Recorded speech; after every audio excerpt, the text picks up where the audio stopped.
Hello, everyone. My name is Eric Boehm, and I'm the curator of aviation at the Intrepid Sea, Air, and Space Museum, and I will be your host for today. I'm thrilled to welcome you to our annual Kids Week Festival, and this year we're doing it virtually, of course. Thank you all for tuning in. We have lots of exciting things happening today and throughout Kids Week, like fun activities, demonstrations, performances, and even some live animals, much, much more. You just got to be here every day this week. As you're watching each program, if you have any questions or comments for any of our guests, we encourage you to ask them in the chat or in the comments section, and our guests will answer some of these questions during the program. We'll have an American Sign Language interpreter throughout the day. Say hi to Sandra. And for all our live programs, Sandra will be here. Before we introduce our first guest, for those who are not familiar with the Intrepid, the museum is home to an amazing historic artifacts that you can view and experience. 27 of the world's military aircraft and the Concorde, the supersonic airliner, a Cold War era submarine, the NASA Space Shuttle Enterprise, and of course, the National Historic Landmark itself, the aircraft carrier Intrepid. Lots of cool stuff for all ages. While the Intrepid Museum is closed right now, as we all know, we hope that when we do reopen, you'll come to visit us. For now, we have a ton of engaging virtual programming every week. To learn more, go to our website, intrepidmuseum.org. And now here's a little video that I'd like to show you about some of the great things that we have going on at the Intrepid. Take a look at this video. So the Intrepid Sea, Air, and Space Museum is truly a bridge, and through the lens of history, we can actually connect the past to the future. Is in use today. These ships still use. These things are not relics. They're as inspirational as they were 7 decades ago, and they're very important and relevant to that next generation of engineers, scientists, and the problem solvers. Thrust and gravity and lift, all these concepts of flight are available to learn. To fly is change the amount of lift generated on her wings. It's such a sensory experience. You can still smell the oil. My name's Nick Lawrence. I'm an assistant principal at a school in the South Bronx. This is the 5th year our students will be coming to the Intrepid. If you're in this space where things were happening, it's easier to think about and really envision what people were going through. What's your ages, guys? 60. Wow. In 1967, in the war zone, this ship was run by your age group.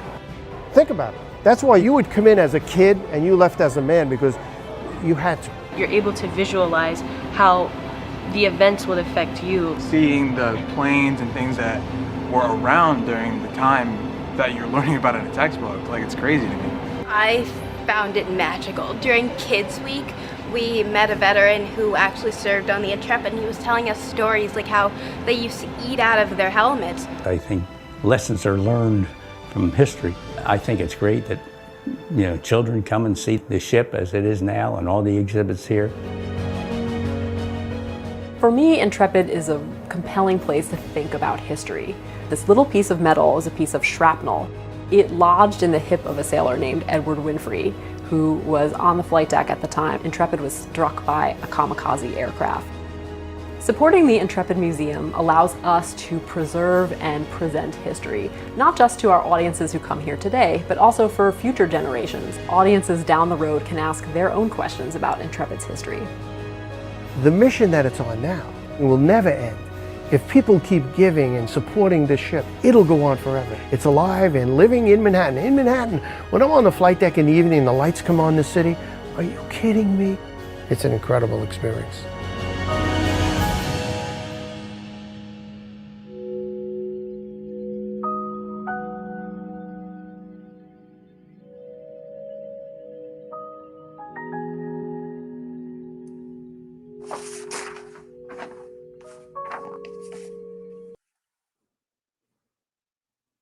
Oh, wow, I miss Intrepid. This pandemic has got to end so I can go back to work on my favorite ship.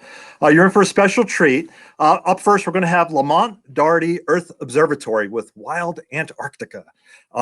What adaptations does a species need to survive in Antarctica? And right now, I could use some of those here in the New York City area because we were just buried in snow, and today we're having a little bit of an ice storm. But we're going to be right back at 10:15. So stay tuned for Lamont Doherty, and we'll welcome you then. See you soon.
Hey, everybody, welcome back. We're getting ready to start our very first program of the day. Please welcome to the show, Lamont Doherty Earth Observatory. Say hi to Laurel. And Hi, Marty. everyone. Good morning. Good morning. How is everyone? So I think we're going to launch right in, and Laurel's going to share a few slides. Just in advance of this, there was a booklet that you could download. If you have done that, this would be a great time to get it out because we're going to use it as we go through the slides. And if you haven't done it, don't worry, you can download it at any time. But pay attention, follow along, because we are going to be talking about this crazy, wild community in Antarctica and what lives there and what might be behind the whole food web. So what might be the driver? And you're going to be doing that investigation with us.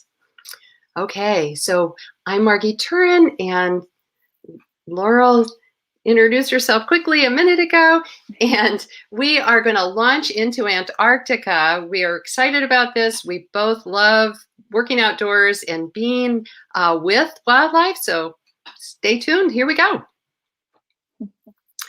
So just quickly to introduce you to Antarctica, I know most people aren't familiar with it because it kind of sits on the bottom of a lot of our maps. So this is just looking straight down on the continent itself, which is big. It's like 1.5 times the size of the United States.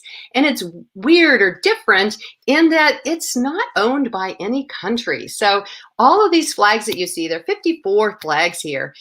They're all part of a treaty that kind of manages or takes care of Antarctica, and it's been set aside for science. It's part of this really cool treaty. And one of the things that's important that we've set aside to protect is the wildlife.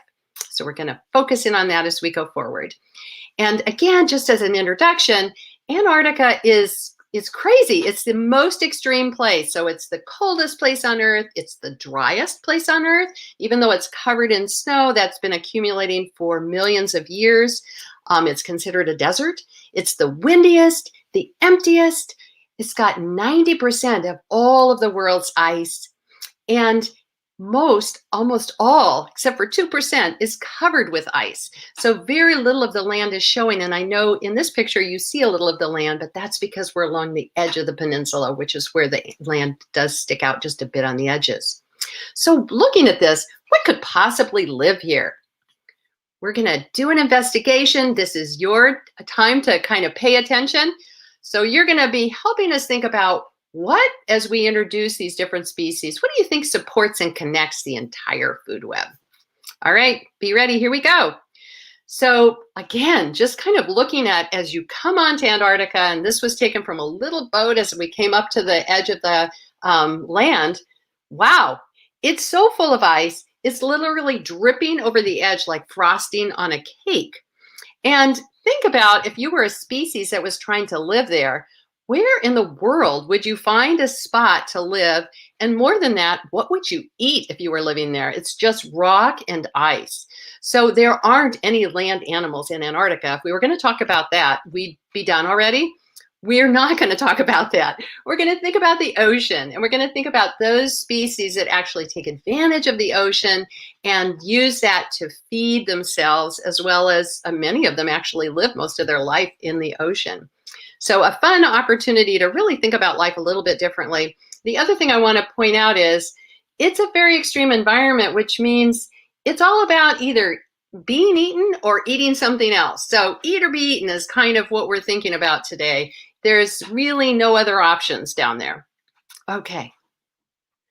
So we're going to start with looking at some of our seabirds. These are Cape petrel, and I want you to focus in on the colors. This is a color that you might see repeated, this black and white. So this is a common theme in Antarctica, and we'll talk later about why that is. So these birds look very peaceful. They look very sweet. In fact, they have some really interesting adaptations. So they do spend most of their life out over the water. And because of that, they absorb a lot of the salt from the ocean. And so they have the ability to kind of exude that out above their beaks, which is an interesting way. They just get rid of the extra salt.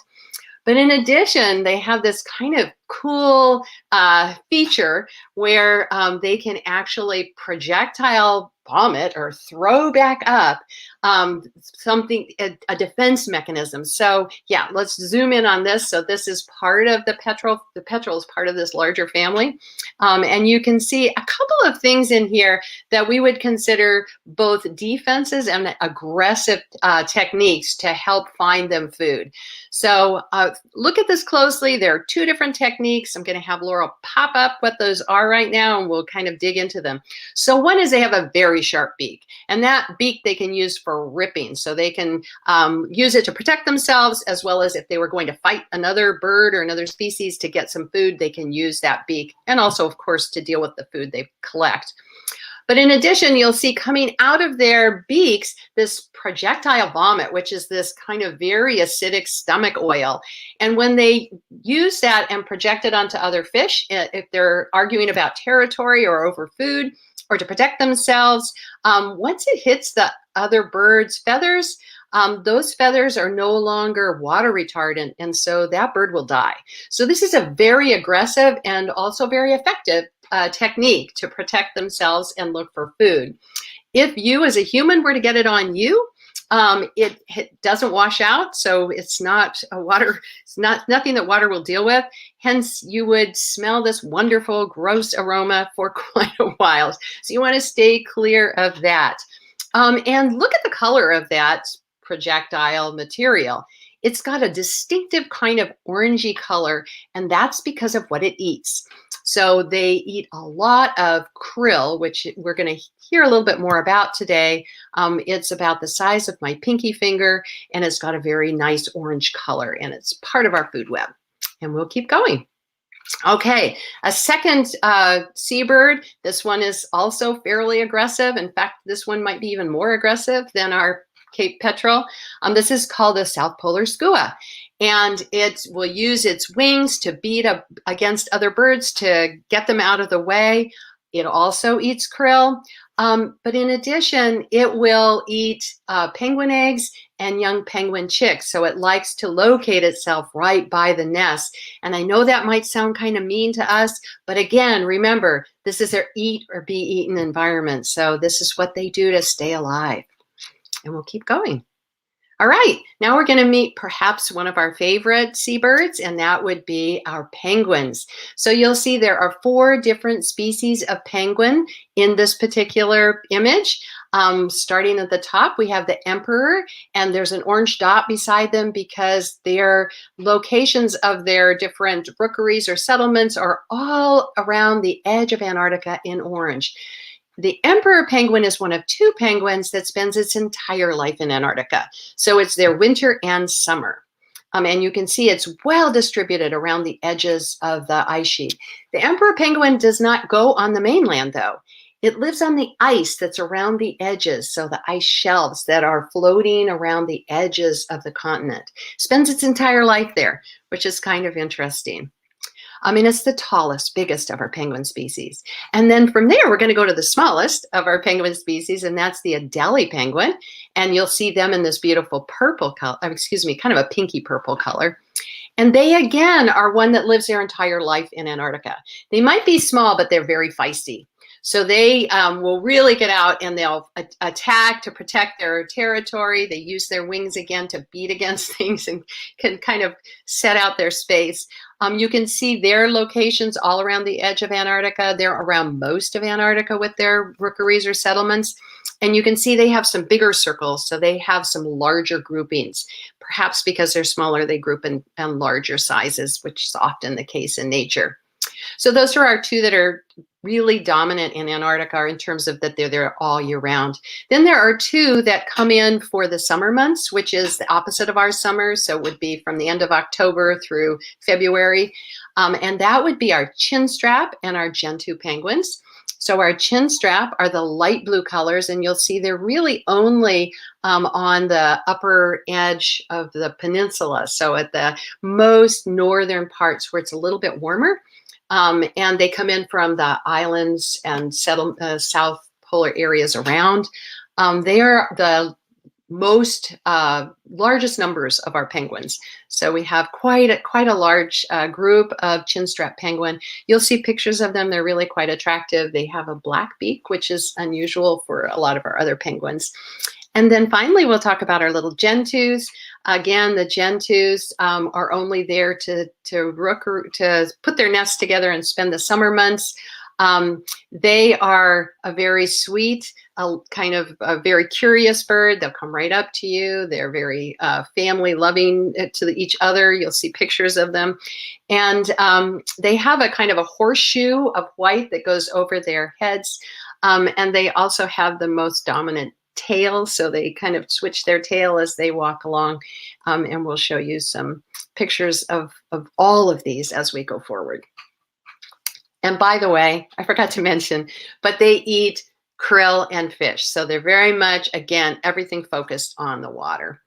So how do those penguins stay warm, especially those that are there all year round? So we're taking a look at our emperor penguins, and we're looking at an image that shows warmth. So this is telling us a different color is the temperature of the outside of the bird. And you'll see that most of the outside of this bird is cold, really cold. It's in the negative numbers. So the scale is on the right-hand side, yeah, way down below freezing. And they do that on purpose. It's to avoid more heat from the inside of their body from moving out into the atmosphere. So that's a protection for them.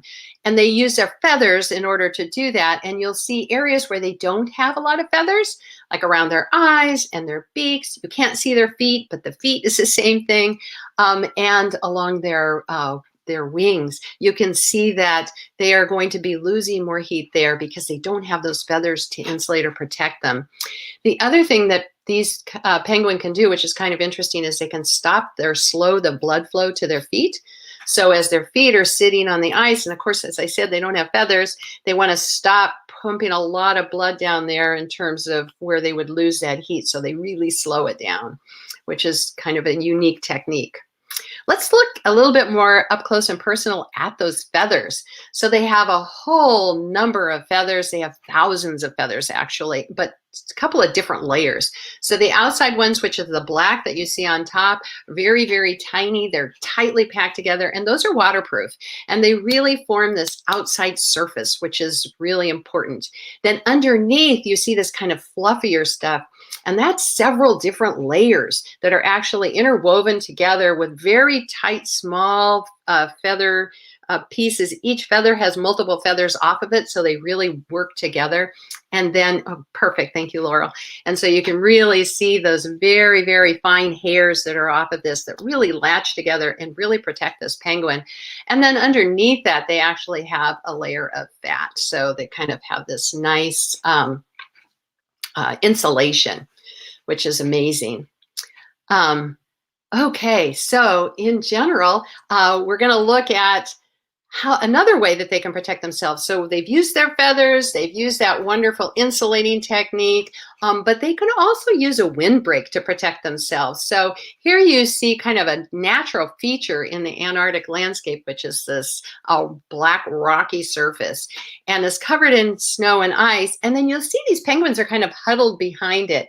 And in fact, it's really hard to even make them out because they blend right in, and maybe we can count along with Laurel to see how many we have.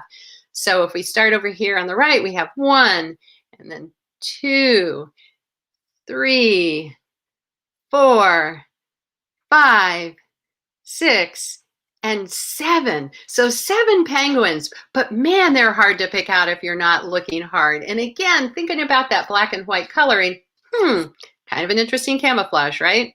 So a pretty cool technique. They're not only breaking the wind by huddling, but they're also protecting themselves with camouflage. Cool. All right. So how do those penguins move around? So, you know, they are really a marine mammal. So they are marine birds. So they love to be in the water, but they do get out on land and they walk on those 2 feet, and they use those little wings to kind of balance them. You can see those wings are small compared to their kind of rotund bodies. So they're kind of, you know, have a nice shape. And these little teeny feet, you can see they almost, in fact, they do waddle as they move along. And they often move away from the edge of the water because any predators that are looking for them will be closer to the water. And they tend to travel in teams. So they'll move around in different groups. And, you know, this is, they really kind of move away and settle up a little bit higher away from the water. There are a couple of reasons for that, and we'll see one in a minute. And we'll go on. So just to kind of show you what the footprint looks like. So you can see that wonderful footprint on the left side in the snow. And then on the right, if you look, you'll see there are a couple of rows of footprints on either outside. And then there's this kind of interesting flat swish. It looks as if a broom went through and swept that area. And at first you might think, oh, maybe it was the tail of one of those Gentoo penguins that kind of came along and brushed and smoothed that ice. But guess what? There's another technique they use to get around. They love to do the slip and slide. So one of their favorite things to do if they're trying to move across the ice is they just run a few steps and then they throw themselves on their bellies and they just slide along on the ice. It's very effective. And then they'll just pop right back up. I mean, literally just pop up on their feet, run a few steps and throw themselves down on the ice, just like you guys. So it's, it's fun and it's also efficient. What can we say? And we're just going to take a look at one of these little penguins so you can see the slip and slide that's going down from the top of this hill. So clearly this little guy has either been having fun doing that. Maybe that's why they go to higher places. I don't know. Or this is just getting away from the edge to protect himself and wanting to get back in the water for some food. So he'll just slide on down. Looks like fun to me though. Okay, so here we have a group of 5 different penguins, and just curious if you guys have any thoughts about what these penguins might be doing. So we'll run through some options. Maybe the group on top is saying, after you, no, after you, and letting one penguin go first. Maybe they're rating his diving. What do you think? Was that a perfect dive? Looks pretty good to me, by the way. Maybe our third option is that those 4 penguins don't want this guy on the ice and they've just kicked him out. Maybe he told a bad joke or maybe he was eating too much food. Who knows? But they've asked him to leave. Or maybe the fourth is, did you say dinner time? I'm ready to go and I'm going to go look for something to eat. Who knows? However, we're going to float a couple of hypotheses. And the first one is, first of all, I want you to look at that one little penguin that's almost into the water and look at his head. And remember what we said, that the Gentoo have that little horseshoe-shaped white marking behind their heads. And you'll see that on that particular penguin, right? But if you look up above, you don't see that on those penguins. And remember what we said about those Adelie penguins. So those are Adelies up on top. They are not the friendliest. They get to be a little aggressive. They're small, but they're a little aggressive. My sense would be that we have either those guys are saying, get off of our ice, and he's going back into the water, or maybe he is hungry. They do eat an awful lot. They need to stay warm. Some of them are feeding their chicks. So we have option 3 or 4. I hope one of you landed on that. Okay. And this is just to show you how wonderful they look in the water. They're very efficient. They look like ballet dancers. They move very quickly. As they swim, they'll kind of hop out of the surface. So that's just kind of this very smooth up and down diving. They almost look like a seal. They're really quite lovely in the water. And we'll keep going. Okay, so that's how they move around. Now let's talk a little bit about their life cycle. So again, I mentioned these are the Gentoo. They have that white horseshoe above their eyes. And you'll see that they are kind of kissing beaks. So they do, they're very loving. When they're mating, they'll put their heads together and kind of form almost a heart with their necks as they arch together. They chat a lot together, and they do this very, very fun kind of exchange of I'm interested in you kind of thing. And we'll keep moving. But surprisingly, and I guess if we think about it, it's not so surprising, where they nest is actually on a bunch of rocks. So there isn't anywhere else to nest. They're not going to be able to find grass or tree parts or anything to build a nest. They have to use what's there. And what's there is rock or ice and snow. So they settle in on the rocks, which are probably a little bit warmer, and they can build a little protective zone for their young. And if we keep going, you'll see that there are very limited exposed areas. So you'll see them all stacked up one beside the other, nest after nest after nest. And sometimes they get to be a little territorial. They'll be yelling at each other. You see them standing, yelling up into the sky about, no, this is the space I need. No, this is the space I need. So there's a lot of conversation that happens. It's very loud around a penguin rookery, by the way. And then we get to the egg. And so once that egg hatches, we need some food. And so it's back into the water. Remember, this guy was in the water earlier. And when that's perfect. When they're ready to feed their young, they have 3 different opportunities for doing that. So when the young are very young, they can actually eat the food when they're in the ocean. They digest it all fully, and then they kind of vomit it up as fish milk for their young. Sounds yummy, right? Let's have a little fish milk in our bottle. So that's the first thing. If the chick gets a little bit older, then they can partially digest the food. And so it's started in the digestion, and then they will share it with the young, regurgitate it back and put it into the young, and the young will then finish digesting. So it helps to develop that digestive system. And then as they get a little bit older, they actually can just swallow a fish whole and regurgitate that. And the young fish will then have a chance to really mature its digestive system by eating the entire fish. And then next, of course, that young will go off and eat the fish itself. But it's not just fish. So they also eat krill. Again, we see this kind of nice theme. Okay. And why black and white? So we've talked about the fact that Cape petrel are black and white, the skua is black and white, the penguin are black and white. There are a couple of reasons. We mentioned camouflage, so it blends nicely into the landscape when they're black and white. But in addition, they're going to, the black is a absorptive surface for the sun, so they'll warm up on the ice when their back is exposed.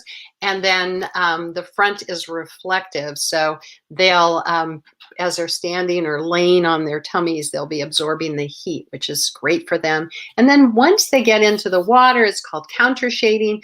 Anything that's underneath that wants to hunt them really doesn't see them, because that white looks like the sunlight coming through the ice or the water. And vice versa, anything that's coming down on them from the top, they disappear into the bottom of the deep ocean. And so that black and white is a very good protection. Now, this guy looks really clean and wonderful. We're going to take a peek at the next slide. Oh, what happened to him? He looks disgusting. So it looks as if he's been rolling around in the dirt, but in fact, that is not dirt. That is what we would call guana, which is penguin poo. And we're going to go to the next slide. And we're going to take a look at that penguin poo. So that particular poo is all around anytime you see a penguin rookery, and they lay in it, they get filthy. And the color of it is kind of this orangey brown, which might remind you of the color of that projectile vomit from our Cape petrel and that family. And that's because they eat krill. And so that krill has an orange color to it. And in fact, there have been studies that show us that you can actually see penguin guana from space in satellites because of that color. Crazy, right? Totally nuts. Okay, and I think we're going to stop for a couple of questions and see if there are any. So, what adaptations do seabirds and penguins need to survive in Antarctica? So the very first one is, as we mentioned, how to stay warm. And so they have the wonderful feathers that help to protect them. I didn't mention that the Adelies, and actually all the penguins when they're young, their feathers don't have that water repellent ability. And so one of the challenges that our penguins are facing right now is as the weather has been changing and we're seeing a little bit more rain than we are snow falling in some of the summer months. Some of those little baby penguins are getting wet with their feathers, and then that can cause them to actually die because they just don't have the ability to protect themselves. So that's one way. And then another way is their wonderful colors. So the black and white is a really good protection, both on land and in the ocean. So that's amazing. And which penguin species is the friendliest? So I would say, first of all, they're all curious. Every one of them is very interested in what the heck you are and has questions for you in terms of they want to come right up to you. But I would say the friendliest are the Gentoo. They're very, very interested in kind of not only coming up to you, but they want to get close to you. They're really a very friendly bird. And I'm going to pass it off to Laurel. Okay. So we already talked about these penguins moving in groups up to higher areas away from the water. And why do we think that is? Because there are a lot of predators here in the Antarctic ecosystem, and this is one of them. So this is called a leopard seal. They are ferocious predators, and everyone should steer clear of them. That includes penguins, other seals, and even the Antarctic scientists that are doing research down there. So this leopard seal, they're called a true seal because they don't have those ear flaps that you might see on a sea lion. So sometimes people call them earless. They do have ears. They just don't have the ear flaps. And you can see it's just a nice smooth head there. And they get their name because they have these black spots on their coat that kind of make them look like a leopard. And they're also just very fierce predators. And in this picture, you can see that spotting a little bit clear. And one tool that they have to help them hunt are these huge teeth. So, of course, to be a big predator, you have to have great hunting skills. And he is equipped with these giant teeth to help catch and rip apart his prey. So this species actually eats penguin, their chicks, other seals, birds, fish, and krill. So they are eating a lot of the animals that we spoke about today. They can get up to 11.5 feet, so they can become huge, and up to 840 pounds. So if you guys have a tape measure at home, you can actually stretch that out just to see how large these leopard seals get. They don't have very many predators themselves. They're toward the top of the food chain. However, an orca could predate on them if they're in the water and exposed. The next animal that we're looking at here is called a crab-eater seal, also a true seal, so they don't have those little ear flaps. And it's kind of funny. They were named after early whalers and sealers because they thought that this seal ate crab. But they actually don't eat crab. They eat lots and lots of krill. They love krill. It is the primary source of their diet. People have started to call them krill-eater seals because they eat krill instead of crab. They actually have these really special interlocking teeth with these tiny little holes, as you can see in here, that allow them to suck up the krill from the water. And this is what a krill looks like. And remember, they're just these tiny little plankton, actually, that are living in the Antarctic water in huge swarms, but they can be found all over the world. So this crab eater can live up to 40 years, so that's quite a long time, and they can be up to 8.5 feet, so a little bit smaller than the leopard seal, but they are massive in size as well, 440 to 660 pounds. These guys, you'll find them hanging out on the continental edges or on free-floating ice. And these guys are also predated on by the leopard seals, especially their pups that are younger than 1 year of age. And orcas can also try and go after them as well. All right, our next seal is the largest pinniped, which is a seal or walrus. This is the elephant seal. So elephant seals can get up to 14 to 20 feet long and weigh up to 2 to 5 tons. So they are just massive. They get their name because the male elephant seals have these long elephant-like noses that they use to enhance their vocals, especially during mating season. So this is a female, but we'll show what a male looks like in just a moment. They can dive really, really deep, which is great for them because it allows them to eat the food that other animals can't reach. And they can stay underwater for up to 2 hours, which is wonderful because that means that they have a lot of time underwater to hunt the fish and squid and krill that they love to eat. So their predators include the orca, and then their pups are also eaten by the leopard seal. But because they can swim so deep, this kind of helps them to avoid predators. And here you guys can see this male elephant seal with its long elephant-like nose, and they can get pretty grumpy. They're territorial, so oftentimes in a habitat, you'll see one male, which is called a bull, with a lot of females surrounding them. And they don't like sharing that space too much. So when this Antarctic scientist, Dr. Lars, was in his space, he was complaining a little bit, but Dr. Lars just made himself really big to establish dominance with this seal. This elephant seal, and then he kind of just went about his business. So they complain a little bit, but they're not too bad. So Dr. Lars, during his expedition to Thwaites Glacier, they actually used a different species of seal to help collect data and information about the ocean conditions around the ice. And that seal is the Weddell seal. So you can see this Weddell seal has the instrument safely packaged just on his little head there. Now this isn't a permanent package. Once they molt their fur, this little instrument pops off, and then he'll just go about living his little seal life. So the way that this is actually put on, first the seal is safely tranquilized. The instrument is just glued to the top of their head. And then once he wakes up, maybe a little bit sleepy, he'll go about his seal life. And that's actually perfect for collecting data because these seals will dive under the ice shelf. They'll stay down for a really long time, swim long distances. They'll dive for many months looking for food in different areas.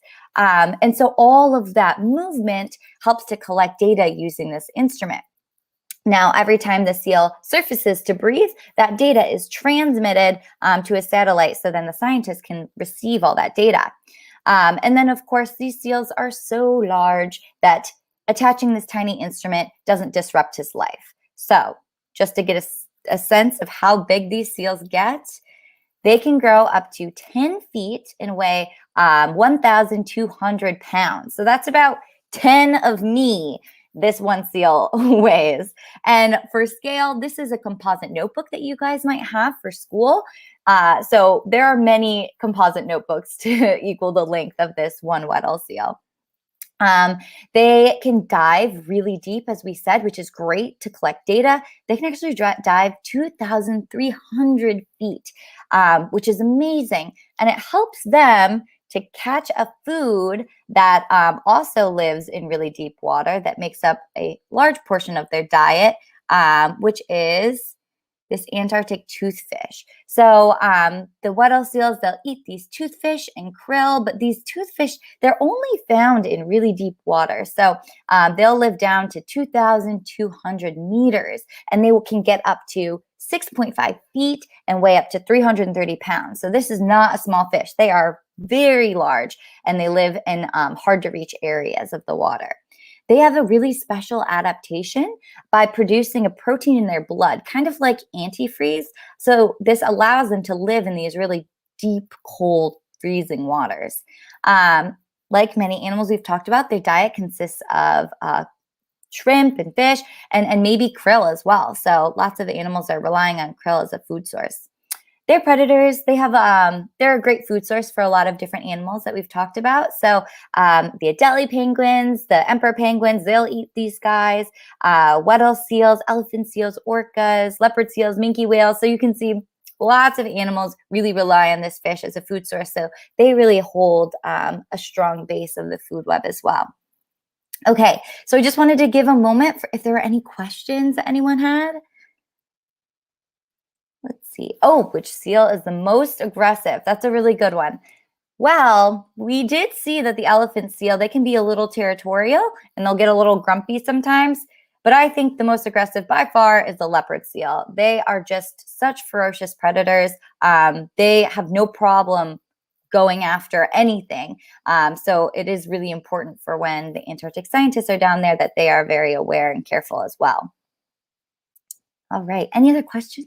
Oh, can you eat Antarctic toothfish?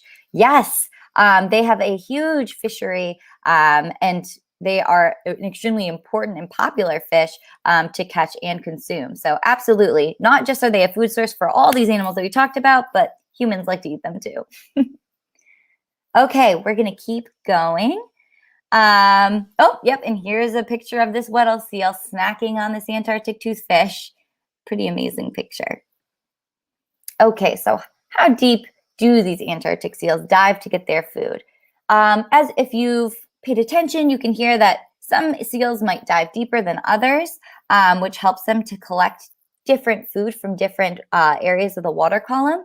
But just for scale, you can see the leopard seal doesn't dive as deep as some of the others, getting down to 262 feet. They eat so many things, so they don't really need to dive into these deep depths to get food that other animals aren't eating, because they can eat so much. So they kind of hang out at the surface.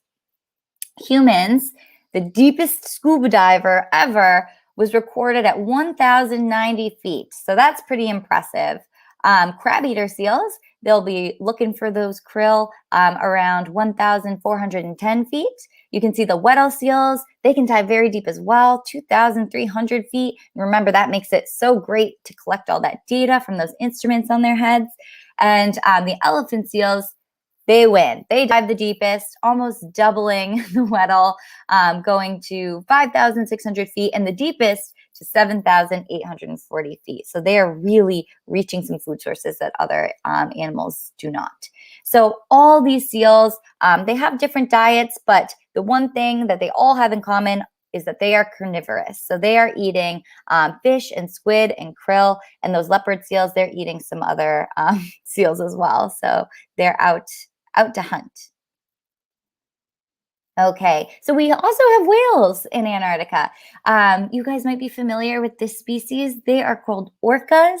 Orcas are actually the apex predator of the Antarctic food web, which means, being at the apex of the food web, that they don't have any natural predators. Historically, humans would whale orcas and other whales in the Antarctic area, but that has been banned since 1986. So no humans are allowed to whale in Antarctica anymore. So that's great for these orcas. They are a toothed whale, which just means any dolphin, porpoise, or other whales that possess teeth. And they don't stay in one location for long. So you'll see them migrating and moving around in their pod around the peninsula. The largest orca ever, just for scale, is 31 feet. So you guys can measure that out at home. It is humongous. And like humans, orcas around the world live in different social groups and different structures. So that means that each orca pod has different behaviors, different vocalizations, and they even have different diets depending on the pod that they live in. So that's pretty cool. Some people even say that they are able to pass down these traits from generation to generation. So it's kind of like each subgroup of orca has their own culture, which is kind of amazing. And as an apex predator, they are built to hunt. So they are large, they're fast, they're strong. They're also very strategic in their hunting methods. So they're always hunting in groups, and they can work together to find and hunt their prey. So remember, we mentioned that each of these subgroups of orca, they eat different things. So some groups eat Antarctic toothfish, some eat minke whale, some eat penguins and seals. So it just depends on the group, but they're eating all these different species.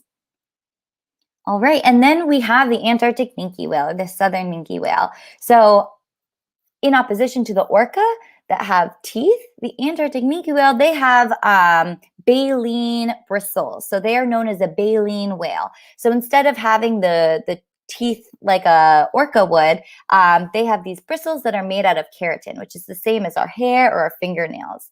So as this baleen feeder, they gulp their food, catching everything in its path, which is mostly krill, and then they let the water all drain out, and all of the food that's trapped inside gets swallowed, and they eat it. So that's a nice strategy. It means that they have a really big mouth. In the Southern Ocean, they eat krill and then smaller types of fish. They also have a wonderful camouflage that we mentioned earlier called counter shading. So if you remember what Margie was talking about with counter shading, they have this light belly and dark top. So that means any prey that's looking up, that white belly blends in with the bright surface coloration of the water, the ice. Any prey that's looking down on them, that dark back kind of blends in with the dark depths of the ocean. So it's a great camouflage method that a lot of marine mammals use and a lot of marine species use, actually. They don't have many predators, but as we said, some orcapods will hunt these whales, so they have to be careful. And then this is a really interesting animal, and we actually don't know that much about them because they don't surface often. So much more research would need to be done to know more about these minke whales, but they are amazing. Okay, so does anyone have any questions about the whales? What is the difference between a toothed and baleen whale? So a toothed whale, as we mentioned, they have those proper teeth, and that would include dolphins, porpoises, other whales. And the baleen whale, like this minke whale here, they have those baleen bristles, and they'll eat their food by scooping everything in its path and then draining the water after. So 2 different whales, 2 different feeding styles. Okay, I'm going to keep going. All right, so we've looked at a whole range of species that live in this unique ecosystem. So what do you think is holding this food web together? If you guys have paid attention to kind of what is serving as the base of this food web, you might say krill, and I would agree. So krill, this is what they look like. Remember, they're this tiny little crustacean about the size of your pinky finger or your finger. They have these big black eyes and pink bodies, pink orangish bodies.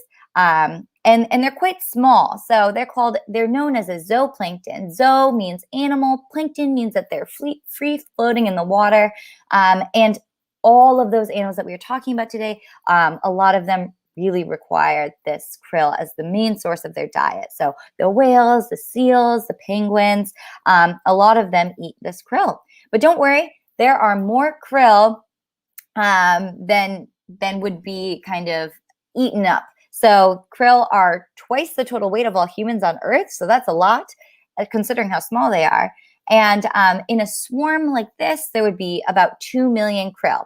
Specifically in the Southern Ocean, which is the ocean around Antarctica, there's an estimated 500 million tons of krill. So they are really supporting the food web in that way. They do something, they don't want to be eaten. So they have this nice strategy called vertical migration, where in the daytime, they'll drop down in the ocean to avoid predators using a technique called parachuting. So they'll hold their arms and legs out to slow them down as they sink into the water. And then at night, when they won't be seen by predators, they'll come up to look for food. So that's a nice way for them to prevent from being eaten. And then they're looking for phytoplankton as their primary source of food. So phyto, meaning plant plankton. But this species is quite unique in that they can go for more than 200 days without eating. So they don't, if there is a lack of phytoplankton in the area, they'll be okay. All right, great job, everyone. I just wanted to open it up to questions one more time. I hope you learned a lot and had fun. Can I just weigh in and say that we know there was a problem with the link to the booklet, and we're going to get that corrected, and you can check back later in the day. So sorry about that. Okay, last question. How will these species be impacted by climate change? I think there's a lot. I think that scientists are studying that right now. I know one way we have a lot of these penguins that are using the edges of the ice shelf for a habitat. So if we're seeing a lot of loss of ice around the edges of Antarctica, they're going to lose their habitat. We might see shifts in the different species that inhabit some of these areas.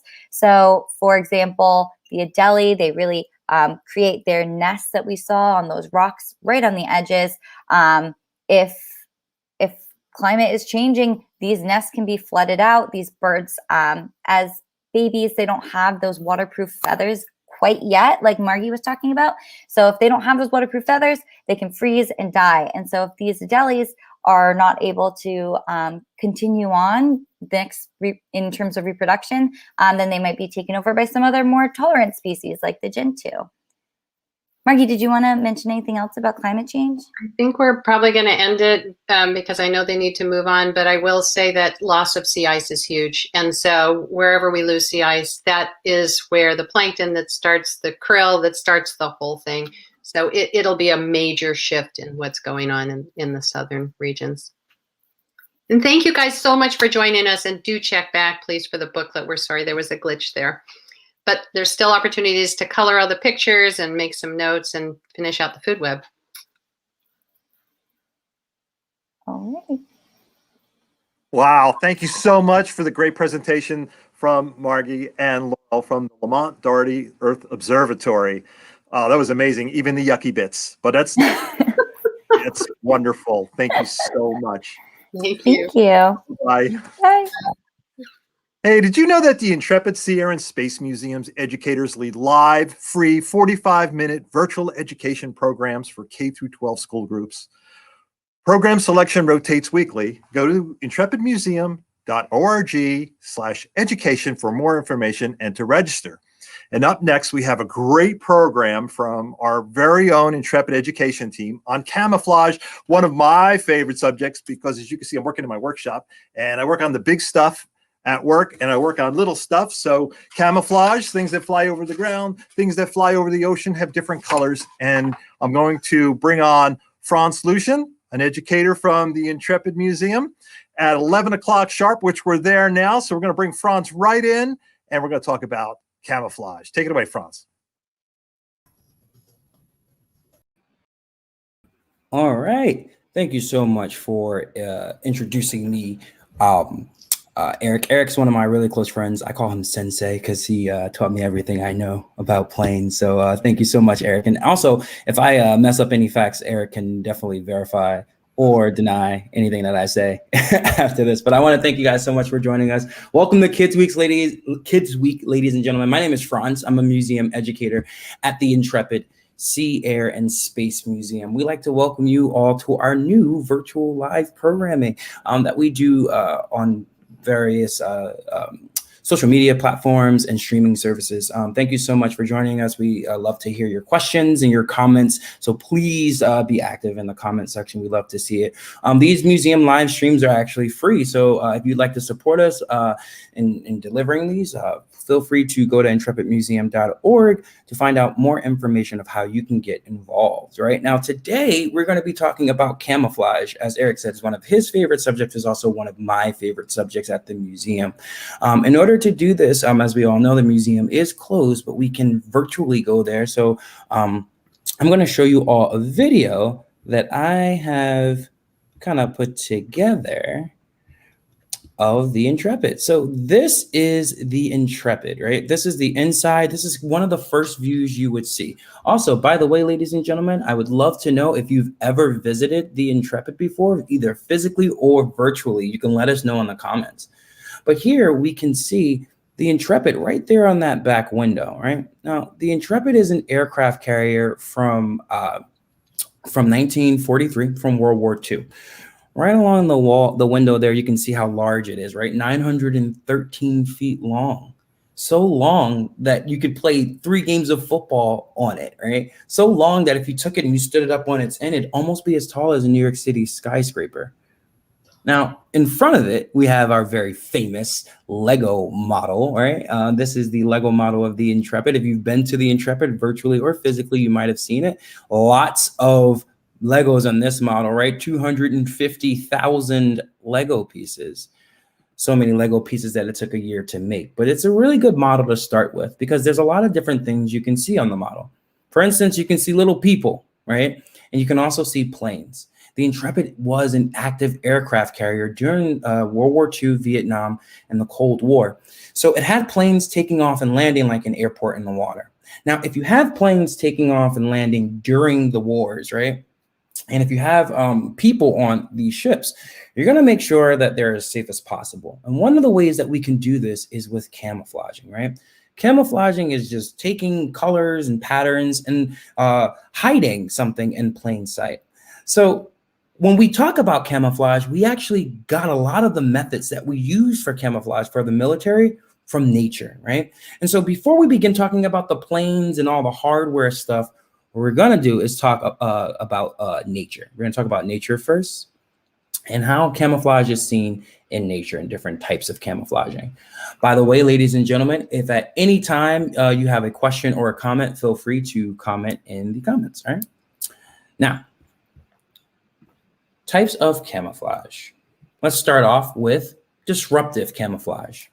Now, disruptive camouflaging is using different colors and patterns, highly contrasting colors, so like black and white, it's really good colors, to kind of make anything that looks at it kind of confused, that not really know what they're looking at, not knowing if they're looking at the end of something or the back end or something or the front end or something. So they don't really know what they're looking at based off of the fact that these colors are highly contrasting, right?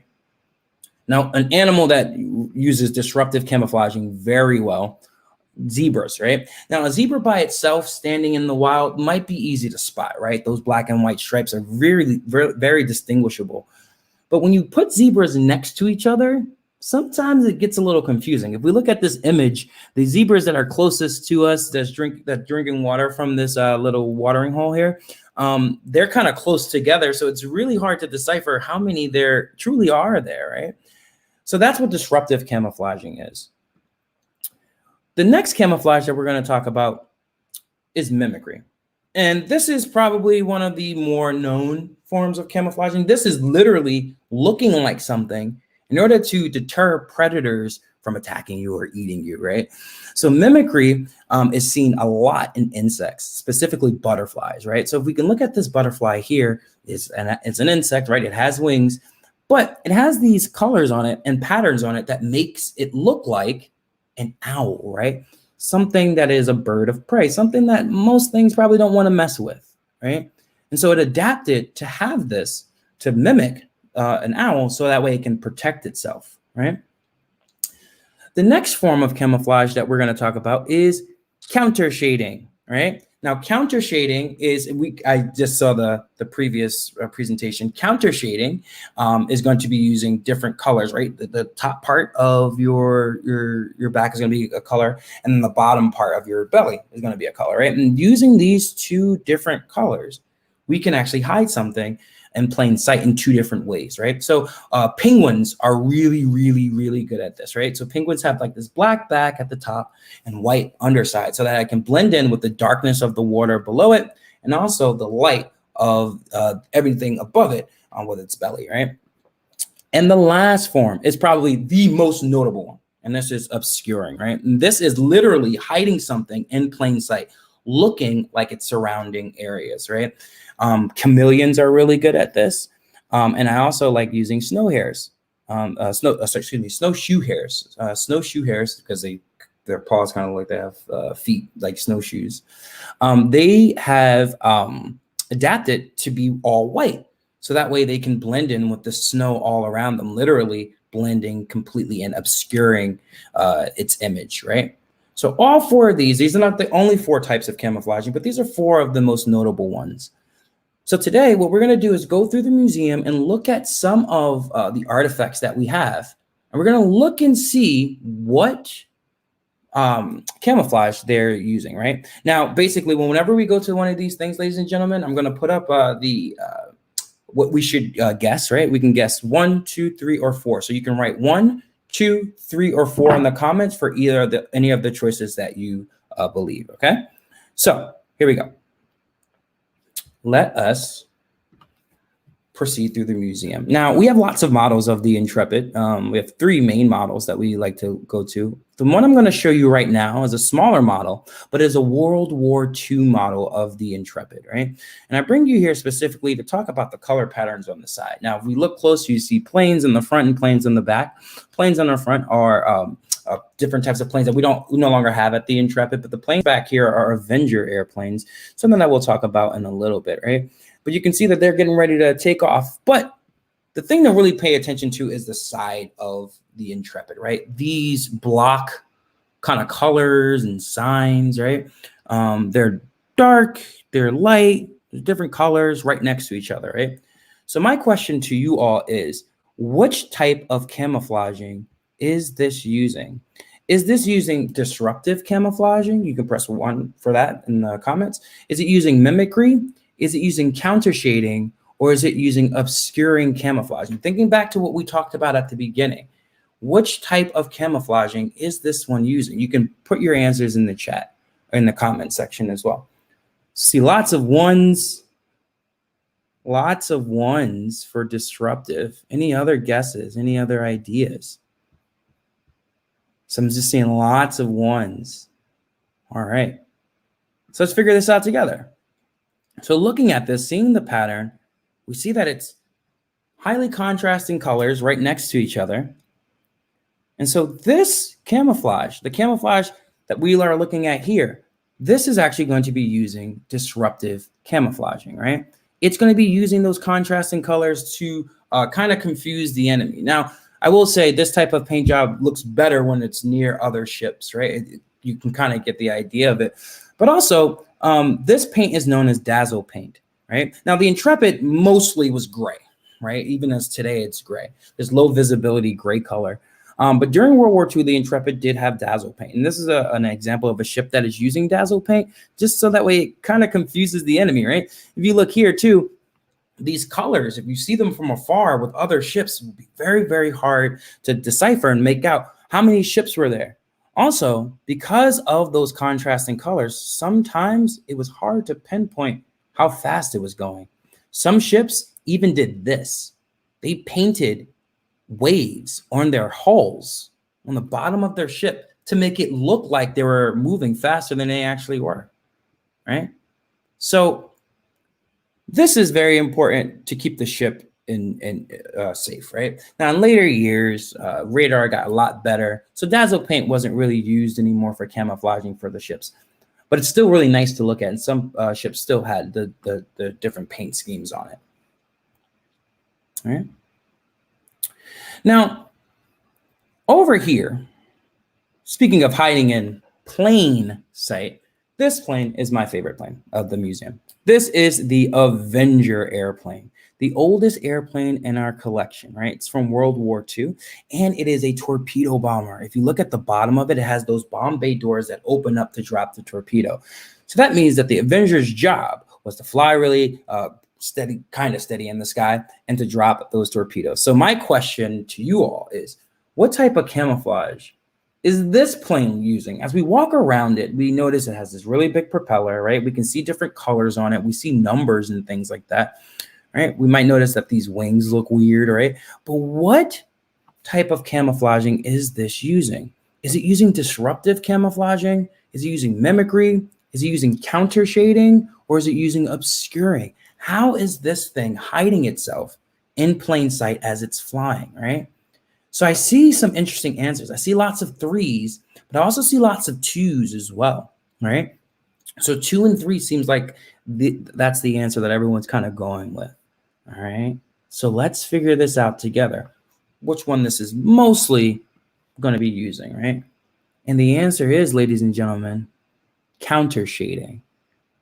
This Avenger, this plane, is using counter shading as a form of camouflage, right? If we look at the Avenger, if we look at the underside, it is white. And actually, the Avenger's 3 colors, right? It's white at the bottom. It's a lighter blue on the side. And then if we kind of go back and look a little bit at the wing here, we can see that the wing is a dark, deep, dark blue, right? So these 3 colors help the Avenger blend in with 3 different things. The Avenger can blend in with the ocean. If you fly over the top of it and look down, it blends in with the ocean. It can blend in with the brightness of the sky if you fly underneath it and look up. But if you're also looking at the Avenger from the side, that light blue kind of blends it in with the horizon a bit, right? So this thing is going to be blending in with the sky and the water at the same time, right? Now, some folks said mimicry, and I think they said mimicry specifically because of the idea that it kind of looks like a cloud. And that kind of could be right too. Now, another famous animal that uses counter shading is a shark, right? Sharks use counter shading. It's interesting, sharks use counter shading, not as a way of necessarily protecting themselves from predators, since they are pretty much apex predators, but they're also going to be using it to hide from their prey, so that the way they can get to their prey, right? So it's just another way that you can hide, right? Now, are there any questions at all before we continue? Also, would the Intrepid use dazzle paint by itself? So sometimes ships will use the dazzle paint by themselves. And I will say, looking at a ship with dazzle paint out at sea might be pretty easy to spot, right? But you might not necessarily know how fast it's moving or which way it's going, right? Because of the way the colors look, right? But then when you think about the ship being in a fleet, right? And a fleet is a collection of ships, a bunch of different ships, destroyers, cruisers, battleships, all in the fleet, all in together. When those ships all have dazzle paint kind of on their outsides, then they can kind of blend in together. And you don't necessarily know how many ships you're going against. So the Intrepid could use dazzle paint by itself, but it also could use it with other ships as well. Why did the Avenger need camouflage? That's a great question. So if we look at the Avenger, as I said before, the Avenger's job was to, I'm just going to kind of go back so we can see this torpedo. His job was to drop this torpedo. The Avenger was super heavy, right? And actually the Avenger is super slow. It's the second slowest plane in our museum, right? Its top speed was about 270 miles per hour. So it didn't go too fast, right? Also, the Avenger's nickname was the Turkey. Specifically because if you've ever seen a turkey fly, it's not the best looking thing. So the Avenger was kind of a little wobbly as it was flying. So it wasn't fast. It wasn't the steadiest flyer. So they had to kind of blend it in with the surroundings. So that way it wasn't as easy to spot as it was flying to do those missions. All right. Now, all of these planes, we're going to move on now. Now, all of these planes here at the Intrepid, and all the planes that would have been here on the aircraft carrier, let's go back a little bit here. They would have been stored in this area, right? This large area is known as the hangar deck, right? And the hangar deck is where all these planes are going to be stored. It's where they're going to be fueled up. It's going to be where they're maintained, right? Now, if you want to get a plane upstairs, if you want to get a plane up to the flight deck and get it ready to fly off, you're going to have to use an aircraft elevator. Right now, the aircraft elevator is right to the left of the Avenger here. You're going to move these kind of gates out the way, and then you can push the plane out onto the aircraft elevator. Now, if you were here for yesterday's program, you saw the aircraft elevator. It was down last time. Now it's actually up, right? So the aircraft elevator will come down. You push the plane out onto the aircraft elevator, and then it will go up in about 7 seconds, right? Very efficient. Now, the Intrepid had 3 aircraft elevators on it. It had one on either side, port, which is the left side, starboard, which is the right side, and then it had one aft or near the bow of the ship, so in the front, and that would go right down to the hangar level and go right up, right through the ship. So you can see this is that one that we're talking about, the one that would go up and down. But we no longer use this elevator. This elevator is now a theater at the Intrepid. But you can see it's bringing this plane up to the flight deck, right? Now, the aircraft elevators that we have today, there's one that we just saw. That one's still in use. So we use it just to demonstrate how it works.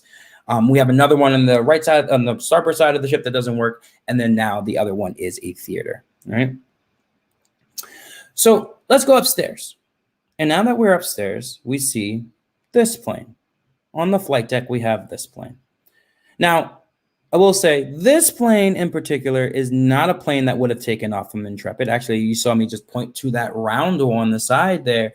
This is a Vietnamese jet plane, right? This was flown during Vietnam, right? And so it has the Vietnam markings on it. So as we walk around this one's called the MiG-21. It is a supersonic jet, very fast jet. But if we look around and we look at the MiG, which camouflage do you think it's using? Do you think it's using disruptive camouflage, mimicry, counter shading, or obscuring? Remember, you can write 1, 2, 3, or 4 for your option. What type of camouflaging is this plane using? As I said before, this was flown during the Vietnam War, right? Flown by the Vietnamese military, right? Vietnam is in the South Pacific, where it's very, very warm. It tends to be very, very warm and has very thick jungles, right? Very thick trees and lots of trees and foliage, right? So what do we think this is using? I see lots of 2s in the chat, and I see some 3s. So once again, we're here on those 2s and those 3s, right? All right, so let's see. Let's investigate. So if we look at the MiG here, the top part of the MiG looks like trees, right? The bottom part of the MiG is white. So this one's probably going to be using counter shading as well, kind of like the Avenger, right? That differences in the top part and the bottom part, right? This is going to be flown usually over the jungles and the thickets, right? So it's going to blend in with the trees underneath it. And then when you look up, it's going to blend in with the brightness of the sky, right? So the MiG-21 is also going to be using camouflage, right? And using counter shading camouflage, as you can see the bottom there. Now, right next to the MiG, we have a very interesting plane. This is, I call it the little brother of the MiG. This is the MiG-17, slightly slower, but still a jet-powered plane, right? But if we look at this one's still flown by the Vietnamese military. So this is still flown during Vietnam, going against it during Vietnam, United States. Which type of camouflage do we think this one is using? Is it using disruptive camouflage, mimicry, counter shading, or obscuring? And if we look at it, we can see the pattern, right? We can see there are 2 main colors, right? There's a darker blue and a lighter blue, right? What might it look like to you all, right? So I see lots of 3s for counter shading. What might this thing look like to you?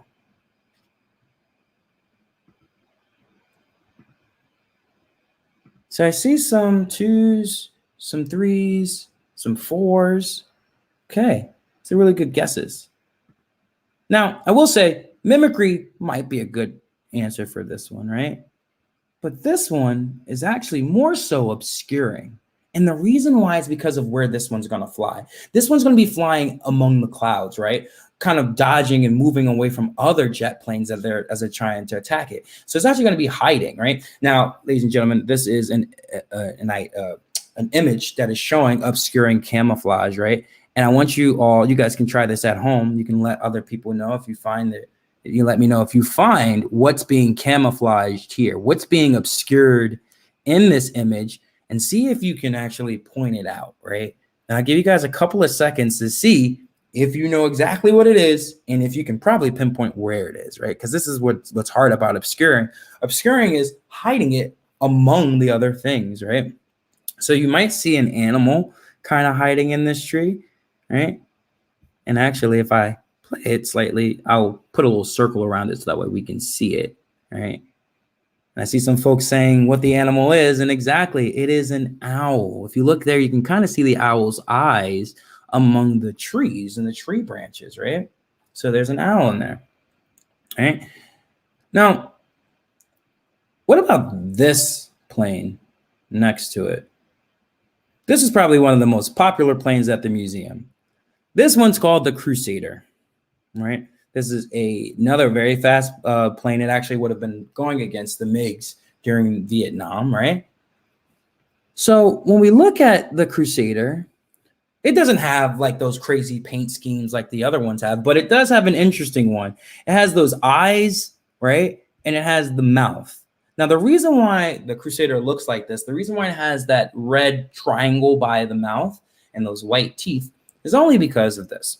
That area is known as the jet intake. That's where the jet is going to take a deep breath in, right? And compress all that air, comes out the back as fire, right? You don't want to be standing next to the jet intake when it's taking that deep breath in because bad news, right? So they put red there so that way it can just remind people not to go near it. When the pilot saw this red triangle, they thought, you know, it kind of looks like a mouth. We can draw some teeth there and eyes and make it look a little scary, right? Make it look a little fierce, right? So my question to you all is Is this using camouflage? And if it is, what type of camouflage do we think it's using? Do we think it's using disruptive camouflaging, mimicry, counter shading, or obscuring, right? What type of camouflage, if any, is this using? And I see some answers in the chat for number 2. Okay. So maybe number 2, maybe mimicry. Yeah, I see a lot of 2s in the chat. Ladies and gentlemen, this plane is using a form of mimicry. Now, if this plane was flying in the sky, would we think that there was a shark flying? Probably not, right? Probably not. But it might make us think like, may not want to mess with this plane, right? Now, in nature, there are some animals that do the same thing, right? More specifically, snakes. So let's talk a little bit about these snakes. Everyone's favorites, right? So we have this snake here, right? You guys can let me know in the chat if you know what this snake's name is, all right? But this is a interesting snake. It is from North America. If you look at its colors, it has red, yellow, and black on it, right? It's yellow on the head, these bands of colors right next to it, kind of connecting there, right? Ladies and gentlemen, there's a rhyme that I want everyone to remember, just in case, right? There's a rhyme that goes, red touches black, poison lack. Red touches yellow, kill a fellow, right? And what does this mean? Well, that means that if the red band touches the black band, that means that it lacks poison or it lacks venom. It's not venomous, right? It's not a venomous snake. If it has red touching the yellow, then it is venomous and you want to stay away from it. And I see some answers in the chat right now. Some folks are saying this is the coral snake, and that is exactly right. This is the coral snake. This is a highly venomous snake, ladies and gentlemen. I believe it's the second most venomous snake in North America. So this is one that you want to stay away from, right? But next to this one that we're going to see here, this snake is slightly different, right? You guys can let me know in the comments if you know what the name of this snake is. And this one, if you remember that rhyme, red is touching black, which means that it lacks venom, right? So it doesn't have any venom in it. So this one is not venomous. Now, this snake in particular, I don't see any answers. I'll give you guys a hint. It's a white drink that we all drink normally when we're babies. And that's how you know that this snake is okay, because this drink is good for us, usually when we're kids, right? This drink is very, very good for us. Gives you strong bones, calcium. Yeah, got some answers in the comments there. This is the milk snake, right? And the milk snake is not venomous, but it did adapt to get these colors specifically so that way it can keep predators away from it, right? Now, what about using colors in other ways, right? So when we have this, when we look at this plane here, this plane is another one of my favorite planes at the museum. And the reason why, I'll tell you guys a secret, is because I actually sat in it. We were allowed to, but it's really cool to sit inside this plane. This plane is known as the Mentor. And just as its name kind of suggests, its job is to mentor other pilots or to teach them. This is a pilot training plane, right? This is used to train other pilots. In this plane, the training pilot would sit in the front, and then the pilot that was training that trainee would sit in the back, right? And that way they can have controls over some of the brakes and some of the other controls, just in case that trainee needed some help, right? Now, I like to think of this kind of like driving a car. If you have ever taken driving lessons, anyone here, if you're young and you didn't, you will probably someday. But if you ever take driving lessons, sometimes they have the car where the instructor is sitting next to you and they have kind of the brake just in case they need to brake for you, right? Now, why am I bringing this up? Well, if we look at the colors of this plane, it's red, it's white, right? It's very bright, right? If you saw this flying in the sky, you'd be able to see it. Now, this was done on purpose, right?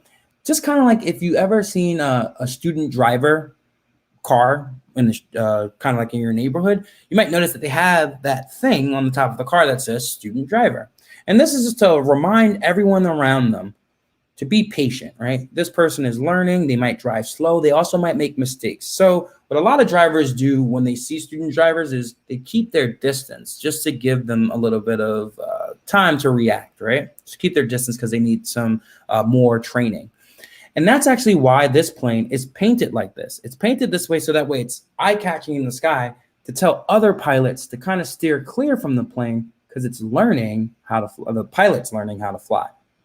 Right. And we see this in nature as well with frogs, like the poison dart frog. Right. The poison dart frog is very, very, very, very bright. We're going to see a picture of it now. Very bright, and specifically bright. It is poisonous. But the reason why it has this bright color is to remind other animals to stay away from it because it's not something that you want to mess with. Right. So steer clear of it. That's why it's going to be using these colors as well. Next to the Mentor, we have this helicopter. This is the Sea Guardian, right?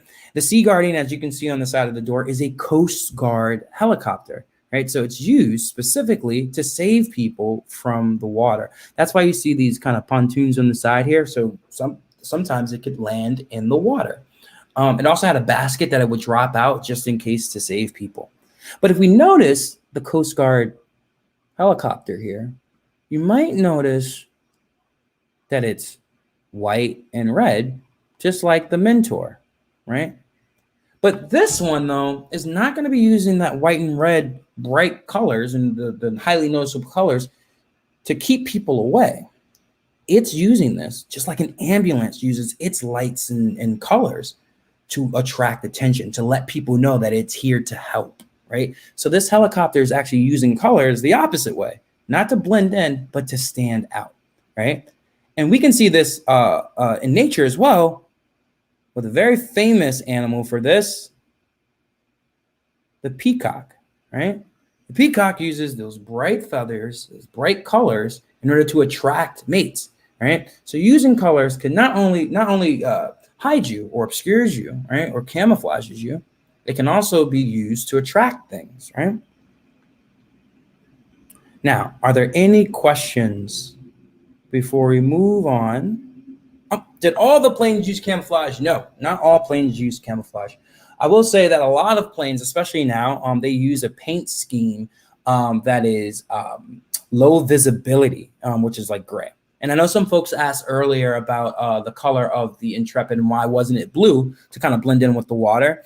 Well, if you make a ship gray, it could kind of blend around with the surroundings as well. And I will say this, there are some ships and planes that are flown in areas like the North Atlantic, which tend to be more gray, that have this gray low visibility paint scheme. So that way it could they can blend in better in that terrain, right? Whereas like if we think about the South Pacific, which is sunny, bright, blue skies, really clear blue water, right? That's going to be kind of blended using blue and whites to blend in with that, right? So not all planes use camouflage, but some of them do. Do you paint the planes at the museum? Yes, we do. Or not me. Eric's team actually does that. They restore the planes. Actually, some of the planes need special paint, specifically just to keep everything nice and safe. If you look at the Mentor here, you might notice that the Mentor has this tarp over it, and that's to protect the inside of the plane. But if we go all the way back a little bit to, let's say, the MiG, this MiG-21, if you notice the blue paint that's on the window, that blue paint is put there specifically to protect the inside of the plane from like the sun and stuff like that. All right, so now we're gonna jump forward again, move past all of this, and go to this plane. So this plane here is an awesome airplane, right? This plane is the A-12, right? It would have never taken off from Intrepid. It is incredibly fast, right? But if we look at the A-12, it's very long, it's very pointy, right? And it's dark, it's black. Now, the reason why the A-12 is dark is because of when it was flown. The A-12 is what we call a spy plane. It was created to spy on the Soviet Union during the Cold War. Now, the A-12, as you can see it here, is an Air Force plane. It actually never was used to spy on the Soviet Union, but that's why it was created. And it held one pilot went up so high that he had to wear a pressurized suit, right? Inside of this tiny little cockpit, right over, you can see me point to it right here in a second, right there, right inside that tiny little cockpit, right? Now, we can actually go a little bit over the ropes and kind of see some of the A-12 up close and personal. Now, as I said before, it's going to be flown at night, right? So that way you can hide it. It can hide in the darkness of the night. It would have cameras lined on the underside of it, taking amazing images of different things that you wanted information on, right? Here's a little bit of a closer look of the landing gear compartment where the landing gear kind of go up into the plane. And then over here, specifically, I want to show you this engine, right? Now, the engines were so powerful on the A-12 that they needed an engine, which is this yellow cart underneath it, to start the engines to get the plane going, right? So they needed a lot of power, a lot of thrust. Why am I talking about this? Well, you might have noticed that I did not call this a stealth plane. The reason why I didn't call it a stealth plane is because you would hear this thing coming. It'd be very, very loud. But it had radar deflecting paint all around it to take radar signals and scatter them so that you didn't really know how big it was, right? Also, as I said before, it's going to be flying at night, so it's going to be hidden in the darkness of the night. So colors and designs and schemes, we looked at planes and the ship. We can see that these colors and things like that help obscure things, huge chunks of metal in the sky and in the water, just by paying attention to what's around us, right? Now, I want to do one last thing. If you guys have paper at home, you can grab a sheet of paper and some markers. You don't have to do this right now. You can do this later, right, if you'd like. But before we do this last activity, I just want to ask, are there any last minute questions, any other questions about any of this stuff? Did radar make camouflage useless? So it didn't make it useless, but radar made it easier for you to spot things in the sky or in the water, right? There are also some submarines that I believe use rubber hulls. So that way when radars hit it, it actually bounces off and doesn't bounce off the right way. Sometimes it bounces off completely away, not going back to the receiver. So radar did make it a little bit easier to find things that were camouflaged, but it also made it, there also been technological advances to prevent that from happening with radar. What is the fastest plane at the museum? The fastest plane, excuse me, I should have mentioned this. The fastest plane at the museum is this plane that we're underneath right now, the A-12. The A-12 went Mach 3 or 3 times faster than the speed of sound, which is over 2,100 miles per hour. It's along very, very fast. And do we have one more? Do we have any more? No? All right. So let's move on. Now, as I said before, what we can do as we look at the A-12, we can do something fun. I'm going to show you guys this here. Now, this is what you can do at home. You can just take a sheet of paper. Ladies and gentlemen, if you joined us yesterday and you did our high flying design program and you still have your plane that you created yesterday, you can use your plane for this activity. If you don't have your plane, you can make this plane at home. It's extremely simple, and I'll go over the steps right now. All you got to do is take a regular sheet of paper, right? Fold it down the middle. I call it hot dog style, right? Just fold it right down the middle. Next, what you're going to want to do, once you get that nice and even, right? Next, what you're going to do is take the top right part of the sheet and you're going to fold it down to meet in the middle, right? Making a triangle. Then you're going to do the same exact thing with the left side as well. Right? Next, all you're going to do is fold that in half, and you're going to almost fold those triangles on each other. So let's look at that again. So you just fold it right down the middle, right on that crease that you made the first time. And now you have this kind of a trapezoid shape, kind of has a slanted front, right? And it kind of like looks like a rectangle on the back. Next, what you want to do is grab the either side, and you want to take the top part and fold it down so that it meets the bottom edge of the paper. So you see I took the triangle I just made, kind of folded it in half on itself, folded it down so it meets the bottom edge. And you can do the same exact thing for the opposite side. All right? Fold it down so it meets the bottom edge. Now comes the fun part. Now, all you got to do is take another sheet of paper and kind of line up your plane on that paper. And then what you want to do is take a marker, crayon, colored pencil, anything that has color. Doesn't even need to have color, but color makes it look better. All right?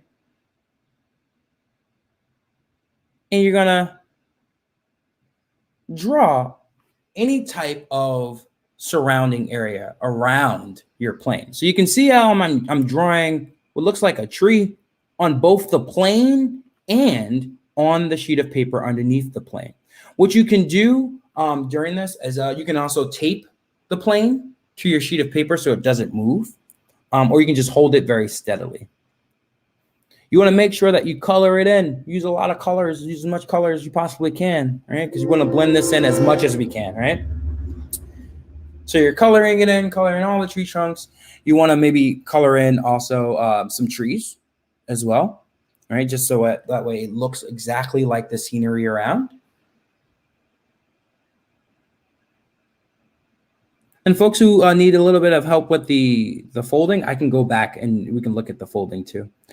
But you want to make this look like an actual scene. So you can draw some birds around it, right? To make it look like the birds are flying around the trees. Now, this is what's interesting. Once you move the plane, now you're going to have an empty space on your paper. And now you can do whatever you want, right? What I did was I just kind of drew exactly what I drew on the plane, right? So then that way, when I finish coloring and finish editing this, right? When we put the plane back on top of it, it kind of looks like the plane blends in. You can see, you can make the environment look very, very colorful. Just make it look like anything. You draw a picture if you like. But you can see here now, you can actually hide the plane in plain sight, right? And so that way, if you move the plane, the environment's still there, right? Now, another thing you can do too is do different terrain, right? You can do a city, right? And what you can do that's really interesting too is you can actually make it look different underneath, right? So I don't know what type of building this is. Don't judge my drawing, all right, guys? But you can make it look like a city, right, in the background. But let's go back to that folding because I know that some folks had some questions about the folding. So let's go back to the folding here. And we'll start from the beginning. So once again, you're just going to fold it right down the middle. Right? I know some folks asked if the plane would fly. You can try it out. It might fly, it might not. Who knows? See if you can get it to fly, right? So once you fold it right down the middle, right? And I'll kind of show you on this screen as well. So you just fold it right down the middle. So your fold of your paper should look like this. It's like a regular rectangle. Next, you fold the triangle. You fold the corner, the top right corner down. So it looks like this. Okay. You want to see that? Cool. Next, you do the same thing with the opposite. I think I saw in the comments someone's flew under their bed. It made a nice little dive. Right? Next, what you want to do is then you fold the two triangles in half. So then that way it kind of looks like this. So you just fold it right on that crease that you made the first time. All right, so fold it right here on this crease. Next, you want to fold the top part down to meet the bottom crease, right? The bottom of it. So that should look like this.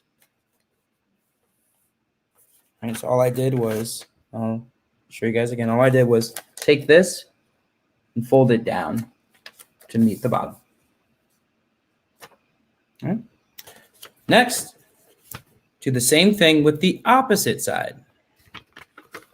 Fold it down to meet the bottom. And then your plane is complete. If you open up the wings, you can see like this.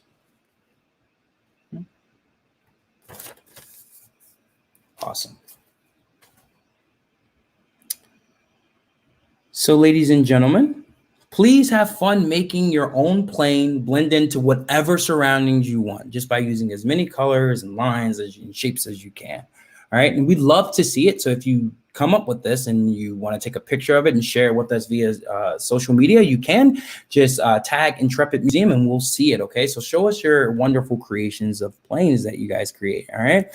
So, ladies and gentlemen, I would like to thank you all so much for joining us for this. I'm just going to move that. I'm going to thank you guys so much for joining us for our camouflage lesson with planes. I hope you guys really enjoyed it. If you guys enjoyed this lesson and you want to do these lessons more, we do these lessons, I believe Eric said at the beginning, every Tuesday and Thursday from 3 to 4. So if you're interested in joining us for our next virtual Intrepid adventure, go to intrepidmuseum.org to sign up. But stay tuned, ladies and gentlemen. We have lots of other great programming for you throughout the day. But I want to thank you all so much for allowing me to take this time to talk with you. And I hope you guys enjoy the rest of Kids Week. Thank you so much for a great presentation, Franz. We will Thank you so much, Eric. Nice. I like the planes and stuff in the background. Attention when I talked to you about camouflage. Say again? You paid attention when I talked about camouflage. I always did. I always do. Subjects. Hey, we'll have virtual programs just like that one year long. So make sure you follow us and see more. Did you know that you can experience your child's next birthday party at home with the Intrepid Sea, Air, and Space Museum? You and your birthday party guest will go on a virtual tour of the museum, learn all about the history of the ship and the crew, do hands-on themed activities, and celebrate your child's birthday in a fun and interactive way. Go to intrepidmuseum.org/groups for more information and to register. Up next at 12 noon, we have Connecticut's Beardsley Zoo, who will take you on a journey of discovery. But first, I'd like to show you a short behind-the-scenes video at the Intrepid Museum about one of the most recognizable aircraft in our collection, the F-14 Tomcat. Now, this is one of my favorite videos. I just love this airplane. I hope you enjoy it. Roll the video.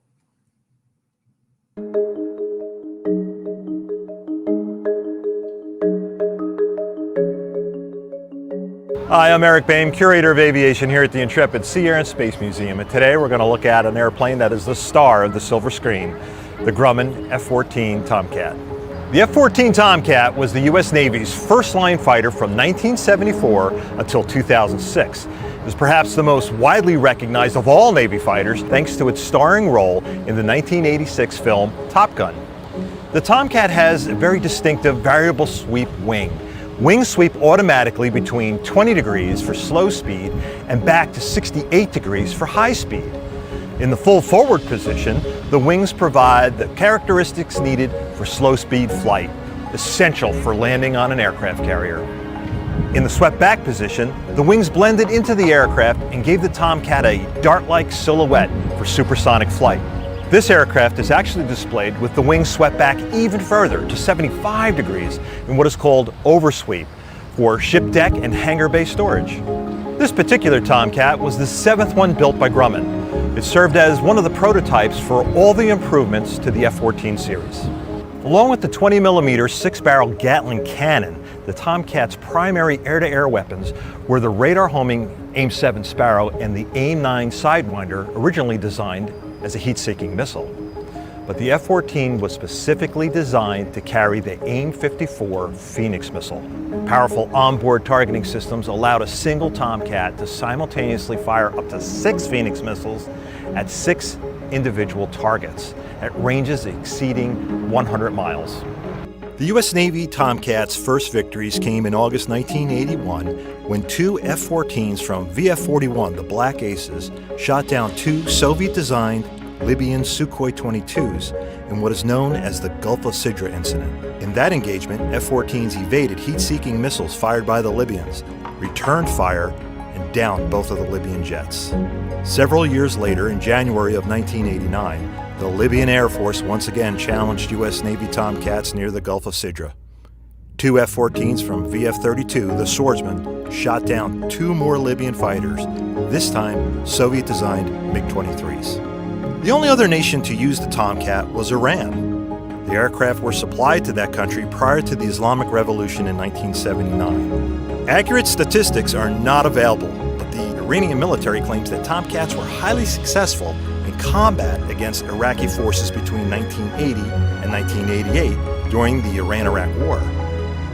Iranian Tomcats were known to be used against the Islamic State as recently as November 2015 and are believed to be operational to this day. Navy Tomcats flew combat missions during the Gulf War and missions over Iraq and Afghanistan from 2001 until 2006. For more behind-the-scenes videos, visit intrepidmuseum.org. Hey, I hope you enjoyed that video. You could tell I made that before I got my COVID haircut. Yeah, I need a haircut really bad. Hey, I love the Tomcat. I love the name Tomcat. And Grumman had a tradition of naming their airplanes after cats. This is one of their first ones, kind of a big model that I have. This is called a Wildcat. And this came out in the late 1930s, early 1940s, and saw action in World War II. We didn't fly them off Intrepid, though, because they made another airplane after this called the Hellcat. And Hellcat did fly off Intrepid.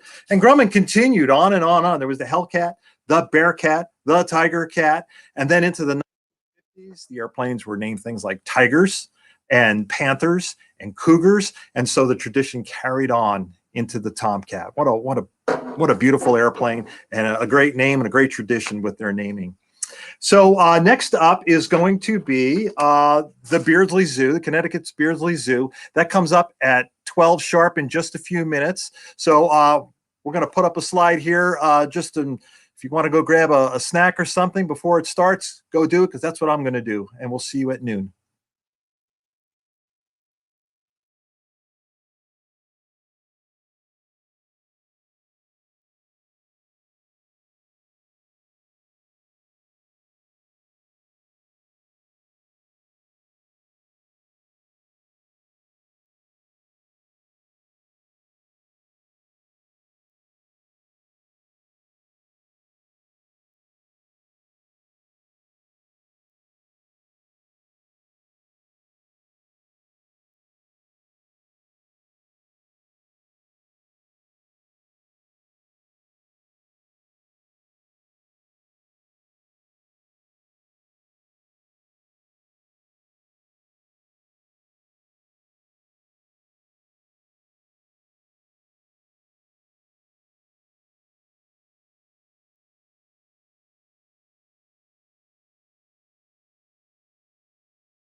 Hi again. You guys ready for our next program? Huh? We are going to welcome from Connecticut's Beardsley Museum or Beardsley Zoo, Justin and Jim. So let's get them up on the screen. There they are. Hey guys, how's it going? It's all up to you now. Take Hey guys, thank you so much. Good afternoon, everybody. Welcome, guys. It's great to host you. Welcome to Connecticut's Beardsley Zoo. My name is Jim. You're going to be meeting my colleague Justin and my colleague Jen in a few minutes. But before we do that, we want to be great hosts, and great hosts show you around their home. So we're going to show you the zoo up close and personal in just a few minutes. And we want to tell you a little bit about the zoo and everything that we have to offer. For one, we love traveling to the Intrepid because we're so very close. We're just over an hour away. But this year, we're psyched that you guys are joining us. The zoo is 99 years old. That's right. I hope I look as good at 99 as the zoo does, right? Because the zoo is celebrating its 100th anniversary, its centennial celebration next year. We're very excited about that. And the animals are excited too. Speaking of animals, we've got more than 120 species of animals from all around the world. And this group of animals started out in 1922 as a collection of just about 25 birds, believe it or not. But from that, we've grown and grown and grown some more. Now we have tigers and leopards and alligators and wolves. In fact, I'm in the wolf cabin right now. And you may see, if we're lucky, we may see some wolves right over our shoulders here, right over my shoulders, walking around behind us. And those would be our Mexican wolves.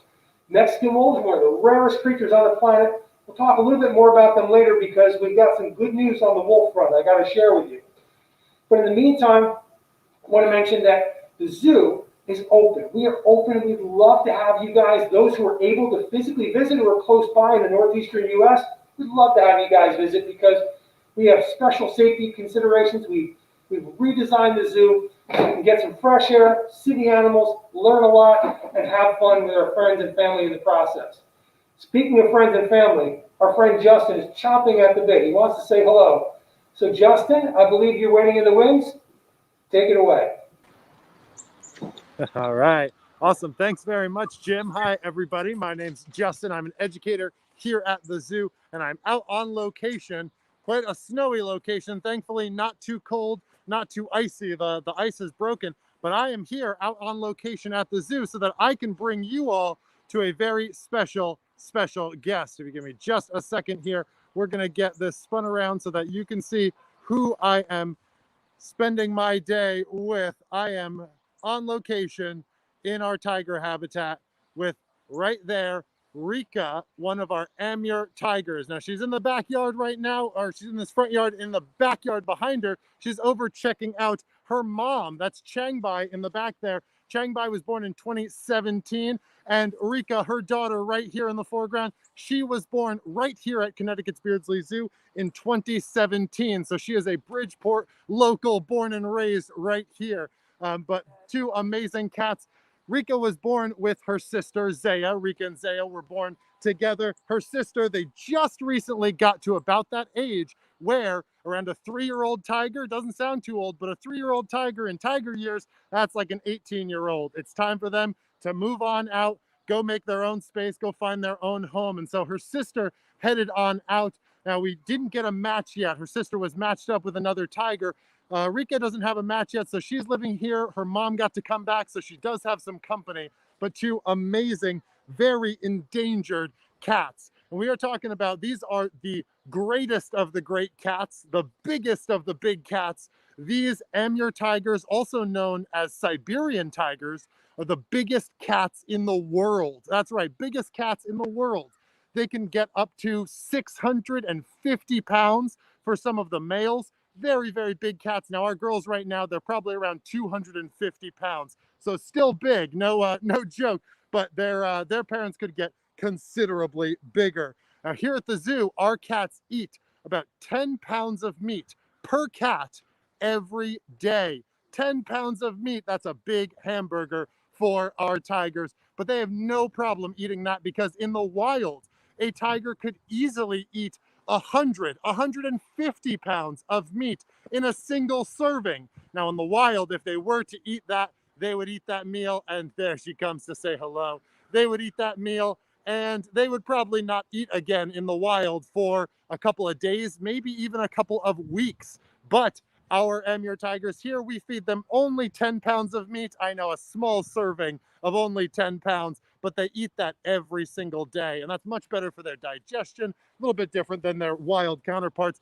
But those jaws they're using to eat that meal, those incredibly powerful jaws can produce 1,000 pounds of bite force per square inch.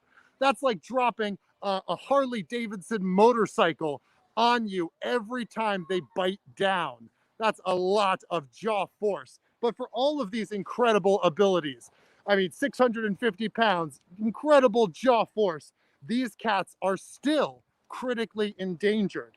And a lot of threats are facing these cats in the wild. Things like habitat loss, losing their homes, habitat fragmentation. That's where their homes, it gets broken up into small chunks where, you know, think of your entire house. What if you suddenly couldn't use your living room or couldn't use your bathroom? That's a habitat fragmentation. They can't use parts of the environment that they used to use if a road gets built across.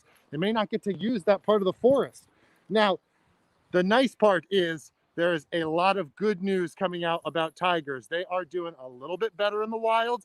And with people like you and us working together, these tigers are doing much, much better. So what can you do? You may be thinking, what can I do as a kid to help a tiger? And believe it or not, there is so much that you can do as a kid to help tigers. First off, basically everything you do. Things like using reusable water bottles. If you use a reusable water bottle or reusable Ziploc bags, if you use reusable straws, all of those things are helping tigers because that cuts down on pollution. If we have less pollution, then we've got cleaner environments for these cats. We don't need to build as much logging areas. If you go paperless, right, trying to use that Kindle instead of a book to read, all of that helps animals. So many decisions we can make can help these cats. Repurposing things like donating your old clothes rather than throwing them away, or your toys, donating those items instead of making more waste. Repurposing and reusing them can do so much for these animals. And you want to know the best thing that you can do as a kid to help tigers like Rika and her mom Changbai? You can read. Reading is the incredible superpower to help these cats. It's absolutely true, because the more that you know, the more that you learn, the more equipped you are, the more prepared you are to help these animals. So the more you know, the more you can do. And because of incredible, smart, caring people like you, we've got good news coming out about Amur tiger populations. They are up. It's only a little bit, but they are up. They're doing better in the wild because people like you care, because we are doing our work to protect these endangered species. And there's just so much you can do to help these cats. Now, I'm sure Jen and Jim have some other amazing things that you can keep in mind. So I'm going to send you on back to them. But we thank you for tuning in, and thank you for caring about these amazing animals. Thanks, Justin. So hi, everybody. My name is Jen. And just like Justin said, if you like to reuse, reduce, and recycle, you are a superhero in your environment. And whenever I think of superheroes, I think about my favorite superpower, and that is the superpower of flight. So with flight, we have some amazing backyard local species that also need your help. If you want to know what it means to help tigers, we like to say act locally. You can help monarch butterflies. So here I have a monarch butterfly, and we actually participate in something called citizen science. So if you already use a reusable water bottle, use reusable shopping bags, you can get involved in citizen science. Citizen science is a collaboration between volunteers and scientists, and you can help them collect live data by tagging butterflies. So the monarch butterfly is the most recognizable butterfly in the nation. There are over 750 different butterflies nationally, but the monarch is iconic with its orange color, its black and white spots. Now these butterflies have a special superpower of their own, and that is the power of migration. This butterfly uses two-way migration. They can fly 3,000 miles from Connecticut all the way down to Mexico for the winter months. Monarch butterflies like to live in very warm weather in degrees of 60 to 70. And to fly 3,000 miles is the same as flying 52,000 football fields. And in order to make that journey, they need a lot of fuel. They're very hungry. So you can help butterflies by planting a pollinator garden. By planting a pollinator garden in your own backyard, that's going to make like a nice rest stop for butterflies to fuel up and keep flying south. But if you want to join our effort, check out our website, www.beardsleyzoo.org, and you can check out Monarch Watch. We tag monarch butterflies. I'm not joking. That's true. We can tag them. You may wonder, hey, Jen, how in the world do you tag a butterfly? Well, it's through the use of stickers. And these little stickers go right on the wings of a butterfly. It doesn't go through their wing. It doesn't hurt them at all. It just sticks right on, and they can continue flying south. And that way we know exactly what the population is doing. Monarch butterflies are super important to the environment because they are pollinators. They help our plants grow and continue to be nice and healthy. And we make sure we know how the population is doing too. So if you want to get involved, again, check out our website. We would be happy to have you be part of our Monarch Watch team. So with that, we still have some more amazing animals to share with you. And with that, I'm going to turn it back on over to Jen. See you later.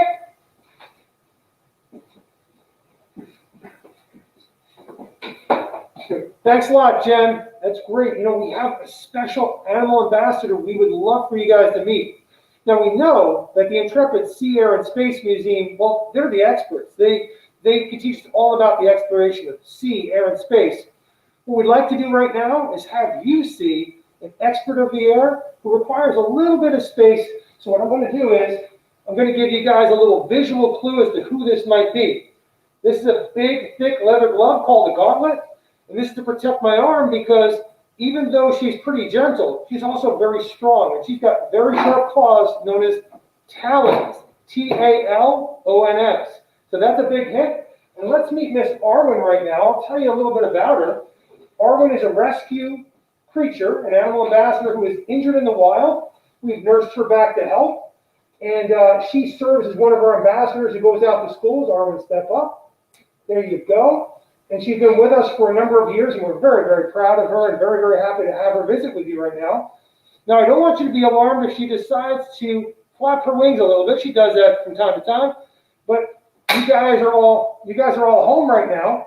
So, you know what? She's not going to fly at you or anything like that, but she's a big bird. When she unfurls her wingspan of over 4 feet, she's a pretty big bird. Now, Arwen is what's known as a Harris's hawk. And Harris's hawks are remarkable creatures. Not only do they have all of these amazing physical adaptations, and I'm going to show you those long, thick, sharp claws called the talons right there, and you see her ridge above her eyes. That's called a supraorbital ridge. You don't have to remember that, but that term means that it acts like a sun visor to protect her eyes from the glare of the sun. And if you look at her beak, and I'm not going to touch her beak, it's super duper sharp, but the upper part of that beak is called the upper mandible. And the upper mandible, kind of like mine here, you guys can see my bald eagle mask, that upper mandible is like a can opener. It is super duper sharp, and it helps her to capture prey, but also open up incisions or cuts so she can pull her prey into manageable pieces so she can eat her prey. In other words, she's got nature's version of a fork with these points on her feet, these talons, and a knife with that spike on her beak. So these are physical adaptations that she possesses, and an adaptation, guys, is any body part or behavior that helps an animal to survive and thrive out there in the wild. Now, Miss Arwen, again, has been with us for about 10 years now, and she's, again, one of our animal ambassadors, but she wouldn't normally be found in this part of the country. If we were, say, in Arizona or New Mexico, we might see some wild Harris's hawks that didn't need any tender loving care or rehabilitation, and we probably wouldn't see one at a time. We'd probably see several. Why is that? Well, they're actually one of the only raptors or birds of prey that work together to get the job done. These guys are team players in the extreme. They hunt together. They hunt cooperatively.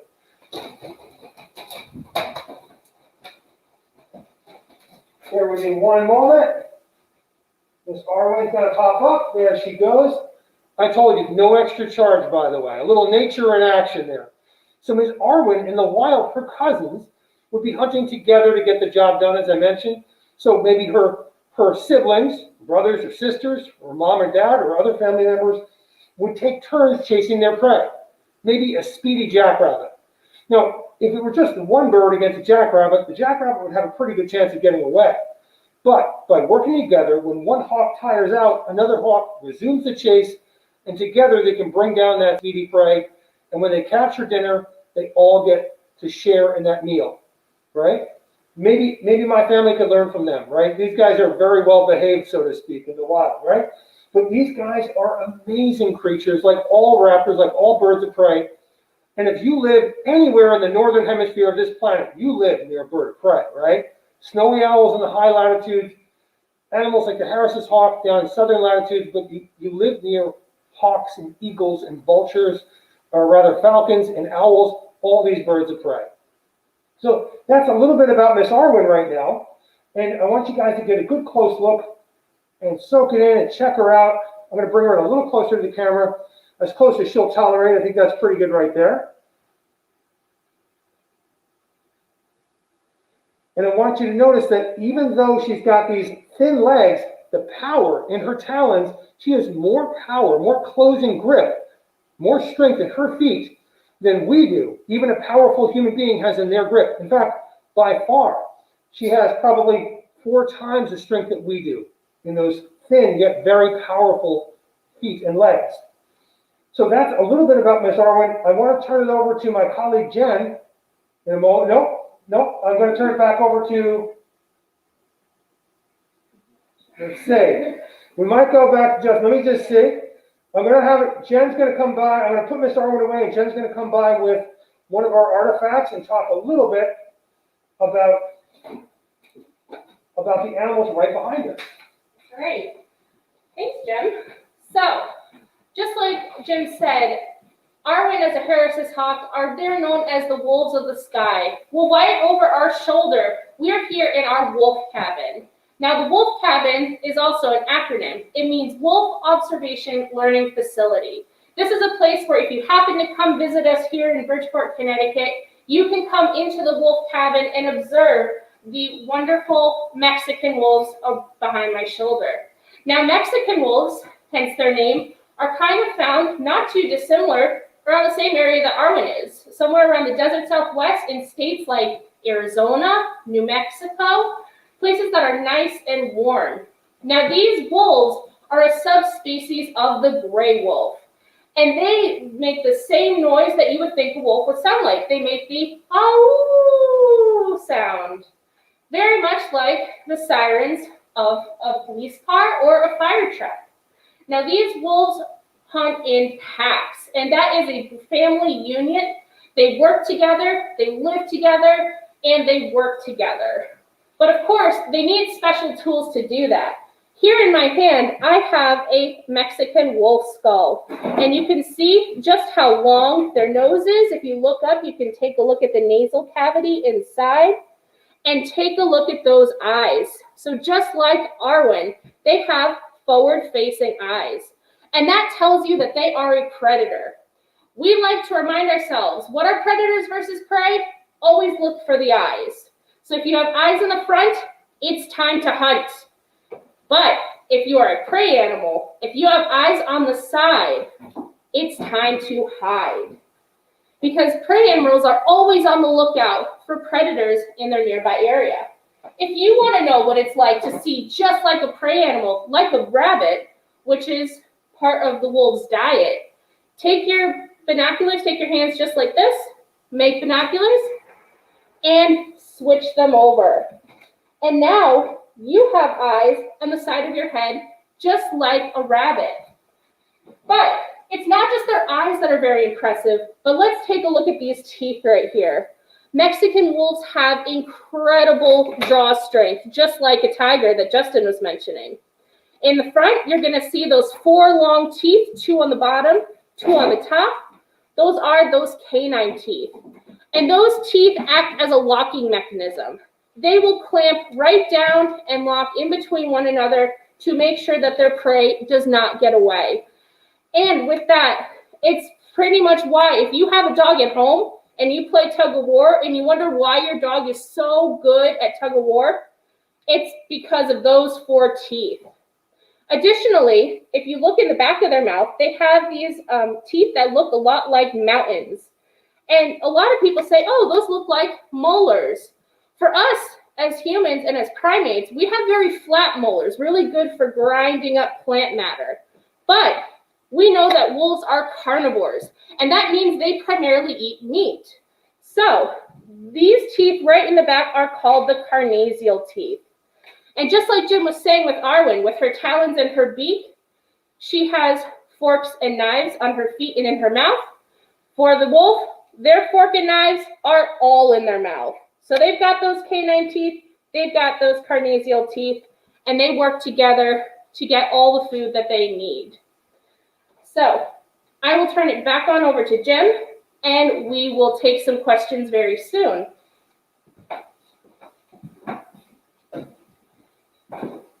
Great, thank you, Jen. Hey guys, at the top of the program, we mentioned that we had some good news to share about wolves, and that's the truth. You know, wolves have had a really tough time in years of basically surviving in the wild and facing the threats that they do both in the wild and also threats from human development. You know, we want to be good neighbors to our wild neighbors like wolves out there. So what can we do? Well, Justin mentioned, you know, we can read. Certainly we can read, and that's something we definitely want you guys to always do. That's the best thing you can do to educate yourself and help animals in your backyard and in the wild. But there's something else that we wanted to share, and that's on the wolf front in particular, and that is that in just the last 3 weeks, we've had some very good news for both Mexican wolves, the animals that live right here at Connecticut Spirits Zoo, right over my shoulder, and also red wolves who live just around the bend in the neighboring habitat.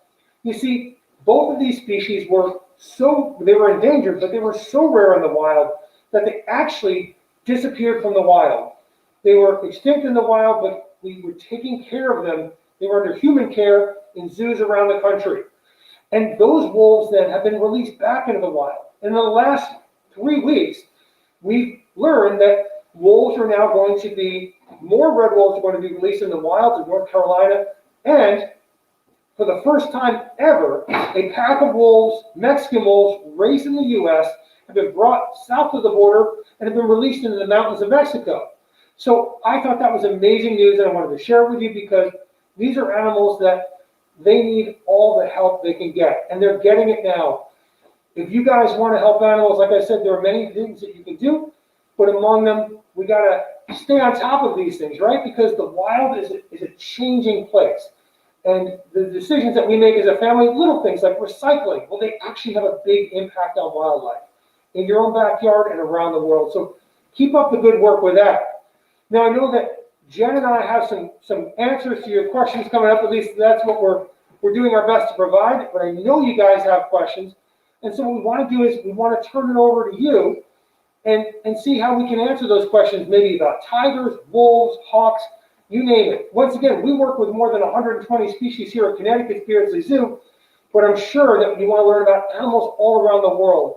And our job is to share what we know. We love wildlife, we love animals, and we know you do too. So we can jump into questions right now. Hey guys, I'll moderate the questions for you. And first one came up, says, what is the most endangered animal you have at the zoo? Sure. I would say one of our most endangered animals we have at the zoo are Amur leopards. So they are in the same area as our Amur tigers. You are looking at an animal that is critically endangered. And so when we say critically endangered, we mean that if there aren't any conservation efforts to help this wildlife, we could see them go extinct in no more than 5 years. So that is a very short window. It is very important to us. Yeah, and in addition to the Amur leopards, I would also mention, we were talking about red wolves a few minutes ago. There are less than 300 red wolves in the entire planet. Now, we know when we've had the privilege of going down to visit our friends at the Intrepid, that either of the theaters in the Intrepid holds more than 300 people, right? So imagine just 300 red wolves on the whole planet. Well, you know what? We can do better. We can get more red wolves in the wild, and that's what we're going to do with your help. Wow, that is so sad that there's only the few animals left. We have to do better at this. We really have to do better. We have a question here. What's the name of the bird you were holding, and has it ever bitten you? Emma, that's a great question. And I'm laughing beneath my mask because I'm so thankful that Arwen has not bitten me. Arwen is named Arwen, and she's named after a character from Lord of the Rings. You may have guessed we have a few Lord of the Rings fans here at Connecticut Spiritually Zoo. She's a wonderful bird. She's not inclined to bite, but when she's just holding her body weight up, she actually exerts a lot of force with her talons. That's why we wear the gauntlet, to protect our arms, but she's not aggressive with us, thankfully. If it was a mouse, that would be a different story. That question was from Emma. Thank you, Emma. Any other questions? We got one from Craig here. What is the oldest animal species you have? What individual animal is the oldest?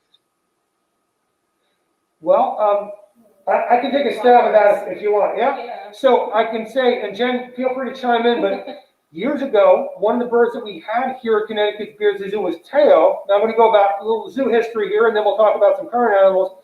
But Teo lived to be 80 years of age, and he was an Andean condor. These are the largest vultures in the world. They've got a 10-foot wingspan. They are incredible birds. And at 80 years of age, that was really a milestone. So he was actually not only one of the oldest animals we had here in the zoo, he's one of the oldest condors anywhere in the world.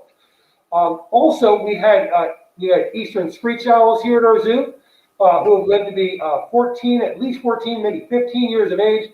And believe it or not, we hold the record for the oldest, the longest lived great tree frog in the world at just under 12 years of age right here in Connecticut, at Connecticut Spiritually Zoo. I would also say currently we have 2 Andean condors running for the title of oldest condor in the world. We have 2 females, Princess and Teresita.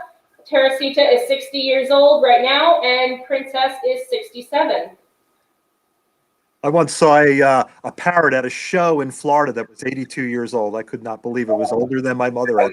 That's impressive. Oh, and guys, I want to add too that one of the reasons that the animals live so long in human care is they've got great care. They've got full dental and full medical. Well, dental if they have teeth, but you know what? They've got the veterinarians and the veterinary team taking great care of them. They're animal care specialists, and that helps to boost their lifespan way up.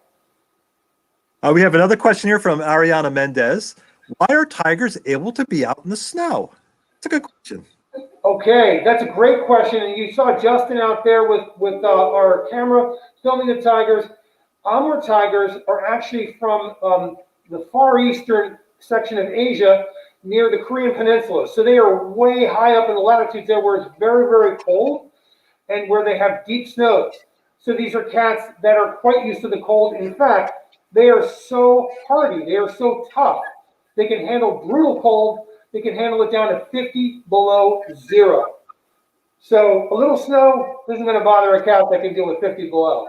Wow. Hey, I got a question from me. As a little kid, I was bitten by a house cat. So this day, I'm a little afraid of the pointy bits of cats. Do you have to get in the cage with the tiger at any time? No, we do not. So here at Connecticut Spiritually Zoo, we practice what is called protected contact. So there is always a fence between us and the big cats, and particularly our animal care specialists and our vet staff. And we actually work really closely training them for protected contact. So that is something people are always fascinated to learn, is what kind of training do we use for the big cats? Pretty much all of our training is used for veterinary purposes. So with a fence barrier in between us and the big cats, they are trained to step on a scale without us being in their habitat with them. They are able to be injection trained. So they are trained to put their shoulder right on up to the fence. That way we're still not in the same place with them, but we could pop a syringe right through the chain link fence and they get their vaccines without us having to, put them to sleep and move them all the way down. So it's actually less stressful for them and definitely less stressful for us. They are so smart. Jen mentioned a great point there, guys. One of the best ways we can show our respect, our love for wildlife is to give them their space, right? So a lot of people want to hug animals. Well, guess what? For your dog or your cat, that may work well, but the best way we can show our care is by giving them space. Excellent. Hey, we have a lot of zoos in the area, the metropolitan area, really, but what makes your zoo different from many of the others in the area? I would say what makes us different from a lot of other zoos is definitely our conservation initiative. So we not only house these animals here, but some of these animals, we were just talking about the Andean condors, are success stories and have been released back into the wild thanks to programs that we participate through the AZA and the SSP. So AZA is the Association of Zoos and Aquariums. We are a participant. We are one of over 230 zoos that also share that accreditation. So that is a very small percentage of zoos that have that status. And with that status, it allows us to work with programs like the Species Survival Plan. Like I said, our condors, they've been here for a little while. We've had generations be returned back to the Andes Mountains in South America. We have had golden lion tamarins too. They're also a success story that have gone back into the wild. I was talking earlier about our citizen science initiative. So tagging butterflies and making sure we participate in things like frog watch, so listening for frog calls, and getting the public involved too, because you do not have to be a scientist to get involved in local species conservation. Hey, I want to ask a question about butterflies. When you talked about them earlier, really piqued my interest because I'm living in New Jersey. I'm just outside of New York City, and I noticed monarchs every once in a while. So last year, I planted butterfly bushes. I put out a water fountain that goes constantly. I planted milkweed, which went crazy. I have to kind of thin that out every once in a while. But still, I'm only seeing monarchs onesie twosies at a time. Now I'm going to start looking for your little stickers. But what can I do to get more monarchs? Come to my well, back? It sounds like you're already on the right path. So making sure that you have a pollinator garden, but also, we talk about reading. We also like to talk about getting the word out there. So it's great that you have a pollinator garden, but if you share the word that monarchs, they need a lot of pollinator gardens all throughout the country to get them down to Mexico, sharing that word and sharing the information you have on planting with other people and getting them to plant pollinator gardens is also a big part of that battle. Wow, that makes great sense. Here's another question from our followers. Can you put any sticker on a butterfly? Can you put any sticker on a butterfly? Now I'm thinking about the kind of stickers that the kids might want to put on there, but that would be great if you could just put any sticker, but unfortunately, no, it can't just be any sticker. So we participate in a citizen science project called Monarch Watch. And actually, there's a great website. It's monarchwatch.org.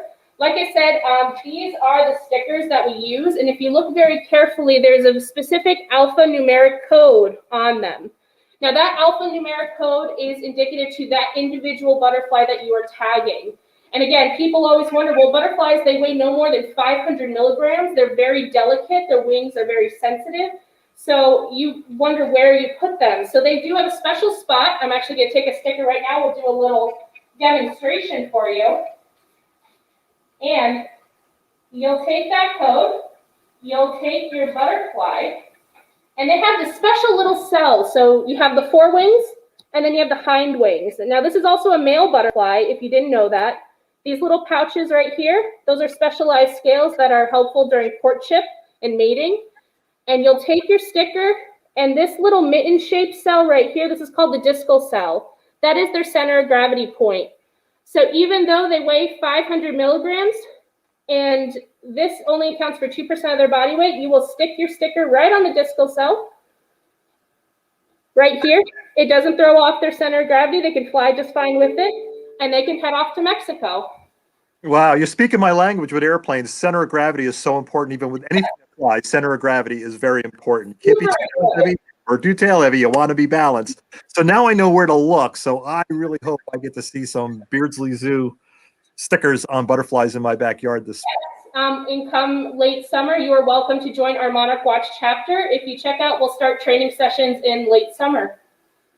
Hey, one of our followers has a question. It says, how many animals do you have at the zoo?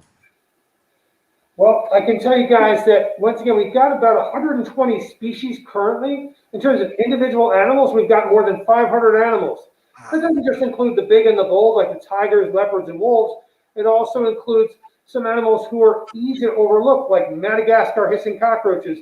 And we don't want to overlook them. They're so very important to themselves and the health of our planet, of course. But also, we've got a really cool program that Jen works on. I'm going to toss it to Jen and talk to you about not just one, but about 50 new additions to the zoo. Yes, so with that, another project we work on is something called Frog Watch. So again, we have a lot of new additions with our citizen science program, and Frog Watch is starting actually at the end of this month. So we'll be starting classes on our website really soon. We actually partner up with the Maritime Aquarium here in Connecticut and the Yale Peabody Museum, and we like to listen for frogs. And luckily in Connecticut, there are over 10 different native frog species that we are listening for. So we are hearing that there are some frogs that are also not doing so great right now. So we work on that citizen science project as well to help them. And we have tree frogs where I live, and they're kind of scary sounding if you don't know what they are. But I can't get a shot of one in a tree, though. I could never find them. They're very well hidden. I can actually send you one. I found one in my own backyard. Keep it. How long has the zoo been around? How long have you been operating?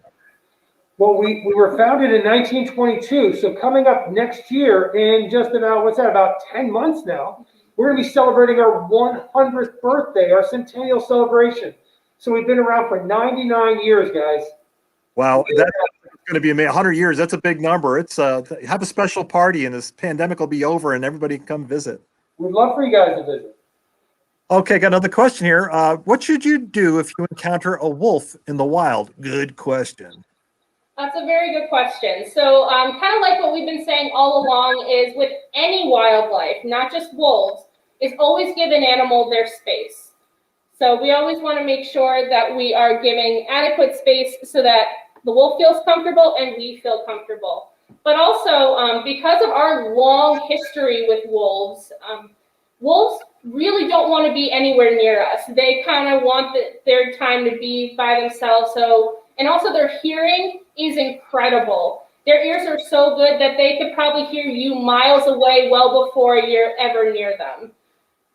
Wow, great. Well, I'm about 20 miles away from New York City, but in my backyard, I have seen a coyote, I have seen a fox, I have seen a skunk, I've seen a possum, a woodchuck.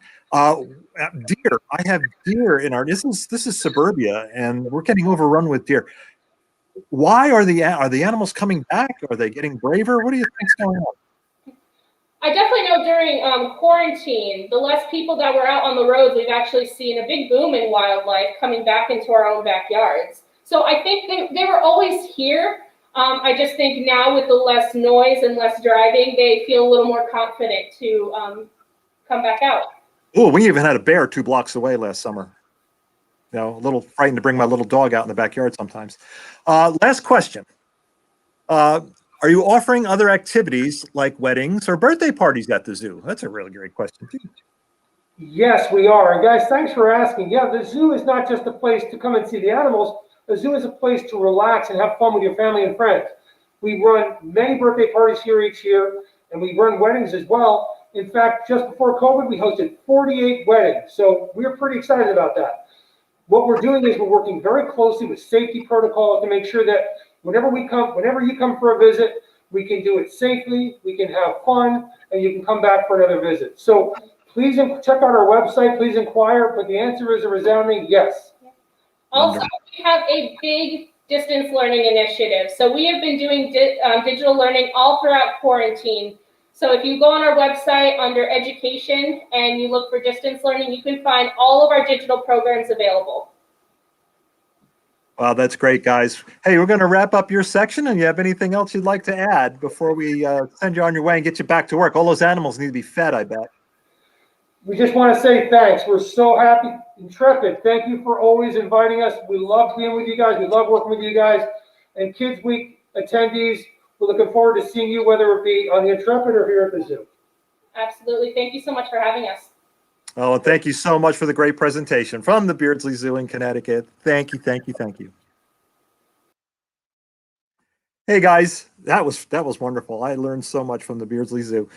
Did you know the Intrepid Sea, Air, and Space Museum offers virtual programs for groups with students in grades K through 12, learning pods, even homeschool groups, after-school programs, groups of all ages, and much more. All programs are tailored to specific grade levels and can be modified for groups that include students with disabilities. Go to intrepidmuseum.org/education for more information and to register. And up next at 1 o'clock, the Wildlife Conservation Society presents a live animal show from the Bronx Zoo.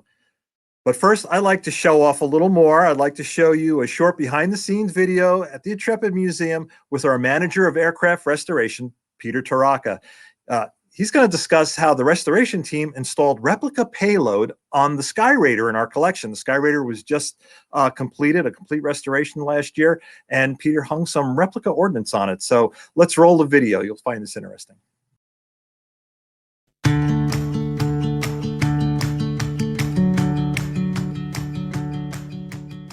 Hi everybody, I'm Peter Taraka, manager of aircraft restoration at the Intrepid Sea, Air, and Space Museum. Today we're installing a replica bomb load on the underside of Sky Raider on these hard points, which are places on the airframe where the internal structure has been reinforced to handle the external loads.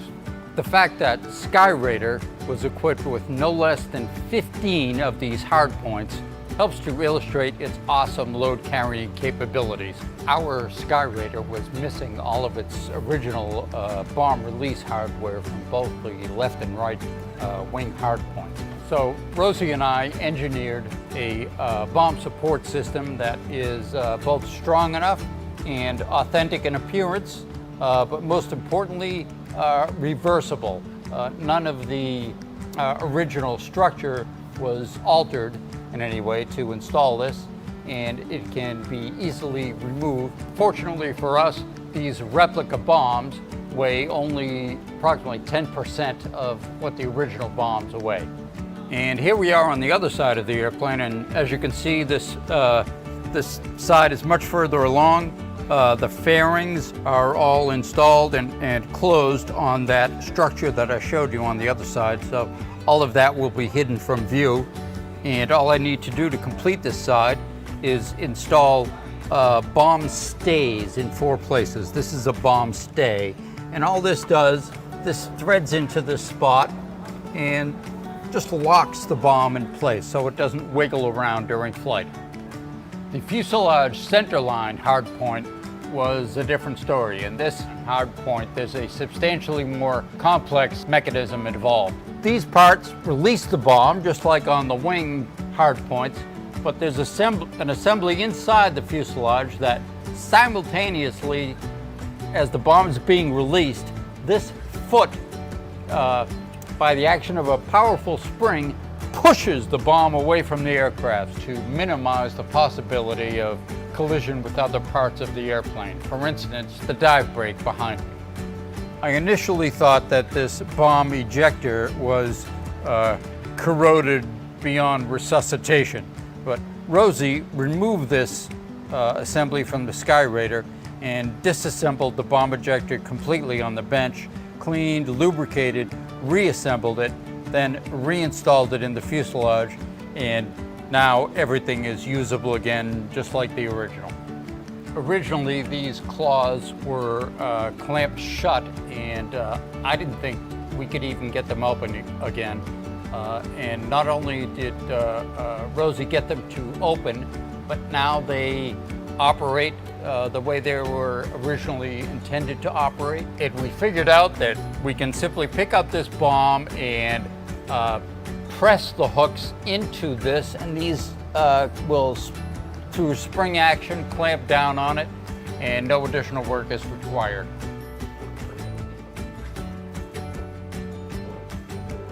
I was originally trying to get a hold of actual deactivated bombs for this installation.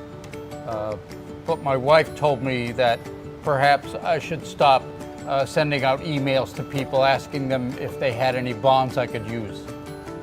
So we sourced these from a supplier who produces replica bombs specifically for this purpose. It's a place called bombsaway.us. Check out his website. You ready? Yep. All right. All right. You want to pick this up and then Yeah. get us away? Yeah.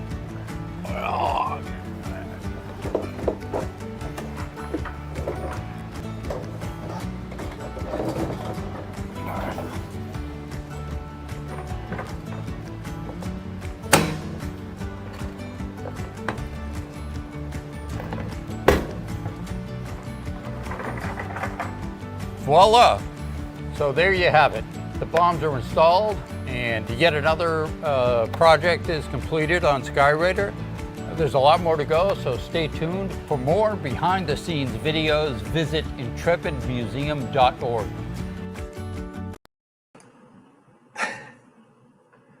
That was great. I always like showing off we do up there in aircraft restoration. You might notice I have a lot of model airplanes around me behind my head. I also like to fly model rockets. This is the model rocket of a bullpup. This is a kind of bomb, a powered bomb that was used on Skyhawk airplanes during the Vietnam War from Intrepid. So I hope you're enjoying the programming so far. We're going to be back at 1 o'clock to ready to start our next program. But please welcome, we're going to welcome the Conservation Society, Wildlife Conservation Society from the Bronx Zoo. That's at 1 o'clock. We have a few minutes. So I'm going to sneak up to the kitchen, grab another snack. Maybe you could do the same thing, and we'll see you right here at 1 o'clock.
Hey, how you doing out there? I hope you're enjoying the programming so far, and we're ready to start the next one.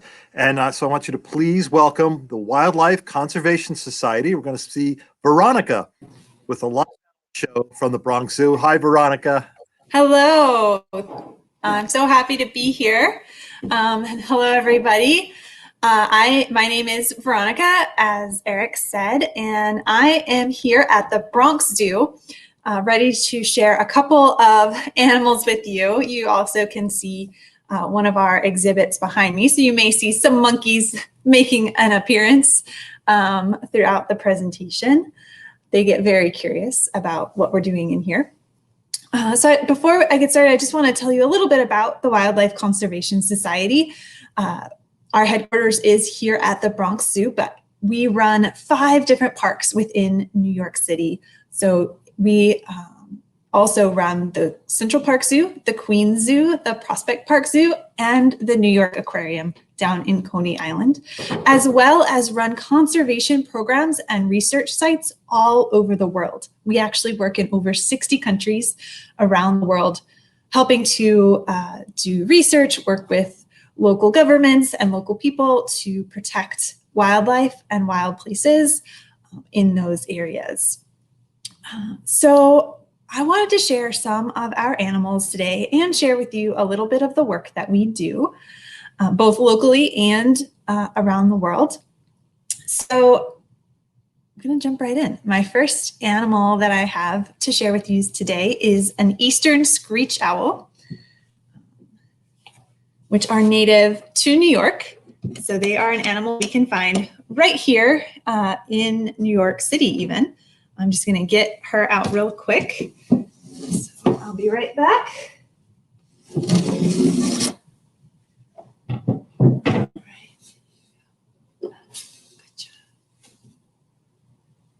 All right.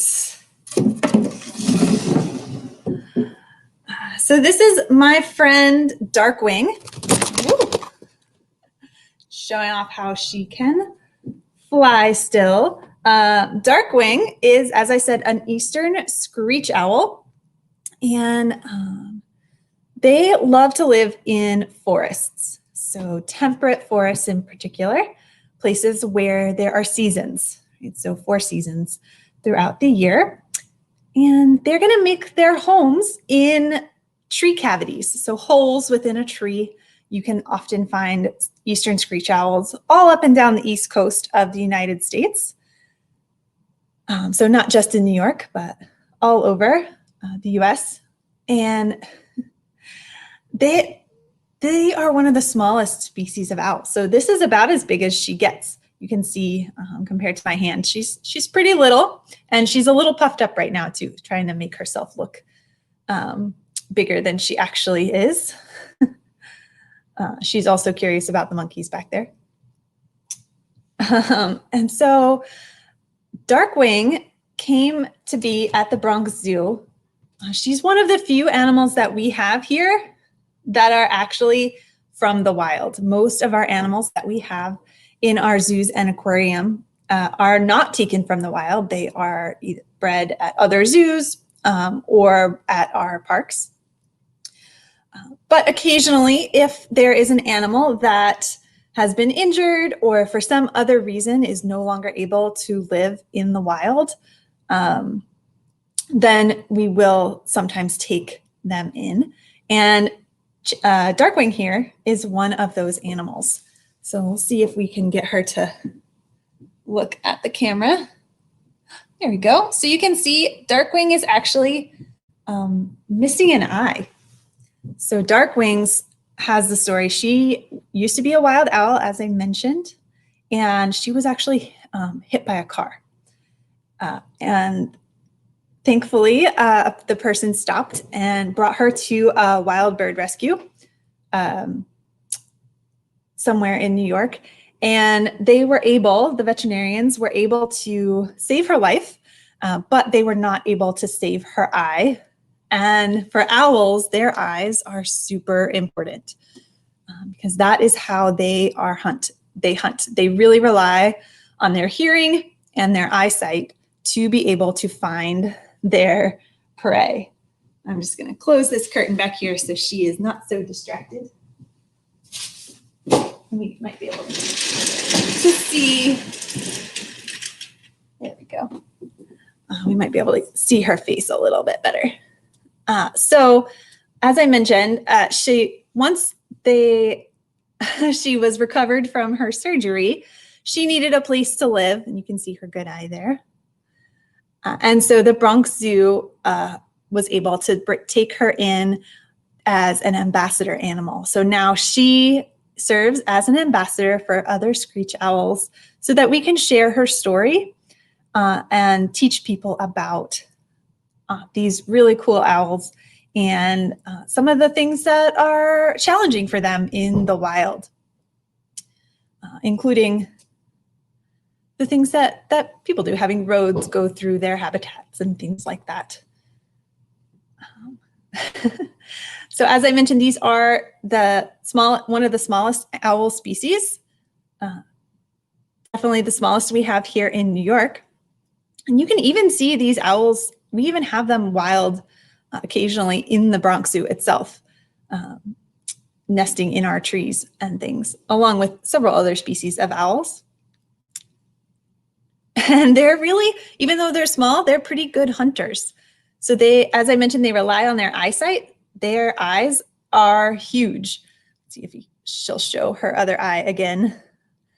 Their eyes are so big that they are not able, their muscles are not strong enough to move the eyeball the way that we can. So when we want to look to the side, we don't have to turn our head, right? We can just look without turning our full head and get a pretty good wide range of vision. But our screech owl friends and most owls, their eyes are so big and so, because they can see so well and have so many cones and things on the inside to help them see, particularly in the dark, that they can't move their eyeballs within their sockets. So instead, to be able to look to the side, they have to turn their whole head, as you can see her doing. And she's given us a good view of just how far she can turn her neck. So their necks are very flexible because that is the only way for them to see to the side, is to move their whole head. So she's given us a good display of just how far she can turn her head almost all the way backwards. They have about 260-degree rotation to allow them to be able to see and hear in almost all directions around them, which is really good. As they are a small owl, they can be preyed upon by other larger birds of prey. And they also need to be able to hear their prey, right? So they are going to be eating things like small mice and small mammals, but they also are a little bit of a unique owl in that they will also eat insects. So large grasshoppers, dragonflies, things like that, they will also eat as well, which not a lot of other owl species will do.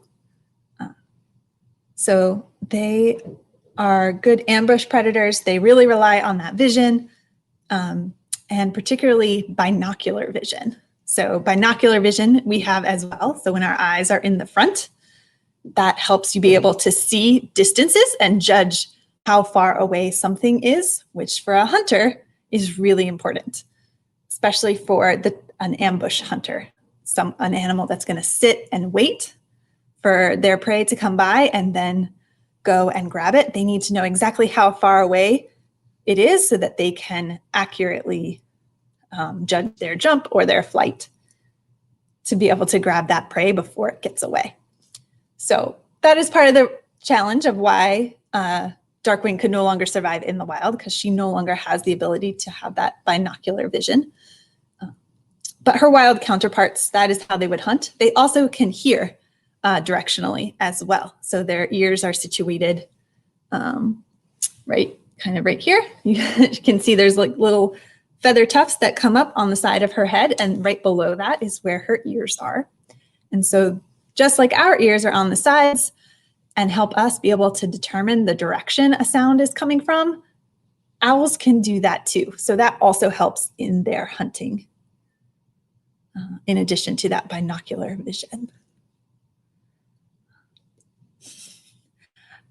So I did want to make sure we have time for questions too. So if you do have questions, feel free to jump in, and I'm happy to answer as many as we can. Hey, Veronica, what a beautiful bird. Even with one eye, she's beautiful.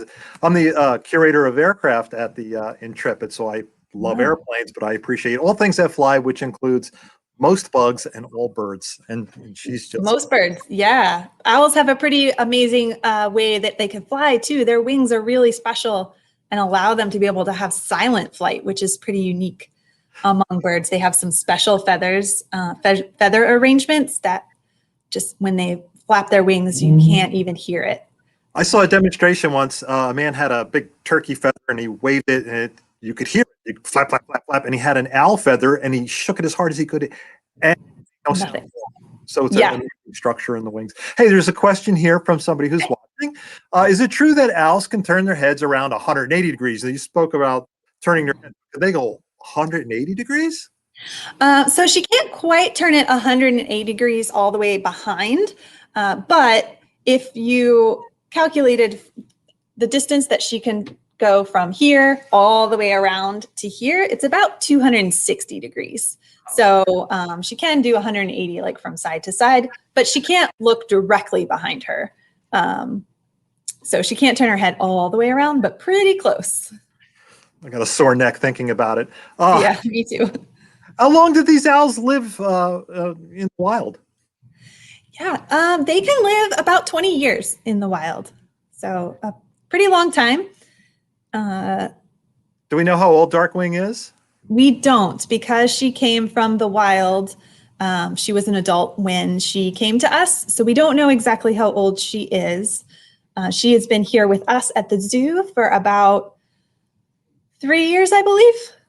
So will they live longer in captivity? Sorry, what? Will they live longer in captivity? I'm not 100% sure about that. Most animals can live longer because they get fed and they have good health care here at the zoo and generally in captivity. So most animals will live longer or can live longer in captivity. Hey, somebody watching has a question. They say, I have seen a screech owl before, but it was a different color. Are there different types of screech owls? Good question. Yeah, so screech owls can actually come in two different color phases. So they're the same species, but some are this red color that we see on Darkwing, and some are more of a gray color, which is the more common color is gray. So to be able to blend in to the trees, screech owls, I've seen pictures where you can't see them because they're so well camouflaged with these feather patterns that they have on their backs, the color patterns, that they just blend right in and you can't even see them until they open their eyes, and then they're like these yellow spots in the tree. We did a program a little earlier today on camouflage, and there was a picture that the presenter showed of an owl tree, and I couldn't see it until he circled it. So yeah, they're really great at camouflage. And so you might, if you do ever see these out in the wild, you may see the gray version. Hey, somebody has another question. I think I know the answer to this, but pets. Yeah. No. Short answer is no. They do not make good pets. They require a lot of care. Typically, for owl species that are in captivity, they are able to fly. You wouldn't clip their wings like you might for some other birds that you have as pets, like cockatiels or something like that. You typically don't clip the wings of birds of prey. And their talons are very sharp. Let's see if you can see. So they can be, not cuddly pets for sure. And they require a lot of care and the right types of conditions to survive. So they don't make good pets. They're also, I don't think you're allowed to have them as pets. Here's another question. Is it true that owls will regurgitate their food after they eat? Sort of. So owls will regurgitate part of their food. So a lot of the things that they eat, like mice and voles and moles and things like that, have body parts that are not digestible. And the owl's digestive system doesn't quite work the same way ours does. And so they're not able to break down those parts well enough to go through their lower digestive system. And so those parts in their stomach get compressed, a lot with the fur and the bones. They get compressed with the stomach fluids, and then they will regurgitate that. It's called a pellet. And they will regurgitate that pellet, which is just the indigestible parts of the food that they have eaten. You can actually learn a lot from those pellets. Screech owls are no exception. They create those pellets as well.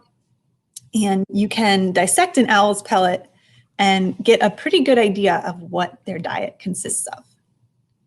Had a little bit of a theme going here today. We had a presentation earlier in the morning, and we were talking about animals in Antarctica, and regurgitation came up in that one as well. So I don't know why we got onto that theme, but let's get away from it. Question. We have a screech owl in our area. How can we help them? Oh, wow. That's a great question. Yeah. So one of the things that can be difficult for screech owls, as I mentioned, they do rely on tree cavities for nesting and roosting. So when a lot of the trees in an area are being cut down for development and things like that, or roads, they can have trouble finding nesting sites. So you can actually find templates online to build screech owl houses. So if you know you have screech owls around you, you can build one of those houses. I believe Cornell's All About Birds website has a lot of information about screech owl boxes. So you could build one of those boxes and follow their directions on the best place to put it to provide some nesting habitat for them. Okay, I think that's all the questions we had about our friend the owl. Dark. Great. So beautiful. Look at her. She just turns her head. I can see that one eye. She's still pretty. I think you have another animal to show us? I do. I'm going to just take a minute to swap them out, put Darkwing away, and bring out our second animal. Our second animal is going to be a snake. So just a heads up for everyone about that. I think we have an owl in our neighborhood too, here in the summertime mainly. So it's so much fun to know that all this wildlife is around. Hey, I'm going to dive out and let you have your second screen to yourself. Right. I'll be back on with questions about it. I can't wait to see it. I hope it's not something that regurgitates. Not typically.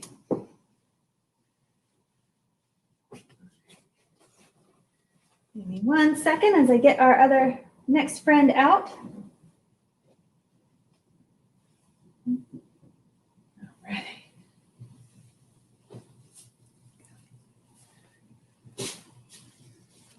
There we go. All right, so this is my second friend, Mowgli. Mowgli is very excited to be out right now. Give him just a minute to settle down a bit. There we go. All right, so Mowgli is a reticulated python. These are snakes that are native to South and Southeast Asia, and particularly to the tropical rainforests, wetlands, and even some grassland forests in that part of the world. You may have heard of reticulated pythons as the largest snake in the world. It's a little misleading. The reticulated pythons and green anacondas kind of tie for that title for different reasons. So reticulated pythons are the longest species of snake in the world, whereas green anacondas are the heaviest. They get very thick. But these ones stay a little thinner, but they get very long. So adult, fully grown reticulated pythons can be over 20 feet long. I think the longest recorded known one was about 28 feet. So they get very long. This particular reticulated python is considered a dwarf reticulated python. There are some populations of reticulated pythons that live on some of the islands in Southeast Asia that don't get quite as big. So island species or island populations in general, for a lot of species, tend to have smaller versions of the mainland variety. So Mowgli here is not going to get 26 feet long. It is more likely he's still young, so he's still growing, but he likely won't get more than 8 to 10 feet long. He's about 5 feet right now. So still pretty long, but definitely nowhere near that 28-foot length. Again, sticking with that camouflage theme, these snakes are also ambush predators. So they really rely on water for their hunting strategy. It's very curious today, smelling me out. So they, as I mentioned, they use that water as camouflage to ambush their prey. So they are going to be hunting, when they're little like this, they're going to be hunting mice and rats and smaller mammals. As you get to some of those bigger reticulated pythons, they are going to be hunting things like civets, which is a type of wild cat, binturongs, which are pretty cool animals if you've never heard of them, wild pigs, things like that. And it's thought that they can hunt animals that are up to about a quarter of their body length, and animals that can weigh as much as they do. So they can eat some pretty big things compared to their body size, and they eat it all whole. Right? They swallow it whole in one bite, as all snakes do. And the way they're able to do that is a very cool feature that snakes have, where their jaw has a special hinge that they can disconnect. So when we open our mouth, if you feel right here in front of your ear, you can feel the hinge that we have that limits how far our mouth can open, right? It stays in one spot. Snakes can unhook that hinge, which allows their mouth to stretch open much, much farther. So they are able to eat things bigger than their own heads, which has always seemed very interesting to me. Looking at a snake's skull is pretty cool. You can see how that hinge works. Another thing you can see that Mowgli is showing us that helps with their hunting is that tongue. So snakes have a forked tongue. Oh, there we go. Get a nice view of that forked tongue. And they use that tongue to smell. So they have nostrils like we do. You can maybe see Mowgli's nostrils there on the top of his head. But they only use those nostrils for breathing. They don't use them for smell. All of their smelling happens with the tongue, and that forked tongue collects scent particles on the two forked tips and then brings them into their mouth to a Jacobson's organ, which is an organ in the roof of their mouth that then interprets those scent particles and tells the snake not only what it's smelling, but because that tongue is forked, they can tell what direction the smell is coming from. Similar to the way binocular vision works and the directional hearing that we talked about with our owl friend, they can smell directionally. They can tell what direction a smell is coming from to help them find their prey or get ready, know what direction their prey is coming from as they're sitting waiting for it in ambush. The other thing that you can hopefully see, there we go, got a view of that on the side. You can see those little holes on the side of Mowgli's jaw. They're on the bottom part right here. Let's see if we can get another view. Benefit of our virtual thing. We get nice close-up looks that we wouldn't necessarily get to have in person. But those little pits are heat sensing pits. So all python species have these heat sensing pits that help them basically be able to see heat. It's a little bit like having infrared goggles. So they can sense where prey is based on their body heat. And most of the things that they're going to be hunting are warm-blooded birds and mammals. So those animals are going to be warmer than their surrounding habitat. And so the pythons are able to kind of see through those pits where that heat signature is to be able to help them strike with precision when they do, when their prey does come along. Even in the dark, so even if they can't see very well, their eyesight is okay, it's not great. They really do rely on that sense of smell and those heat sensing pits to help them catch their prey.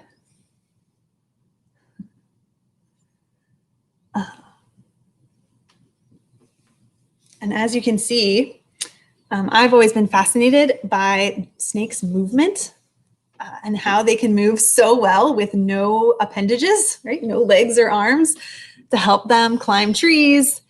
These snakes can climb trees when they're smaller. Once they get to be 28 feet, they're a little too heavy to climb most trees, but when they're smaller, they can. And snakes have an amazing muscular system and skeletal system, for that matter. They're mostly a skull and a spine and lots of ribs, and that's their whole skeleton. And then attached to all of those ribs are really strong muscles that run the length of their body, as well as muscles that run around their body, so like in rings. And those muscles allow them to have great control over their belly scales. So you can see Mowgli's belly scales are a different color and also a different shape than the scales on the rest of his body. They're wider, they're also a little smoother, and you can feel the edges of them a little bit more than you can feel the edges of the scales on his back. And those scales act like little fingers that they can manipulate with all of those muscles in their body to help them slither and be able to move forward along whatever it is there, whether it's the ground or up a tree or around my arm. Those little belly scales are helping them grip and be able to move along the surface.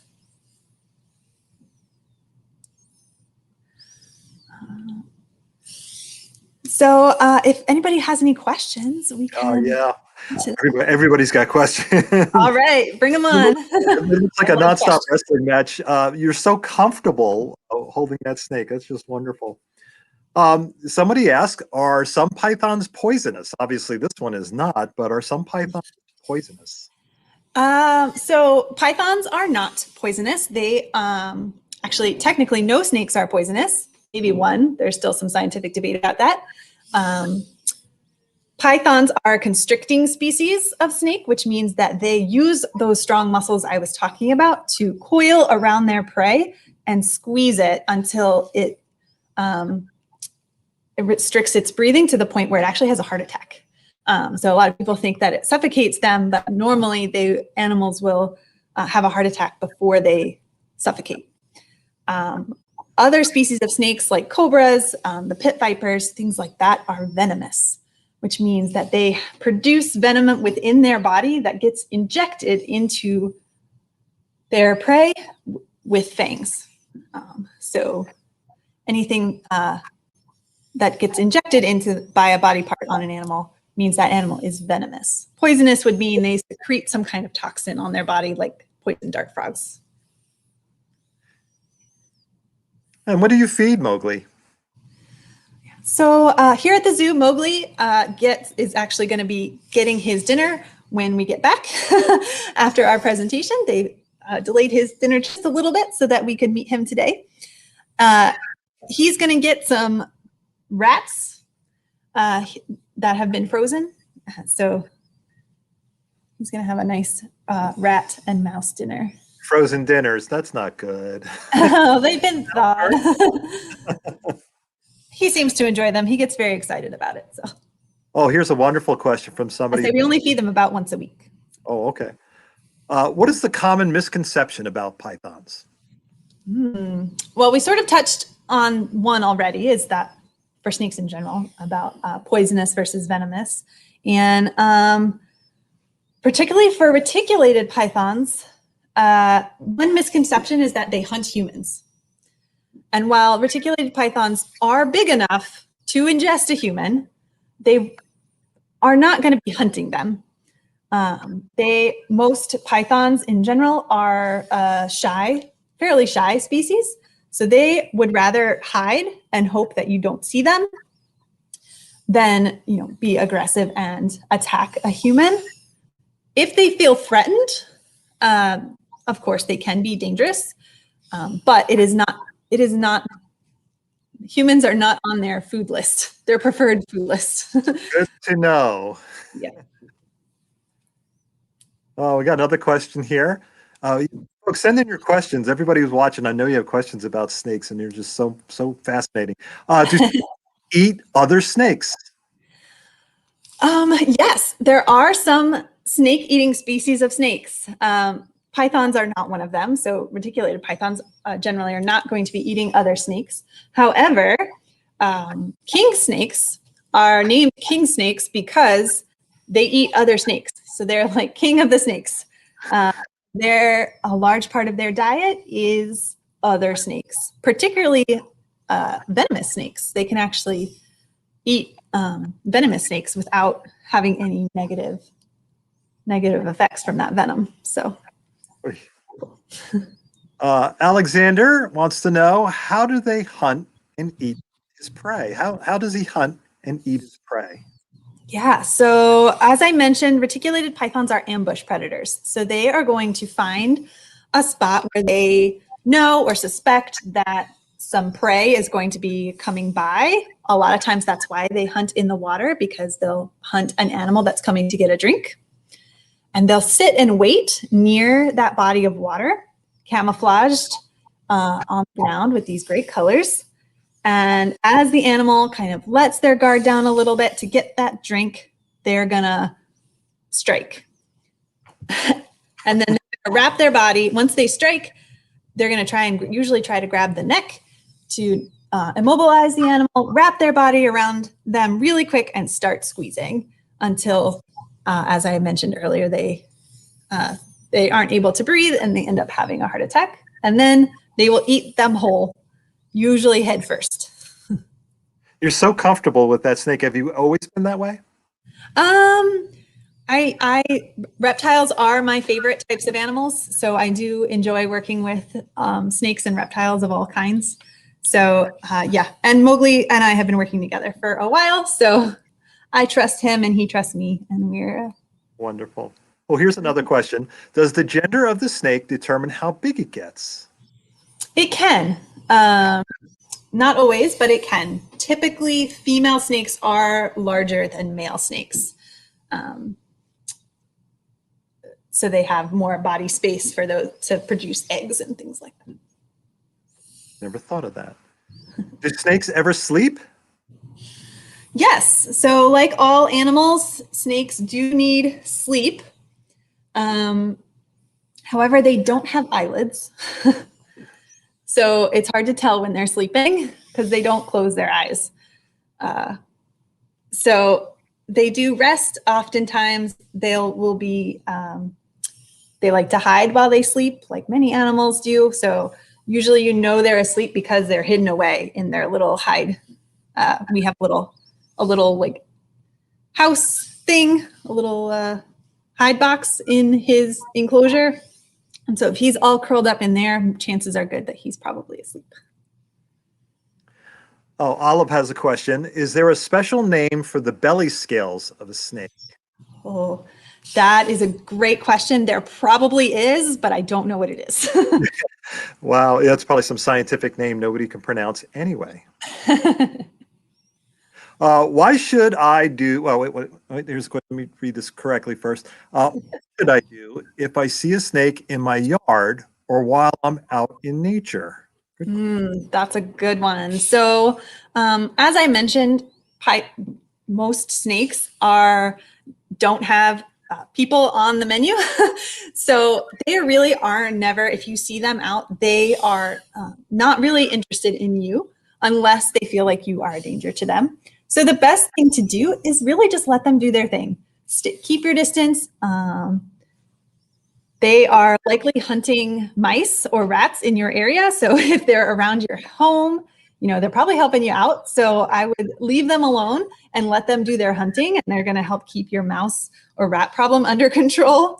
And they'll just do their snake thing. But best to leave them alone, give them, some good distance and space, and keep on walking.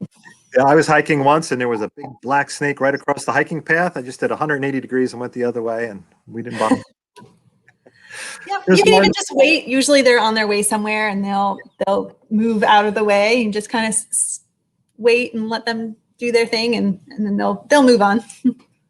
Andrea wants to know, how long can they grow? How long will Mowgli get? So Mowgli, as I mentioned, is a dwarf reticulated python. So he's not going to get as big as the mainland reticulated pythons could get. So he will probably get around, it depends on what his original island,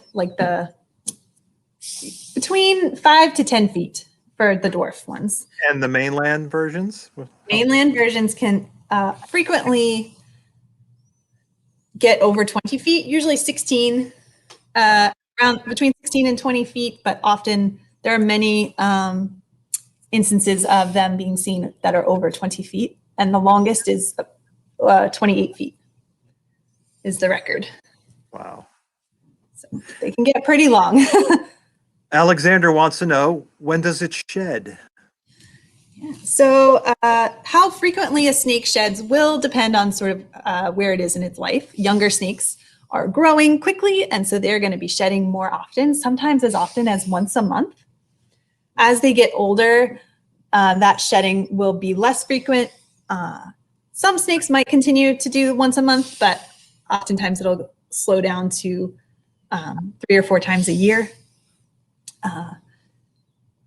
And it's not necessarily seasonal. It just has to do with how they're growing. These snakes and most reptiles grow for their entire life. So they never totally stop growing. And so as they grow, their skin can't grow with them. And so it gets too tight, and then it's going to loosen up. Something gets signaled in their body that says it's time to shed. Our skin's too tight. New skin grows underneath, and that old skin is going to get loosened up. And then snakes, as many people might know, shed their skin all in one shot. Starting at their head, they'll rub their head against a rock or a tree or something like that to kind of get it going, and then slither out of that skin and leave it inside out on the ground. So if you've ever seen a snake shed out while you were hiking or something, it's the inside out skin. I just love that I can lean in and look at Mowgli eye to eye like that, with knowing that there's the internet between us. Yes. Olive has a question. How do you have a reticulated python here if they came from Asia? Yeah, so Mowgli, I believe, was born, or hatched, I should say, at another zoo. So Mowgli did not come from the wild. It is a captive born animal. So he knows no better, really. From the Nope, he's lived in a zoo his whole life, and so this is all he knows. Are they endangered at all? Reticulated pythons are not endangered. They are a species of least concern, although they do face some threats. Habitat loss and rainforest loss is an issue in Southeast Asia and lots of parts of the world, as we know. But despite all of that, they are still doing pretty good. So. I think we have another question coming up. Here's one from Orit. Do the patterns mean anything? So the patterns on snakes can be used to help identify the species. So while the pattern might not be exactly the same for every individual in a species, they often are very similar. So it can help identify, say, a ball python from a reticulated python. They're going to have similar colors, but slightly different patterns. And typically, they help with camouflage for most snake species. There are some snake species, like the coral snake, that actually have bright colors that are warning colors because they are a venomous species. We learned about those in the program before yours. Oh, great. Last question. Okay. Does a snake make a good pet? Probably from the same person who asked about the owl. Yeah, so this one's a little more complicated. Many people do have snakes as pets. I wouldn't necessarily recommend a reticulated python because they do get so large, even the dwarf ones. We call them dwarf, but still a 10-foot snake is pretty big. So if you are going to have a snake as a pet, you need to do a lot of research first to know how big the snake is going to get, make sure that you are prepared for feeding them because they are carnivores, so they do eat mice and rats and other types of animals, so you need to be prepared to be able to feed them. You need to have adequate space for them and know what kind of temperatures they need. A lot of snakes have some pretty specific temperature ranges that they need to live in. And then also what kind of temperament, and doing some research on a good reptile dealer. So there are lots of these people that breed reptiles for the pet trade. So making sure that you get a reputable dealer that you get your snake from that's going to be nice and healthy and well raised and not coming from the wild. Well, you've been wrestling with Mowgli there for a good 15 minutes now. You must be getting tired, and I know Mowgli's hungry, so we're going to let you feed Mowgli. Veronica, thank you very much for your time, and the Bronx was an amazing place, and hopefully everybody comes and visits you and Mowgli soon. Yeah, I hope so. We look forward to seeing you, and we've enjoyed our visit. Thanks for having us. Wow. Mowgli was beautiful. So was that owl, even with one eye. Did you know that Scouts can virtually work towards the completion of badges with the Intrepid Sea, Air, and Space Museum's Badge Advancement Mentors? Badge programs include signs, signals, and codes, aviation, and citizenship in the nation. Go to intrepidmuseum.org/groups for more information and to register. So I know there's a lot of Scouts out there. Come on out to Intrepid. We even do sleepovers too, so we'll probably talk about that another time. Up in our 2 p.m. hour is going to be the Billion Oyster Project. What is an oyster? Why important to New York Harbor? And what you can find on an oyster? But first, I'd like to show off again, show you another airplane video. Short behind-the-scenes video that we made a few years ago about one of the more distinctive jets in our collection. Once again, one of my favorite. I keep saying all the airplanes are my favorite, but this is about the Grumman F-11F Tiger Cat. I hope you enjoyed the video. I have my popcorn ready. Roll the video. Hi, my name is Eric Bain, Curator of Aviation here at the Intrepid Sea, Air, and Space Museum. And today we're going to take a look at one of the more distinctive jets in our collection, the Grumman F-11F Tiger. The F-11F Tiger was a swept-wing supersonic carrier-based fighter jet developed for the U.S. Navy in the mid-1950s. Tiger production was short-lived, however. Only 201 examples were built between 1954 and 1958. Newer designs with superior performance made the Tiger almost immediately obsolete as a frontline fighter. During a Tiger test flight in September of 1956, a Grumman pilot shot himself down. After a test firing of the onboard cannons while in a shallow dive, the projectiles obviously slowed down, yet the aircraft accelerated, catching up to his own cannon fire, damaging the plane. The pilot survived the ensuing emergency landing. By 1959, Tigers began to be relegated to training and reserve squadrons. The Tiger's fuselage implemented an aerodynamic principle called the area rule, perfected by an engineer named Richard Whitcomb. The pinched waist shape of the fuselage made the airplane narrower in the middle and wider forward and aft. The Tiger also had a very thin wing for high speeds, something modern fighters still have today. The wing incorporated full-span leading-edge slats, as well as full-span trailing-edge flaps for slow speed, something essential for landing on aircraft carriers. And something more novel, for roll control instead of ailerons, the airplane incorporated almost full-span spoilers. The Tiger's operational life as a frontline fighter was brief, just a few years. They were flown from Intrepid in 1959 and in 1960. The Tiger's usefulness continued in another way. The Navy's Flight Demonstration Team, better known as the Blue Angels, flew Tigers for the 12 air show seasons between 1957 and 1968. The airplane on display here at Intrepid actually served as Blue Angel number 5 from 1961 through the 1963 air show seasons. It was flown by just one pilot during this time, Lieutenant Lou Chatham. Chatham went on to fly combat during the Vietnam War, served 31 years in the Navy, and reached the rank of Rear Admiral. Well, due to our research and the documentation we found, we are 100% sure that this airplane was Blue Angel number 5 in the 1961, 62, and 63 show seasons. But it's kind of fun to find the physical evidence that even proves it even more. And that was found right here. And what you're looking at is an oil pipe. The ammo can was replaced with an oil tank and a pump. Whenever the Blue Angels were flying and you see that distinctive smoke trail, that's oil being pumped down the line directly into the afterburner to be ignited and turned into smoke.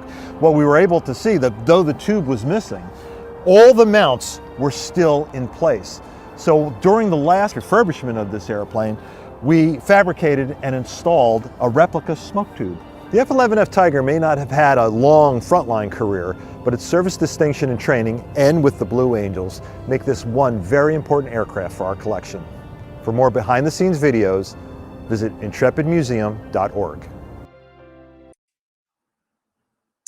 I just love popcorn when watching movies. Okay, so come back at 2 o'clock for the Billion Oyster Project. We'll see you then.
Hey, welcome back, everybody. And we're going to dive right into our 2 o'clock programming. It's been great so far, all these wonderful animal projects we've been seeing. We're ready to start it. I think our guest is ready to jump in. Let me introduce from the Billion Oyster Project, Agata.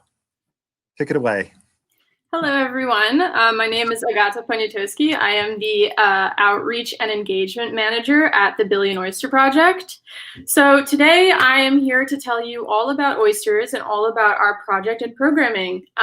So I just want to jump in and start off by saying, what is an oyster? An oyster is actually a creature with 2 hard shells, and usually they're closed up. And inside there is a soft-bodied creature. And what happens is they open up just a little bit, a millimeter, and they'll actually filter our water, meaning that they'll take algae and other things from our water and put them in their bodies, and they'll filter through them and digest the things that they want to digest and get rid of the things that they don't necessarily want to digest.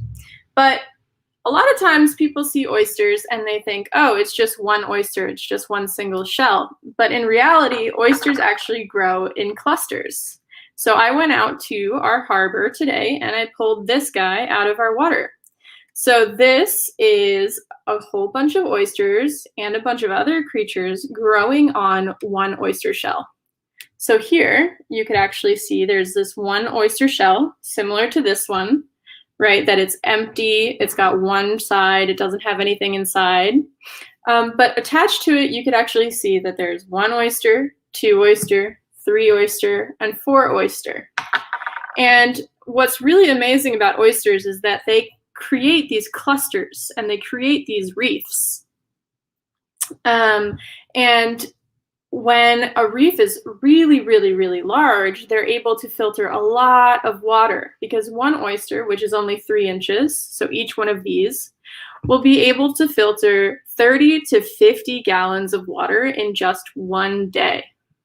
So I have 5 oysters here, and if each of them wanted to filter 50 gallons of water, I'll let you do the math.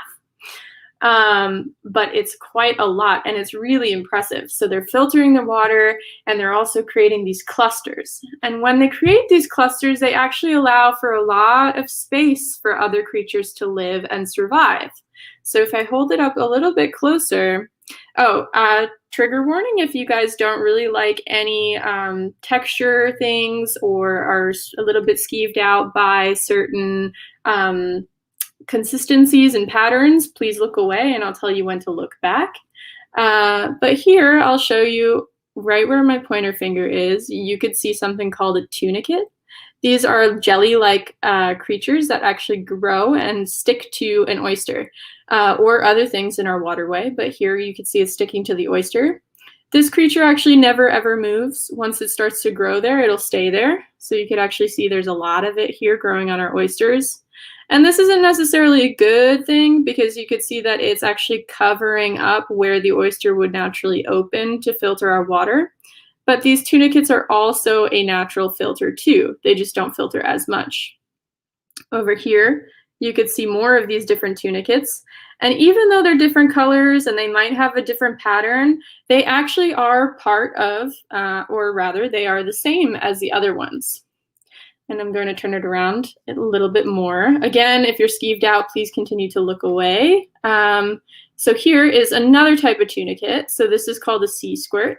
And these sea squirts will fill up with water, and they have these 2 udder-looking shapes. And so one will bring water in, and then the other will shoot water out. So when they're out of the water, they look like these little grapes or these little buttons almost. And sometimes if you poke them, they'll actually shoot seawater at you. I just got some on my keyboard actually. So you could see that our oysters have a lot of space for other creatures to live. And all of these creatures that you can see, oh, by the way, if you don't like skeevy things, you can come back and I'll start talking about it with this one. So as you can see, there's a lot of spaces and places for all of these creatures to live and thrive. And so we actually see a lot of fish, we see a lot of crabs, we see a lot of creatures growing on our reef. Earlier today, when I went out to get these oysters, I actually got to see an oyster toadfish, which is a fish that grows and swims around oyster reefs.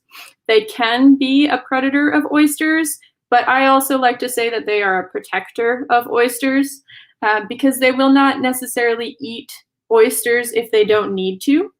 A lot of the other creatures that live around this oyster reef are able to feed the oyster toadfish or other things throughout their life. And so they might not necessarily need to eat these oysters. So that's really, really cool. I also wanted to tell you that this is this purple spot where you see these shells. We're going to learn about this a little bit later because we're going to learn about what's actually inside an oyster, but I'm going to give you a little bit of a hint right now. This purple spot is where one of the strongest muscles of the oyster's body sticks. And this is where those two shells will actually hold each other together. And when it wants to eat, this muscle loosens and they open up just slightly. So that's just a little bit about these oysters. So I just want to review. Oysters are important in our harbor for 3 reasons, and I've already went over 2 of them. The first reason is that oysters will filter our water. And when they filter our water, I don't mean that they're filtering like a coffee filter or a fridge filter or a water filter, right? A filter you think of holds something bad within its body and then releases something good.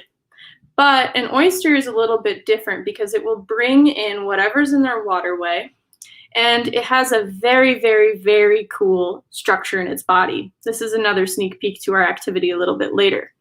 But the structure in their body allows them to separate what they like to eat from what they don't like to eat. And they'll only consume the things they like to eat, which is algae and everything else. What they don't like to eat, they will actually get rid of. And what they do is they cover it in a mucus that's similar to the inside of their shell that they cover it in.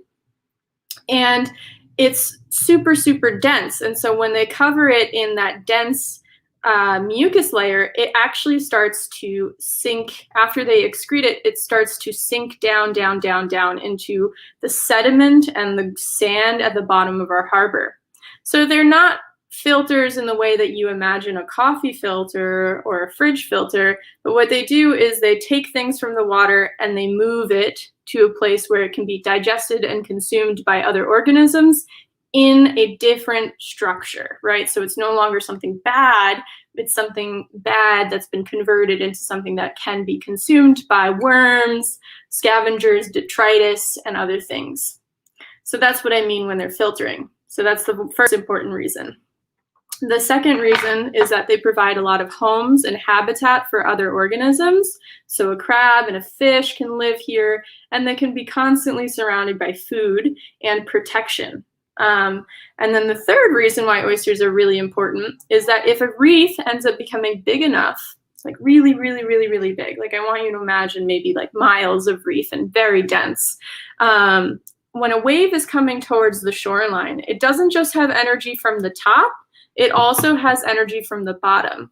If you've gone to the beach and someone has called you and you got knocked over by a wave, oftentimes you get knocked over from your feet rather than just from the wave coming up top.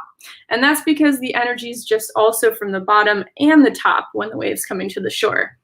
So I want you to imagine if a reef, an oyster reef, that's miles and miles long, is in the water near the coastline and a wave is coming. And that energy from the bottom hits that oyster reef. That energy is going to be separated among all of the oysters, and that wave might become a lot smaller. So eventually, if there is, storm surge or really, really big waves coming towards our shoreline, our oysters, if the reef is big enough, can act like a living breakwater. And that means that these waves become smaller after hitting our oyster reef. And that's really important and can be an amazing feature on our coastlines. So we're trying to repopulate our oysters for those 3 reasons. But I always want to give you another one. There's a 4th reason. Oysters have an amazing historical value here in New York City, whether you know it or not. So Ellis Island and Liberty Island at some point were called the Big and Little Oyster, and then they got renamed to Ellis Island and Liberty Island. One of the first communities of the formerly enslaved was out on Staten Island called Sandy Ground, and folks were out collecting oysters from our harbor. And at some point, there was about 1,000 boats in our harbor collecting oysters directly from our harbor. Now, you can't eat oysters from our harbor right now because the because the water is a little bit more polluted than we would like. And where you eat oysters in restaurants and stuff, those oysters are grown in certified waterways, which means that the water is clean, they test it regularly, and it's healthy and it's good. But oysters from New York Harbor are not so good, mainly because there's a lot of pollution. And we have an issue called a combined sewer system. A combined sewer system means that when you flush your toilet, when you take a shower, when you do your dishes, all of that water goes into one pipe in your house, and then it leaves your house and it goes under the streets and under our city. And it also gets combined with one other pipe. And this is the pipe where all of the rainwater, the snow melt also goes. So these two pipes become one, and then it travels into our water treatment centers in the city. And these water treatment centers have a capacity. And so if it rains too hard or for too long, then those sewage treatment centers cannot take all of the volume of water from your house and rainwater. And so what happens is that all of this gets dumped into New York Harbor. And that can also include sewage.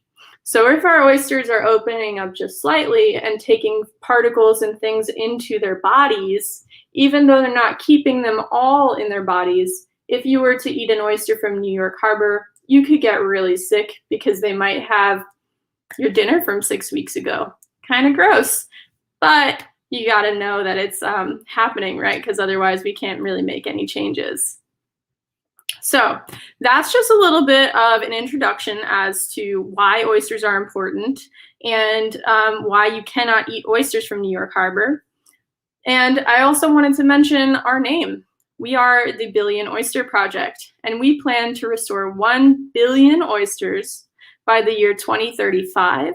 So far, we've restored 47 million oysters, which is a really great big number. It's hard for me to imagine, because only in this cluster that I showed earlier, I had 4 oysters and 47 million oysters. That's amazing.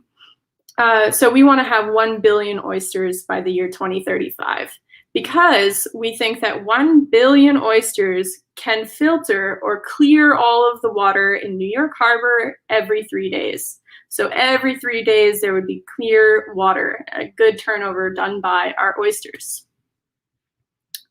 So I want to get into our activity because I've given you a little bit of information about our oysters. So I know that a lot of you might have seen on our website, I have a worksheet available for this activity. But for the supplies, you'll need 2 blank pieces of paper. You'll need scissors, glue, some coloring pencils or paint or markers or whatever you have available. Really doesn't matter. It's all up to you. And then you can also grab a pen or a pencil for taking some notes down. So what we're going to do is we're going to watch a video in which I talk about oyster anatomy. I am going to open up an oyster in the video, and I'm going to talk through all of the different parts of the oyster. So if you can and you want to, in the video, I will say, here you can draw the oyster and you can label it. Or on the worksheet here, it says that you can write down what each part of the oyster does and you can label it on the diagram. If this is a little bit too challenging or you just want to have some fun, feel free to just skip to the next page and just start coloring the body parts as I talk about them. And you'll see why the 2 blank pieces of paper are going to be necessary too. So I'm going to go ahead and I'm going to start this video. So here we go. All right.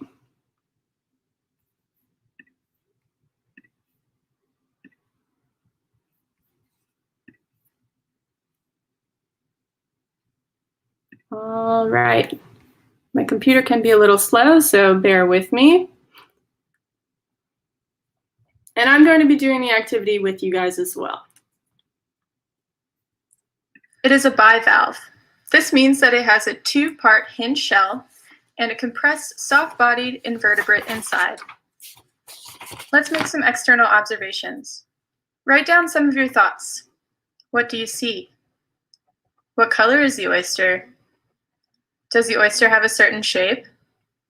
What about the texture? Be as specific as you can.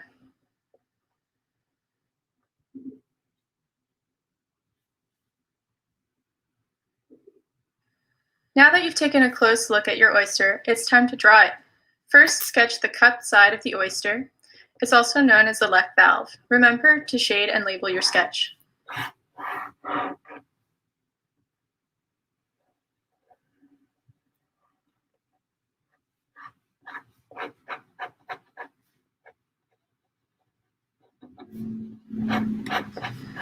Next, sketch the flatter side, which is known as the right valve. Remember to shade and label your sketch.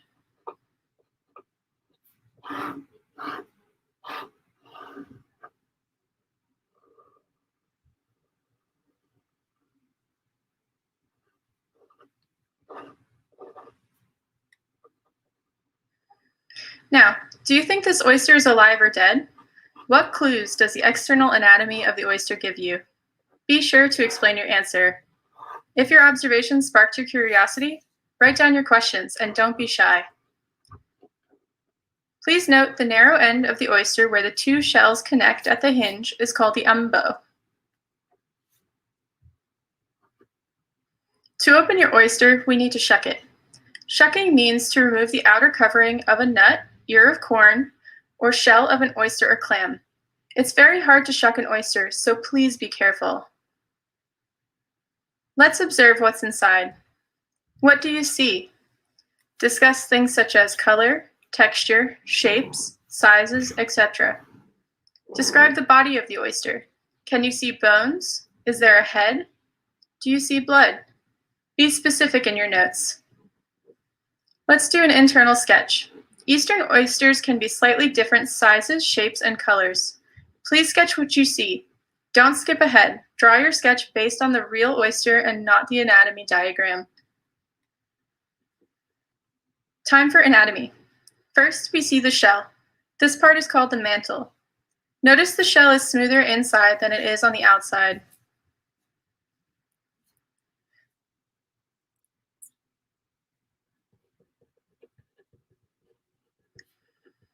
Next, we see the brown fleshy lining attached to the mantle. These are called the tentacles. They help the oyster detect environmental stimuli. The impulse is sent to the cerebral ganglion, a nerve bundle, which tells the oyster when to close its shell tight.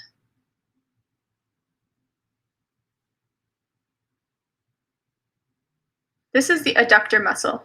When shucking the oyster, we had to cut through the strong adductor muscle to open the oyster. This muscle keeps the oyster shut. When feeding, the oyster relaxes this muscle to open its shell just a crack to let some water flow in and out.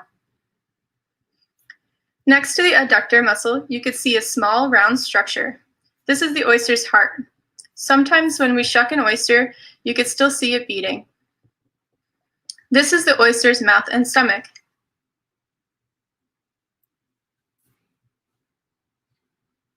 Next to the stomach, we have the labial palps. They are the soft layered flaps. These palps are a specialized organ that sort the food before ingestion. This means that when the oyster intakes water, it can separate the components in the water based on particle size and chemical composition. Here is another layered structure. These are the oyster's gills. The gills allow the oyster to breathe dissolved oxygen from the water. The oyster's gills are covered in a sticky mucus so they can trap microscopic algae from the water. The algae then moves up the edge of the gill towards the palps.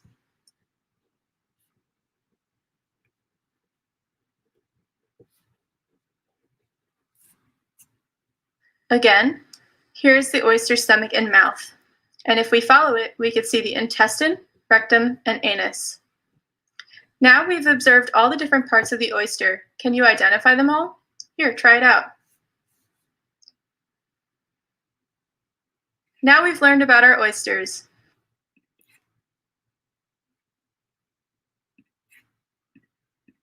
All right, so I'm going to show you some of the sketches that I've done. Just waiting for my computer to load. Okay, so here are my external sketches. So some observations that I had with the left valve is that it had these round shapes in the oyster, and then it had these lines up towards the top, and the top was really like rough. Like I felt like it kind of looked like a mountain range up at the top. And when we flipped it over, I saw that these lines were actually more of like an oval shape instead of on the other side where they were a little bit more round. And you could also see that like ruffled mountain range looking top of the oyster. So those are just some of the observations I had. And what's cool is that I think when an oyster is growing, it kind of develops a texture on the outside as it grows. So every oyster is really different when you look at the outside. So you can compare this one. You can compare this one here. It's got these rough red ridges on it, whereas this one is a little bit more smooth, and you can still see these lines, but they're not as, you know, distinct as it is on this oyster. So it's really interesting to look how different oysters of the same species can be, and it really depends on where they're actually living, which is really cool. So then on my internal anatomy sketch, I drew a rough shape of the oyster, and then I drew just some weird little clusters of shapes, which we actually ended up learning about, right? But it was really hard at first to determine what each of these would have been. You know, it's our heart. If you look at a human heart, looks really different than an oyster's heart. This oyster heart almost looks like a pea out of a can of peas. And its stomach was very far up and very different than what ours might look like or what we're familiar with. I always wonder if an oyster's stomach grumbles the way that human stomachs do, but that was just one of my thoughts that I had while doing an external and internal observation. So here are some of my definitions on my worksheet here. So following the video, I went through and I filled it out. So I wrote that the mantle is the inside of the oyster shell at the very top, opposite the umbo, which was the base at the bottom. I wrote that the gills are used to trap microscopic algae and move them towards the labial palps. And that's such a weird word, labial palps. It was hard for me to write what that was, but that's okay because you sound it out and you write it out. But the labial palps are one of the coolest organs. I thought about this. I really hate kale. Kale is probably my least favorite vegetable. But if I was to have a pizza with kale on it, I would be really upset because I can't separate the two of them. But how cool is it that an oyster can actually separate the kale and the pizza? It knows what it wants and it can eat it. I can't, but it's actually pretty cool. An oyster can do that and I can't. I think oysters are really cool. So I thought it was really crazy that the heart can actually beat when you open up an oyster, and you know, when you're eating it in a restaurant, does that also mean that it's beating? I wonder. Maybe the next time you and your family have the opportunity to eat oysters, you can check it out and also let your server know what's actually going on inside. Then for the adductor muscle, you know, like I mentioned earlier, it's that part where the muscle actually sits and relaxes and allows oysters to either open up or close really tight. So I found that to be cool as well. And I'll give you a little bit of a fun fact.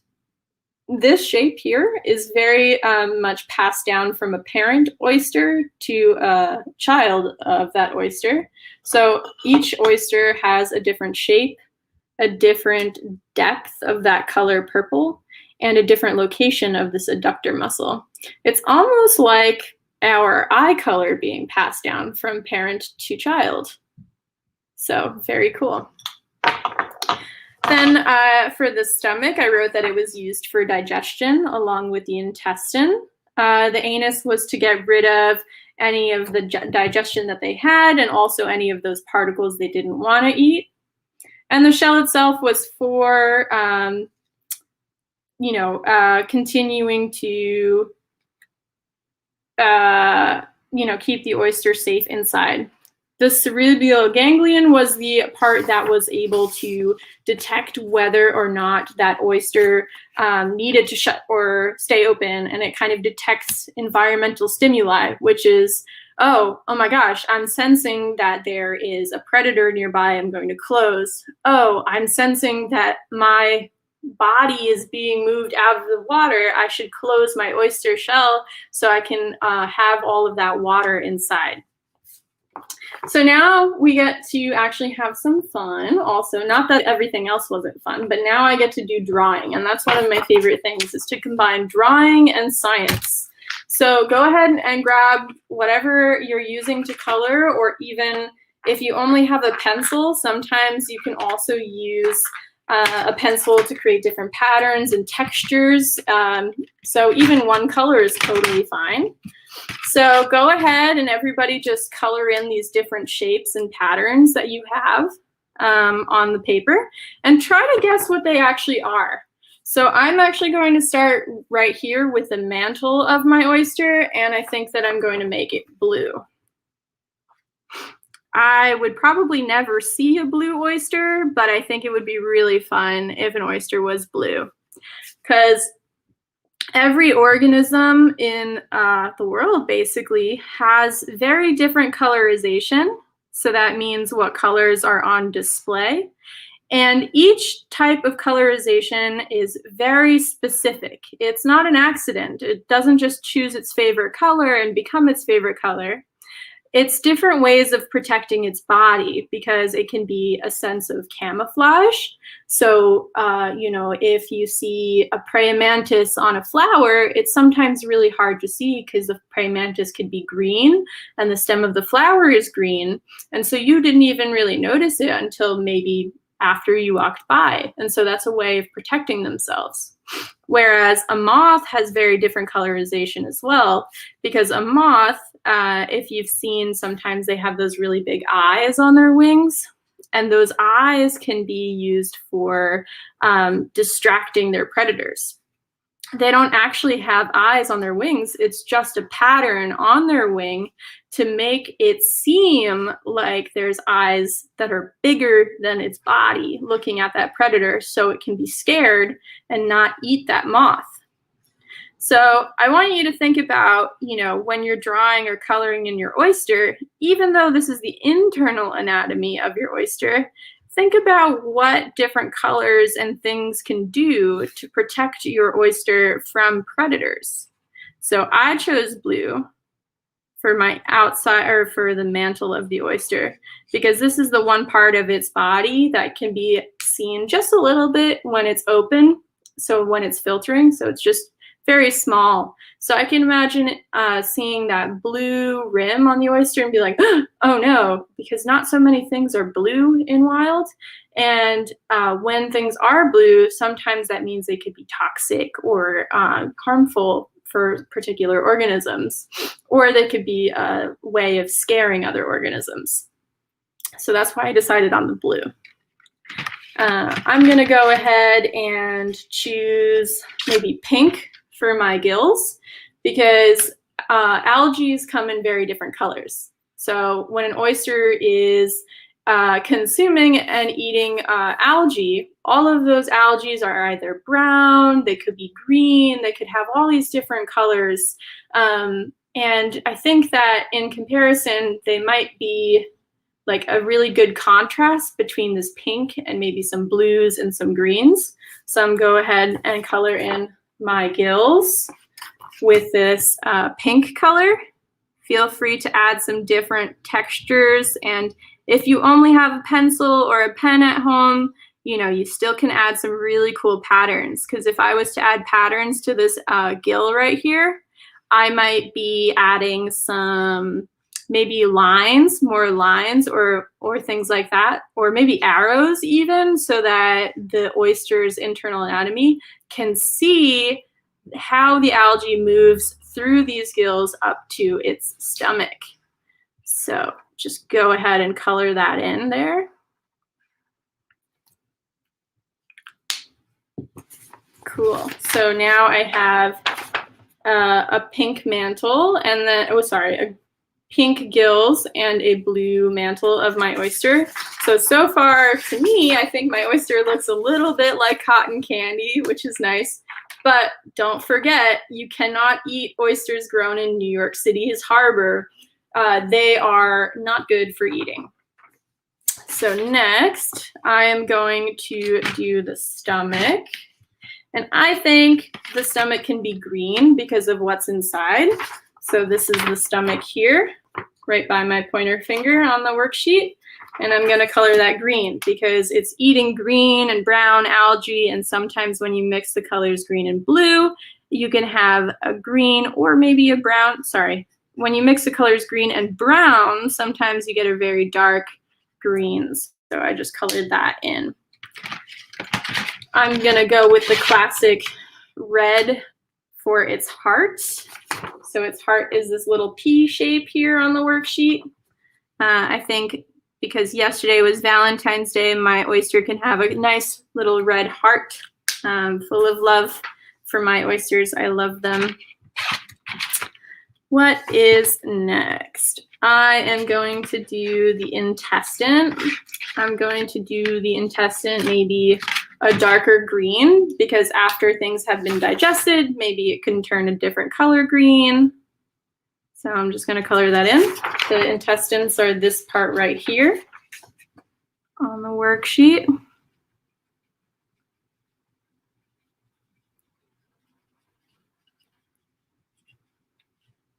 Cool. All right, now I'm going to do the gills, and I think they could be purple.